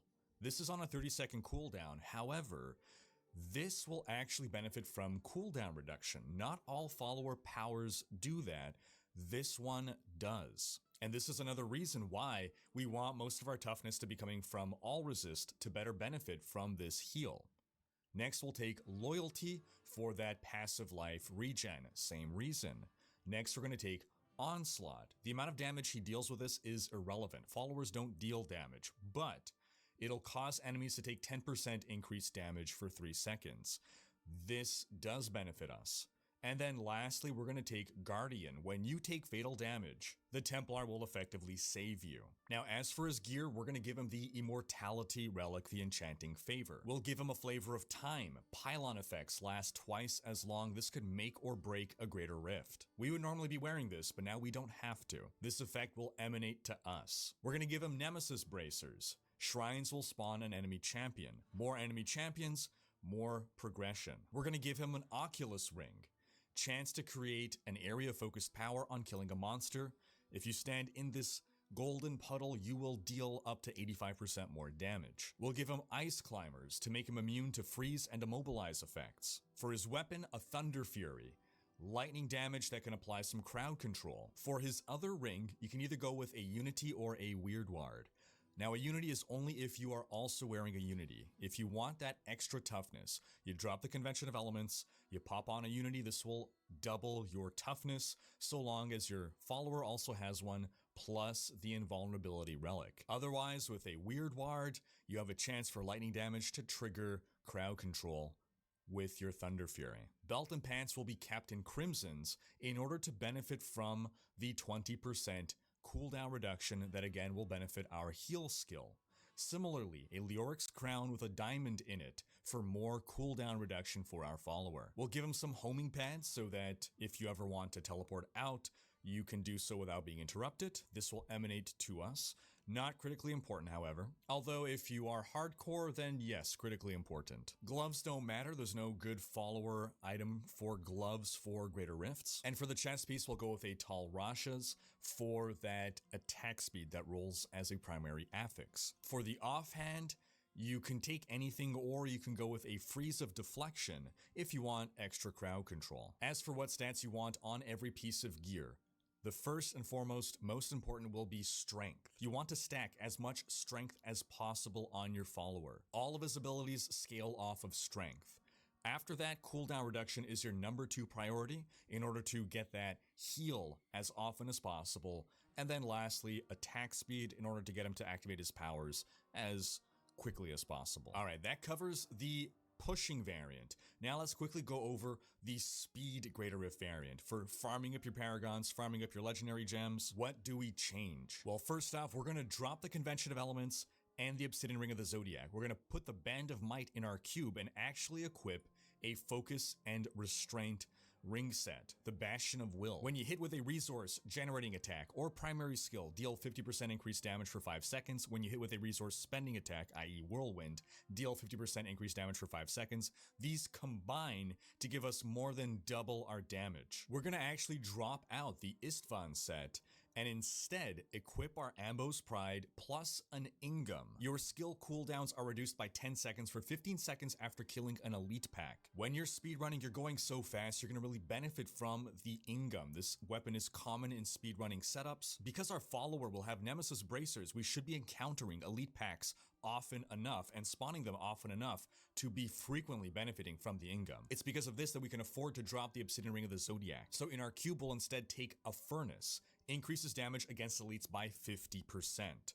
Again, this build suffers against single target. This will help with that. We'll also be swapping out our Hellfire Amulet for a Squirt's Necklace. While not taking damage, your damage dealt is increased by up to 100%, and damage taken is increased by up to 50. So double damage as long as we're not taking damage, which can be quite difficult to do. So we're actually dropping our Bane of the Stricken, which is never for speedruns. Bane of the Stricken is never good for speedruns. Instead, we're taking a Molten Wildebeest's Gizzard in order to get that secondary effect after not taking damage for 4 seconds. Gain an Absorb Shield for 200% of your total life per second. So we're trying to have that Absorb Shield keep us in our Squirt's window all the time and just kill stuff so fast that we're not taking enough damage to drop it. We're actually going to drop Battle Rage, and we're going to take instead Sprint Marathon to go even faster to help with our speed running. This will increase our movement speed by 40% for 4 seconds. We no longer need Ancient Spear Rage Flip because we're not focused on grouping enemies anymore. We're just killing everything as quickly as possible. So we're going to take instead Ignore Pain Bravado, 50% damage reduction, and 40% increased move speed to zoom even faster. For this build, we're not going to be manually rending. We're just going to be whirlwinding now. We're also dropping Ground Stomp because we don't need to be grouping enemies.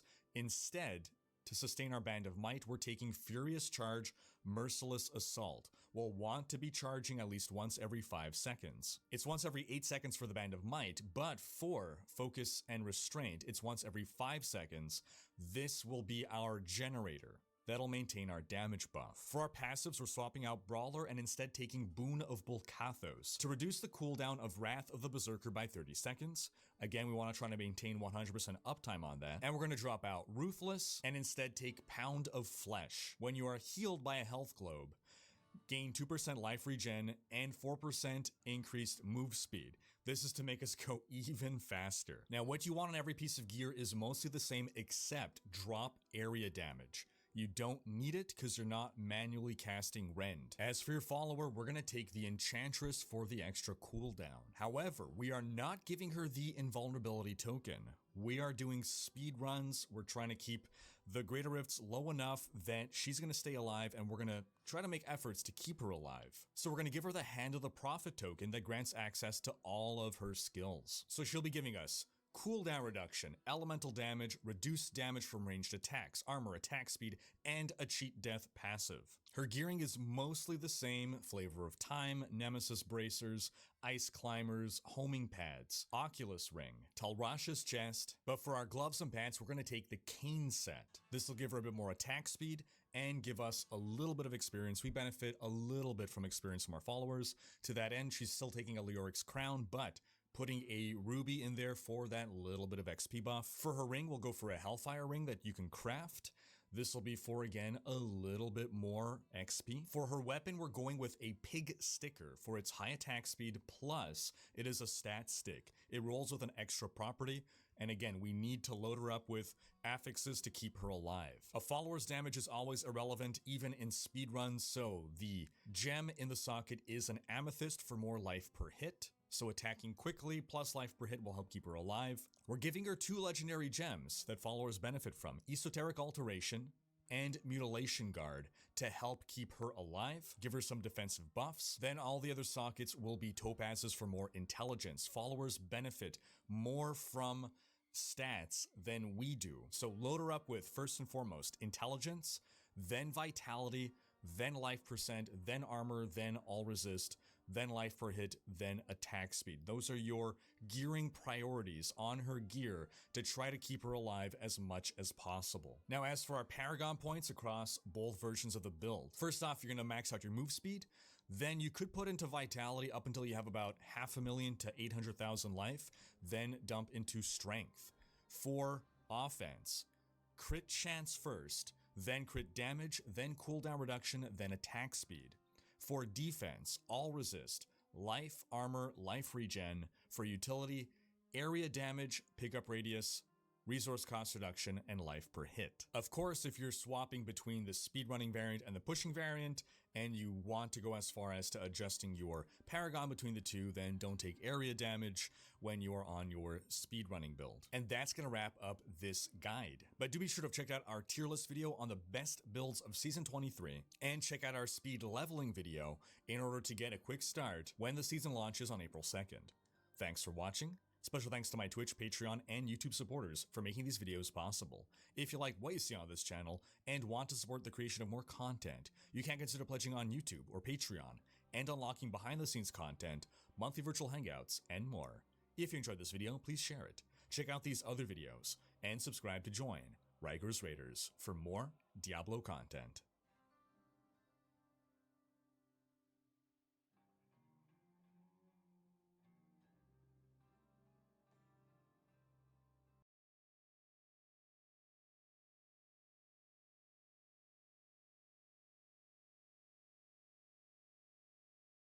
Hey folks, this is Riker with the Diablo 3 patch 2.7 Season 23 Wizard Build Guide. This guide will cover the Legacy of Dreams Twister Wizard, which is one of the most powerful builds in the game, and one of the 2 most powerful wizard builds, with the other being the new Firebirds Wizard. This build, however, will be the most powerful Legacy of Dreams or non-set wizard build that you can run.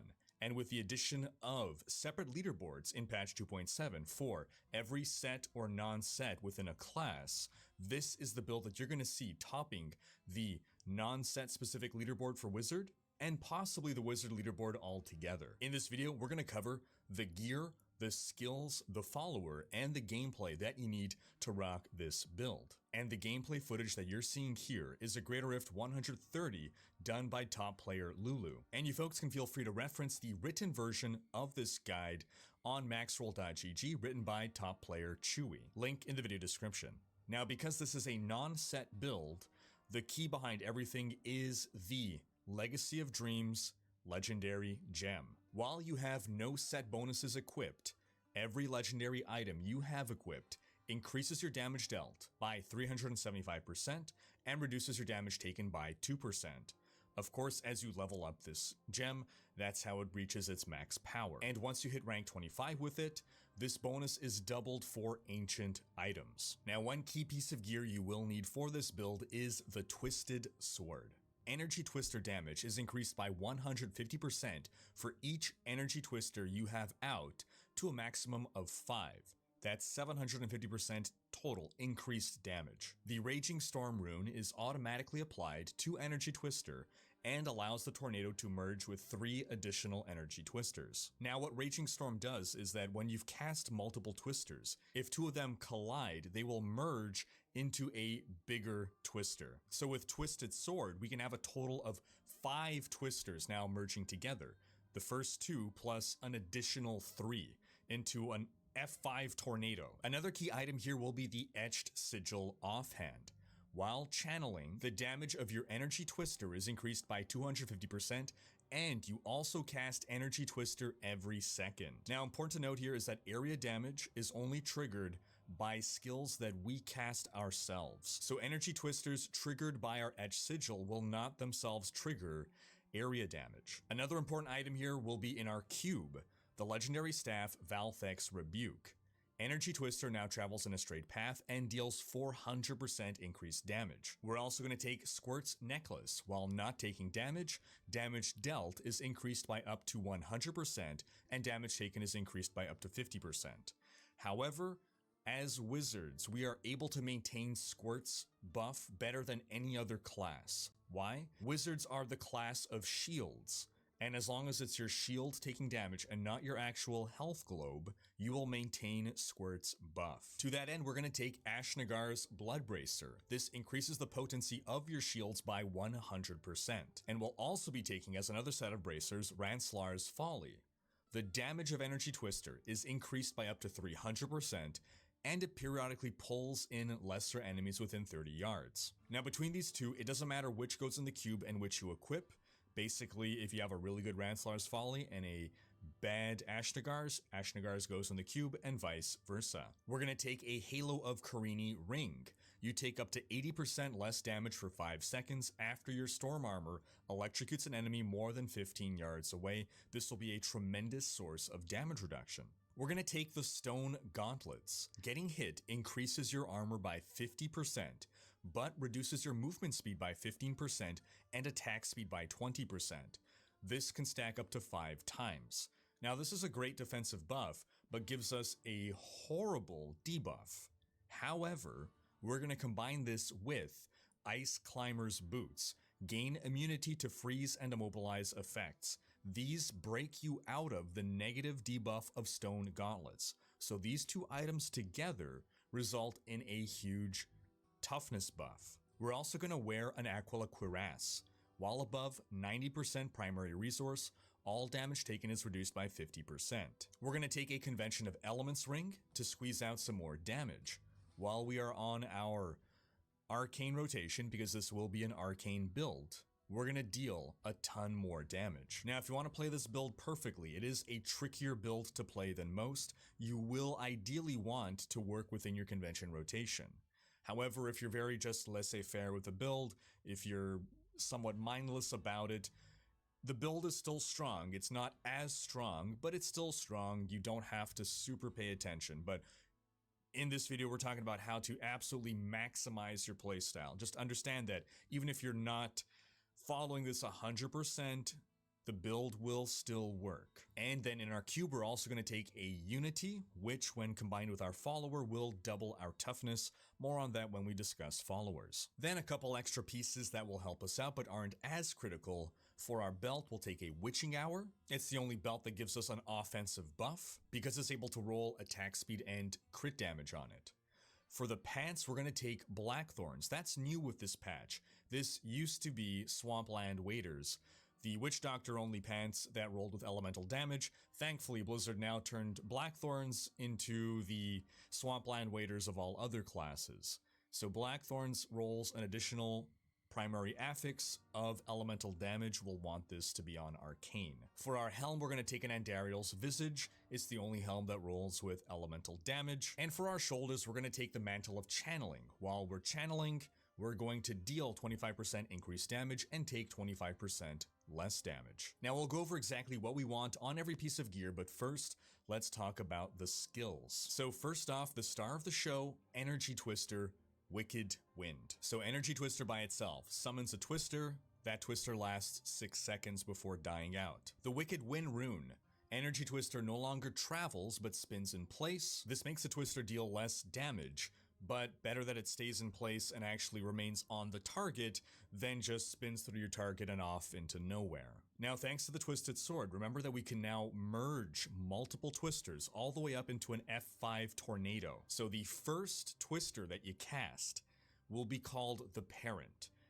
Subsequent twisters that you cast onto the parent will merge into the parent, growing it into a tornado, which can ultimately combine with a total of 5. That is, your parent plus 4 additional casts of twister will turn into that F5 tornado. And remember, 6 seconds is how long a twister lasts, but every time it merges, it refreshes that duration. It's also important to note that the parent is the twister that retains all damage multipliers. So when you merge something into the parent, it's going to adapt all the damage multipliers that were there on the original cast of the parent. This is important to remember for when we are cycling through our various buffs, because we want to ensure that all those buffs are applied to the parent. If they're not on the parent and they're applied to one of the child twisters that'll get merged, that's not going to help us out. So let's keep going. We're going to take Magic Weapon Deflection. Straightforward, Magic Weapon gives us a 10% damage buff,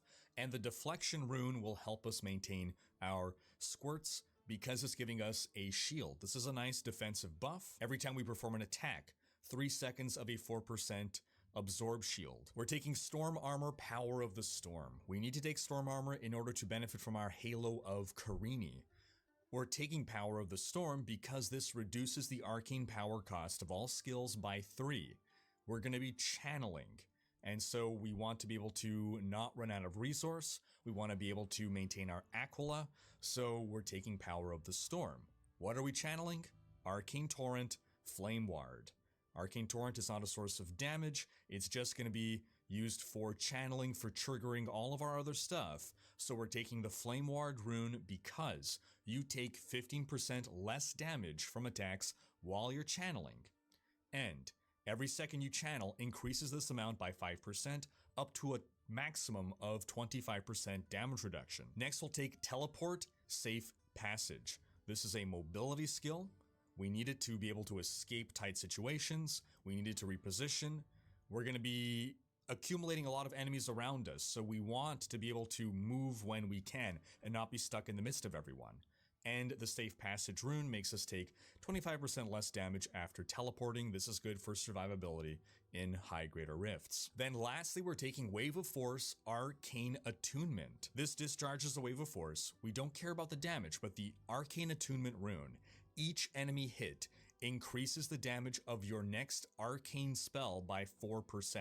Now this can stack up to 125 times. Of course, that requires how many monsters on screen, but we ideally want to be grouping as many enemies together so that we can get the maximum possible benefit to our Wave of Force. Now, remember how this combines with our Twister. It's only the parent Twister that will benefit from Arcane Attunement. So we want to ensure that right before we cast our parent Twister, we stack up on Arcane Attunement. Now, worthy of note is that there's no time limit on Arcane Attunement. You can hold it for 30 seconds if you want. That buff will not time out until you cast another arcane attack. However, there's something that we can't forget, and that's that our Etched Sigil is going to be casting twisters if we are channeling Arcane Torrent.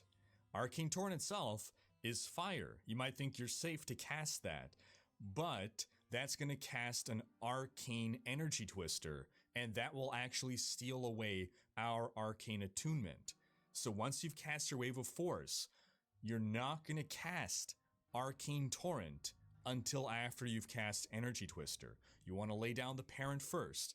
Then after you can channel with Arcane Torrent and let your Etched Sigil trigger the children to build up your parent into the tornado. Note also that, as we said with our note on area damage, that the Etched Sigil twisters will not trigger area damage, but our initial parent that we self-cast will. So it's totally okay to cast children through Etched Sigil into the parent, and that parent will still deal area damage. For our passives, we're taking Audacity. You deal 30% additional damage to enemies within 15 yards. Galvanizing Ward. As long as you have not taken damage in the last 5 seconds, you gain a protective shield that absorbs the next 60% of your life in damage. This gets buffed by our Ashnagars. Again, we're stacking shields here to benefit from our squirts. We're going to take Illusionist. When you take more than 15% of your max life and damage within 1 second, resets the cooldown on Teleport. This ensures that we have Teleport when we need it, i.e. we're taking damage, we're in trouble, zip out of the way. It also gives us a move speed buff for 3 seconds after casting Teleport. Then lastly, Elemental Exposure. Damaging enemies with Arcane, Cold, Fire, or Lightning will cause them to take 5% more damage from your attacks for 5 seconds, stacking up to 4 times for a total of 20% more damage. Now, Elemental Exposure is pretty much the one time in the game where you care about the damage type on your weapon, because the elemental damage type of your weapon attack will trigger Elemental Exposure. So with our current skill lineup, we have no sources of cold damage. Therefore, you will want to ideally roll cold damage onto your weapon. Alright, let's go over exactly what we want on every piece of gear. We'll note that this build is sensitive to attack speed breakpoints. If you want a full explanation in depth, you can read it in the max roll guide, but suffice it to say that you're good with just 10% attack speed in Paragon points, and with a weapon with a 1.4 base attack speed, i.e. the Twisted Sword that we recommend. You will not need to get attack speed anywhere else. So on our shoulders, Intelligence, Vitality, Area Damage, Armor. On our helm and Dariel's Visage, Arcane Damage, Intelligence, Crit Chance, Energy Twister damage. We're not taking a socket here, we're opting for pure damage stats in the form of Crit Chance and Energy Twister damage. We don't need cooldown with this build, we don't need resource cost reduction, we're going raw damage. Our Amulet, Arcane Damage, Crit Chance, Crit Damage. Our Gloves, Intelligence, Crit Chance, Crit Damage, Area Damage. Our Chest, Intelligence, Vitality, Armor. As for what gems you want in your chest and pants, if you want more damage, you go with Topazes for Intelligence. If you want more toughness, you're going to go with either Emeralds or Rubies for more armor. On our bracers, Arcane, Intelligence, Vitality, Crit Chance. Our belt, Witching Hour, Intelligence, Vitality, Life percent, Crit Damage. Note that a Witching Hour normally rolls with attack speed. We don't need that extra attack speed, so we're rolling it off into a defensive stat, Vitality or Life. Our Blackthorn's pants, Arcane Damage, Intelligence, Vitality, Armor. Our boots, Intelligence, Vitality, All Resist, Energy Twister damage. Our Halo of Karini, Crit Chance, Crit Damage, Area Damage. Our Convention of Elements, same thing, Crit Chance, Crit Damage, Area Damage. Our Twisted Sword, Area Damage, Intelligence, percent damage, and our Etch Sigil, Crit Chance, Area Damage, Arcane Power on Crit. This will help with maintaining our Arcane Power while channeling, and Energy Twister damage. For our legendary gems, of course, we're taking a Legacy of Dreams. We're also going to take a Bane of the Trapped, arguably the best legendary gem in the game. Increases damage against crowd-controlled enemies. And lastly, a Bane of the Stricken for pushing the highest greater rifts. This gem was added into the game because before that, it would take 5 or more minutes to kill the Rift Guardian. This gem makes you do 25% more damage to Rift Guardians once you get it to level 25. And the base effect of it is that the more you attack an enemy, the more damage you deal to them. So for Greater Rift pushing, when it's taking you really long, when you're finishing those Greater Rifts with little time left, Bane of the Stricken will be helpful. But if you're killing the Rift Guardian in under 2 minutes, you're better served with a Bane of the Powerful. People swap to Bane of the Stricken in general, from what I can see, far too soon. Bane of the Powerful gives a more consistent buff. If the Bane of the Powerful is not letting you kill that Rift Guardian, however, in under 2 minutes, that's when you know it's time to swap to the Stricken. So the gameplay, we've already mostly gone over it, but you want to make sure you get your buffs up. Storm Armor, Magic Weapon, pop those immediately. Make sure that if ever they're about to run out, you pop them again. Then you're going to try to build up density just by running around, trying to draw enemies close in towards you. Once you get a good number of them around you, you're going to pop your Wave of Force, Arcane Attunement to get a bunch of stacks. Then once you're 2 seconds into your lightning cycle of convention of elements. You're going to cast your parent Twister right in the center of these groups of enemies. And then you start channeling Arcane Torrent right on top of the parent Twister. That's going to send in the children Twister to build it up into the F5 Tornado. You ideally want to start this channel 1 second before we get into Arcane rotation, and you're going to end 1 second before the cold rotation begins. And then it's just repeat. So it sounds a lot more complex than it actually is. It's just important to understand the mechanics that it's the parent Tornado, the parent Twister, that is getting all your buffs. Now, when you're fighting a Rift Guardian, if the Rift Guardian is by itself, there's no adds, it has no minions, then you don't need area damage. So because of that, if you're against literally just one single enemy, just a lone Rift Guardian, then you can just channel, and it doesn't matter that you're just spawning the Etch Sigil Twisters because you don't need area damage anyway. For our Paragon points, you want to max out your move speed, then max out your arcane power, then you'll want to get your vitality up to a point where you have roughly 800,000 life. This is because your shields are going to scale off of your life. Then everything into intelligence. For offense, attack speed. Again, this is the only place where we want to get attack speed. Then crit damage and crit chance, maintaining a global 10-to-1 ratio between the two. Then cooldown. For defense, armor, life percent, all resist, life regeneration. For utility, area damage, resource cost reduction, pickup radius, life per hit. For our follower, we're gonna wanna take the Scoundrel. This will help us squeeze out more damage. Now, in D3, monsters build up crowd control immunity. The more you apply crowd controls to them, the more resistant they become to crowd controls. This may or may not be particularly relevant to you, and that may also depend on what build you're running.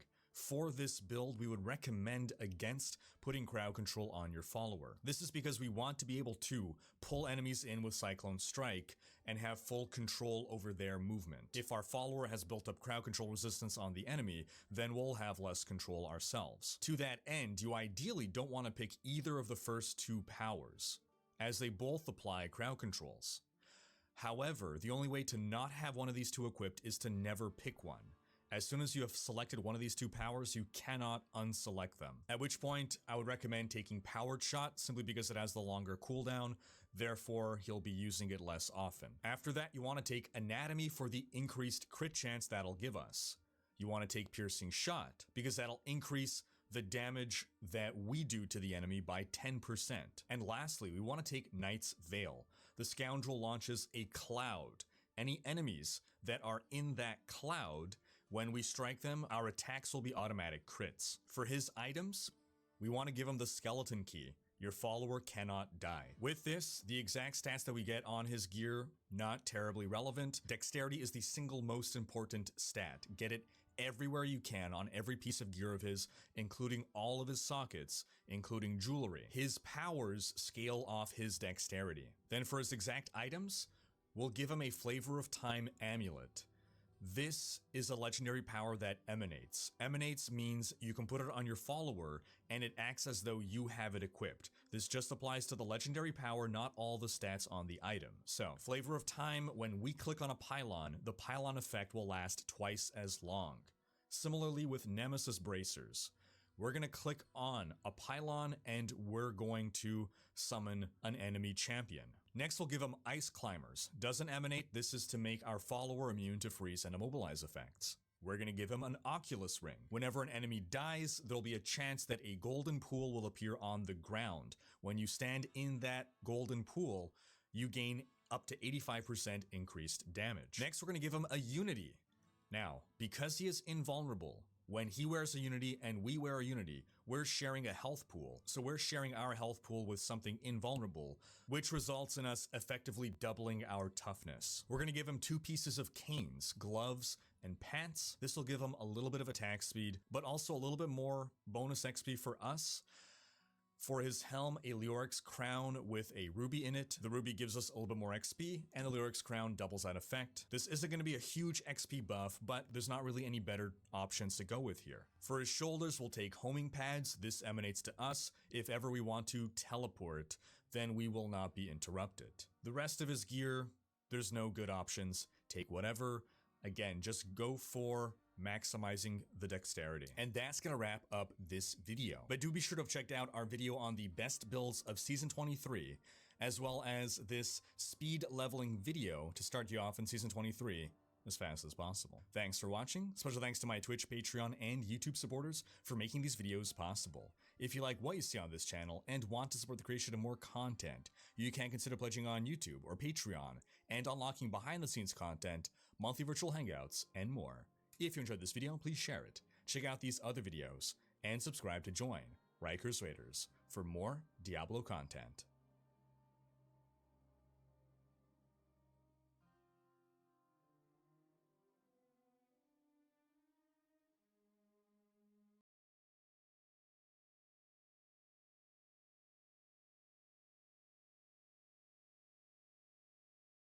Hey folks, this is Riker with a Diablo 3 Season 28 Patch 2.6.5 Wizard Build Guide.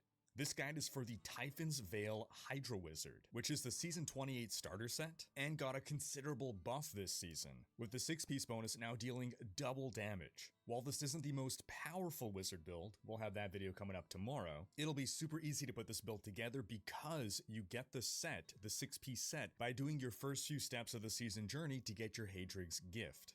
This build is also really good for farming, and again, because of the buff, it's now stronger than ever. This guide doesn't rely on any season-specific mechanics, so it'll still be applicable on non-season and in future seasons. So in this video, we're going to go over the gear, the skills, and the playstyle that you need to rock this build. The gameplay footage you're seeing in the background was recorded by Max Rolls Wudijo, and you can reference the written guide here, put together by Diablo 3 Mastermind Chewy on maxroll.gg. So let's start with an overview of the gear. This build, of course, revolves around the Typhon set, which is all about Hydra. The 2-piece bonus doubles the duration of Hydras and increases the number of heads on your multi-headed Hydras by 2. The 4-piece bonus reduces the amount of damage you take by 8% for each Hydra head that is currently active. But every time you take damage, a Hydra head dies. So keeping your full Hydras up will be a key part of this build. The 6-piece bonus makes Hydras deal 4,000% increased damage for each Hydra head that is alive. Now this was 2,000, it's being buffed to 4,000 in Season 28. At most, you can have 10 active Hydra heads, so this will be 40,000% increased damage. Now there's some other key items for this build as well.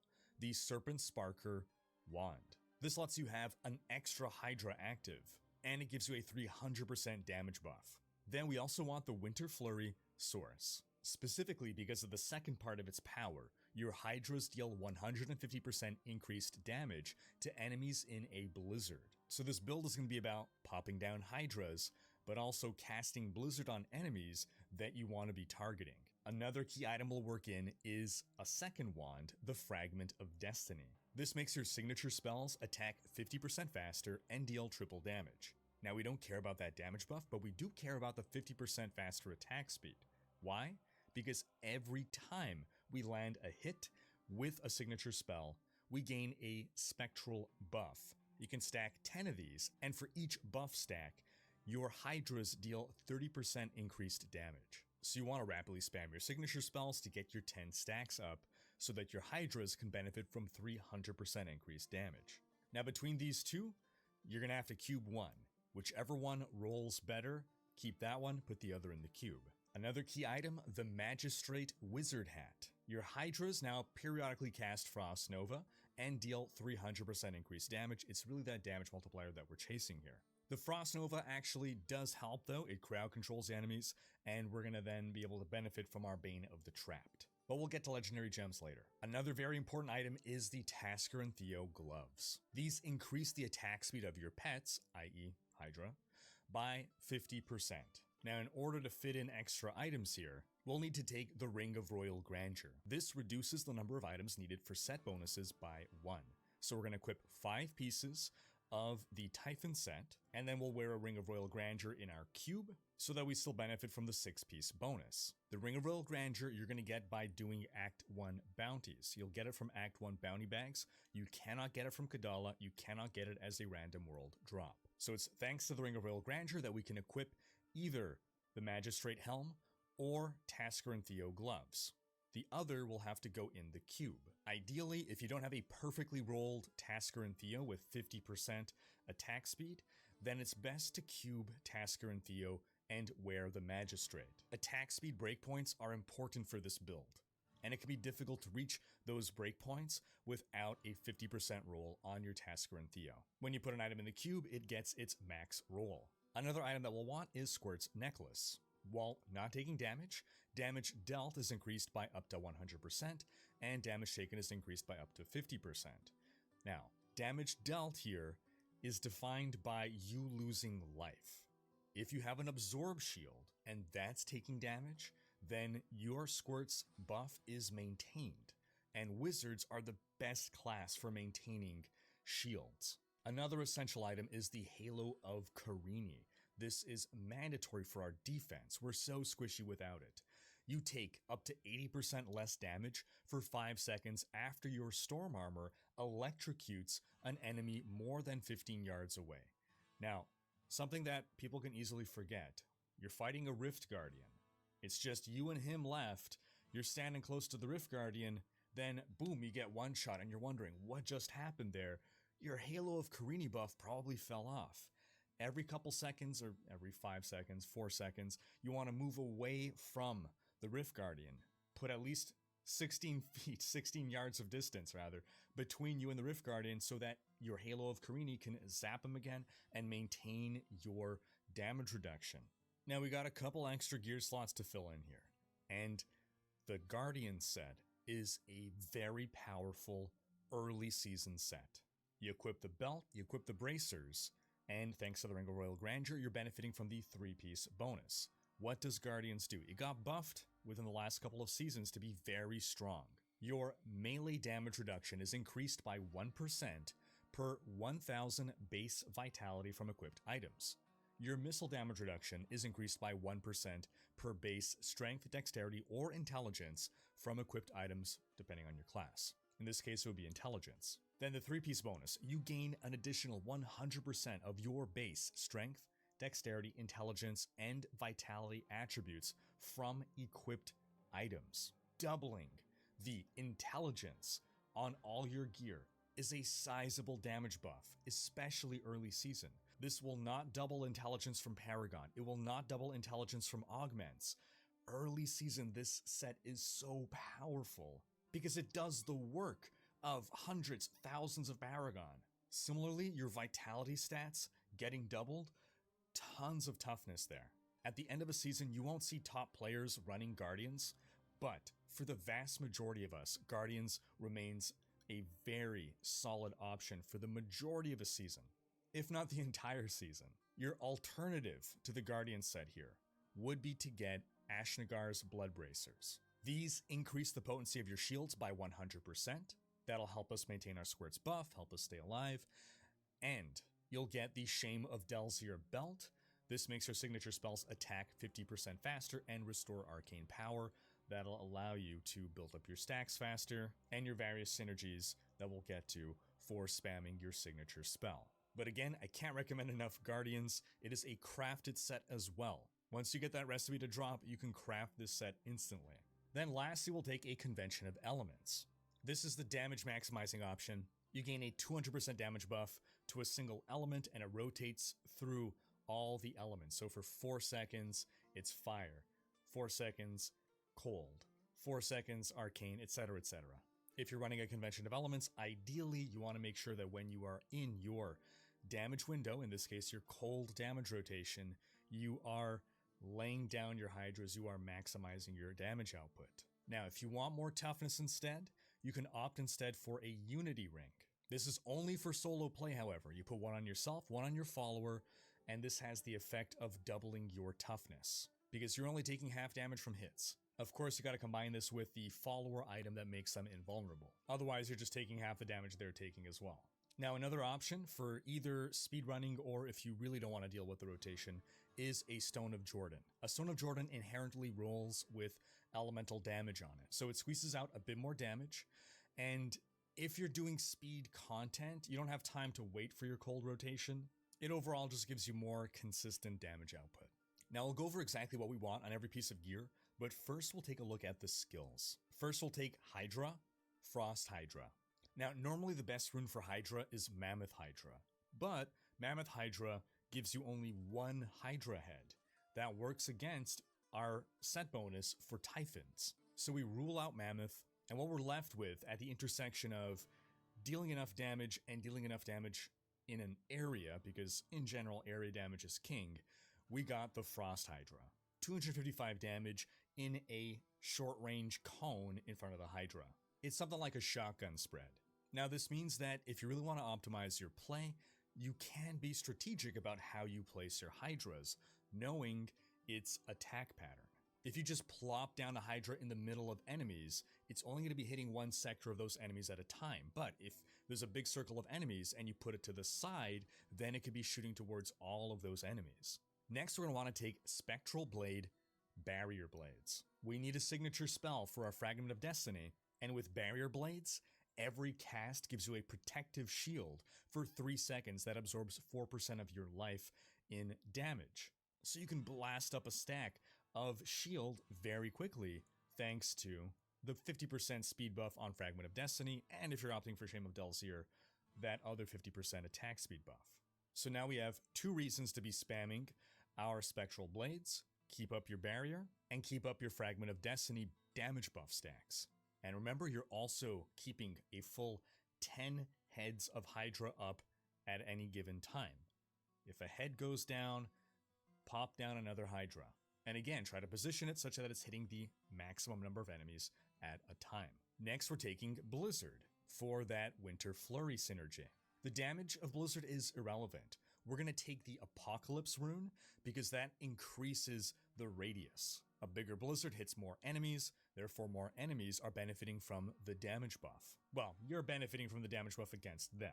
They're benefiting from less suffering before they die. Next, we're taking Storm Armor for our Halo of Karini. For the rune, you got a couple options. If you are pushing the highest Greater Rifts, if you're facing content that is really going to kill you, Shocking Aspect guarantees more uptime on the Halo of Karini buff. You're going to be critting about half the time or more. So you have a pretty strong deterministic way of keeping that buff up. Otherwise, you're at the mercy of whenever your Storm Armor decides to lay down a Lightning Bolt. The electrocutions caused by Shocking Aspect count for the Halo of Karini. If you're zipping fast through Nephilim Rifts, you can get the Scramble rune. This increases your movement speed by 25% for 3 seconds. Otherwise, if you're doing maybe speed Greater Rifts and you're needing to cast your Hydras and your very resource-heavy Blizzard to maximize your damage stacks, you might run into resource issues. So Power of the Storm reduces the arcane power cost of all skills by 3 while Storm Armor is active. Next, you'll want to take Teleport, Wormhole.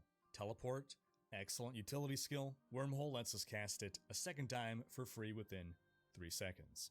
Then lastly, we have an open slot. We're going to take Black Hole Absolute Zero. Black Hole is going to group enemies tightly together, making it easy for your Hydra to target them, but also each enemy hit increases the damage of your cold spells, Frost Hydra, by 3% for 10 seconds. When you land that on a nice big group, this is a considerable damage buff. Now this works something else into our rotation here for the gameplay. You pop down your Absolute Zero, get that damage buff that'll then apply to your Hydra. Now your Hydra damage snapshots. In other words, whatever buffs you have at the time of casting your Hydra, that summoned Hydra will continue to benefit from, even if you yourself have that buff drop off. So again, ideally, you want to be spamming your Spectral Blades to get your Fragment of Destiny buff all the way up. You lay down your Black Hole to get that damage buff up. Then you lay down your maximized Hydra. And then, of course, drop a Blizzard on your enemies. Now, there will be one more thing to work into the rotation as we get into our passives here. So first passive we'll want is Galvanizing Ward. As long as you've not taken damage for 5 seconds, you gain a 60% life shield. Big help for keeping up the squirts. Next, you'll want Audacity. You deal 30% additional damage to enemies within 15 yards. That's 15 yards of you, not of your Hydras. Now, thankfully, this build is very tanky, so you can get into the thick of things, into the face of enemies. Next, you'll want Elemental Exposure. Damaging enemies with Arcane, Cold, Fire, or Lightning will cause them to take 5% more damage from your attacks for 5 seconds. Each different damage type applies a stack, stacking up to 4 times, so you can have a total of 20% additional damage here by cycling through your damage types. So, we got Cold covered with Hydra, we got Arcane covered with Spectral Blade, we got Fire covered with Blizzard, and then we're dealing lightning damage via Storm Armor. If you're relying just on Storm Armor, you might have a hard time keeping up your full 4 elemental exposure stacks. This is why on our weapon, we'll want to roll lightning damage. This is one of the few instances in the entire game where the damage type of your weapon actually matters. Whatever elemental damage type your weapon is dealing, that will count towards a stack of elemental exposure. So lightning on the weapon, fire from Blizzard, arcane from Spectral Blade, cold from Hydra, and you are covered. Then lastly, we'll want to take Arcane Dynamo. When you cast a signature spell, you gain a flash of insight, and after 5 flashes of insight, your next non-signature spell deals 60% additional damage. So, another reason why you want to spam Spectral Blade before laying down your Hydra. Thankfully, this is part of the same rotation. You're spamming Spectral Blade to get your Fragment of Destiny stacks, to get your Arcane Dynamo stacks. However, you want to make sure you cast Black Hole first, because otherwise Black Hole is going to gobble up your Arcane Dynamo stacks. So Black Hole, spam Spectral Blade, lay down your Hydra. Because again, Hydra's going to snapshot the damage of Arcane Dynamo. Now if you're speed farming, you don't have time to stop and care about positioning so much. You don't have to be 15 yards next to an enemy. You don't want to have to be fussing over stacks so much. You want things to be dying so fast you don't have to juggle all these different buff stacks. So in that case, we're going to be swapping from Audacity to Power Hungry. Now you're dealing 30% additional damage to enemies that are farther than 30 yards away from you. Why? You just want to be running through the map, laying down your Hydras and killing things without having to move close to them to maximize your damage. Because of that, you can't have Spectral Blades. You're not in melee anymore. So instead you take Electrocute Chain Lightning. With Chain Lightning, you're hitting 10 enemies. That's instantly 10 stacks of Fragment of Destiny. That does mean you're losing arcane damage, so you'd want to have arcane damage on your weapon, but you can also just not have arcane damage. If you're speedrunning, that extra 5% damage going from 15% to 20% damage buff, probably not even going to make a difference. But technically, to maximize your damage, you'll want a separate weapon with arcane. Now, losing Spectral Blade's barrier means we're losing shield, so we're going to get Dominance, and you're going to swap out Arcane Dynamo to get it. We're not stopping to cast a signature spell 5 times, we're casting it once to get all those stacks. We don't got time for stacks. So you're losing that extra damage from Arcane Dynamo, but instead you're getting with Dominance, killing an enemy grants a shield that absorbs 2% of your life in damage for 3 seconds, stacking up to 10 times. This helps us maintain our Squirts buff, which gives us double damage, which is far more than what we'd be getting from Arcane Dynamo anyway. Now, if you're doing even easier content, speed rifts, or otherwise you're doing so much damage that you can afford to lose the Fragment of Destiny, then an Ether Walker becomes a very inviting option in your cube. Teleport no longer has a cooldown, but costs 25 arcane power. Now at this point, you no longer have a reason to even have a signature spell at all, so you're going to swap that out for Familiar Arcanaut to gain 4.5 arcane power per second. Because now we're going to be very resource thirsty. And at this point, we're losing enough different sources of damage that it's worth dropping Elemental Exposure. And if you want more damage, you can get Glass Cannon. This increases all your damage done by 15%, but decreases armor and resistances by 10%. Again, for speed content, we shouldn't have trouble surviving. But another option there would be Illusionist. And this is so that after we use Teleport, we have a 30% move speed buff for 3 seconds. This will help you move a bit faster when you can't maintain 100% teleport. As for exactly what we want on every piece of gear. On your shoulders, Intelligence, Hydra damage, Area damage, and Vitality. For your helm, Intelligence, Vitality, Crit chance, and for the socket you can go with an Amethyst for 23% more life.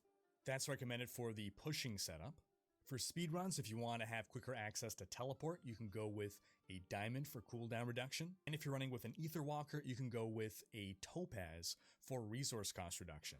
For your amulet, crit chance, crit damage, cold damage. For your gloves, intelligence, crit damage, crit chance, and attack speed. Now let's talk a bit about attack speed breakpoints. Now the logical thing to assume is that as you increase your attack speed, you increase your damage no matter what. Well, as it turns out, this actually is not the case. There are breakpoints. In other words, once you have a certain amount of attack speed, you need to increase your attack speed to another amount before you're actually dealing more damage. If you're somewhere between two breakpoints, you're doing the same amount of damage as the lower breakpoint. You gotta increase your attack speed. On your character sheet, you can see you have 1.86 attacks per second, for instance. You gotta reach that next breakpoint before you are actually doing more damage. And the game doesn't tell you what these breakpoints are, but thankfully, maxroll.gg does. So the ideal attack speed breakpoint you want to be reaching is 1.86 attacks per second. You would get this from a perfect 50% Tasker and Theo, plus the 10% that you can get from Paragon points, plus 7% more attack speed on your weapon, and then 2 more 7% attack speed rolls. So one of those can be on your gloves. If you don't have 777, then you need a 4th item with attack speed to reach that 1.86 breakpoint. If you want to go into the real crunchy math of it all, you can check out the excellent max roll guide by Chewy. But to simplify things here, your ideal case, max out attack speed in Paragon, 7% on weapon, 7% on 2 other pieces of gear. If you don't have those fully maxed out, you need a 4th item. Otherwise, just give up and go down to having only 1 item with attack speed. You just don't want to be in that zone where you're wasting an attribute, an affix, on attack speed that's not actually benefiting you. So again, either 3 perfect or 4 imperfect items with attack speed, or just 1. Alright, moving on to the chest. Intelligence, Vitality, Hydra damage, and then in your chest and pants, if you want more toughness, you're going to go for armor, which is going to come via either rubies or emeralds. If you want more damage, you go with topazes for intelligence. Your bracers, cold damage, intelligence, vitality, crit chance. Your belt, intelligence, vitality, life percent, and armor. Pants, intelligence, vitality, armor. Boots, intelligence, vitality, armor, all resist. Your rings, in the perfect setup, they're both going to have crit chance and crit damage, then one will have attack speed, and the other will have raw damage. The raw damage is only optimal if the item is ancient. Otherwise, you're better off with intelligence than raw damage. Your weapon, percent damage, intelligence, attack speed, and remember, you're going for that lightning damage roll, or if you're on the speedrunning variant, you could go with arcane, but you can probably afford to drop it. Just have that one weapon, keep it on lightning, make your life easy. In your offhand, raw damage, cold damage, intelligence, crit chance, and hydra damage. For your legendary gems, the mandatory, most important one is the Enforcer gem. Increases the damage of your pets. This is the single biggest damage multiplier you'll get from a legendary gem. Next, we'll take a Bane of the Trapped. Thanks to our Magistrate, Frost Novas are shooting out, enemies are crowd controlled, Bane of the Trap deals more damage to crowd controlled enemies. Then lastly, for pushing greater rifts, a Bane of the Stricken. The more you attack an enemy, the more you gain a stacking damage buff against him, and 25% increased damage against Rift Guardians. This is just for pushing. If it's taking you close to 15 minutes to finish a rift, otherwise, if you're doing speed content, do not take a Bane of the Stricken. Instead, you can take a Zay's Stone of Vengeance. Because again, if you're doing speed content, you're not staying close to enemies.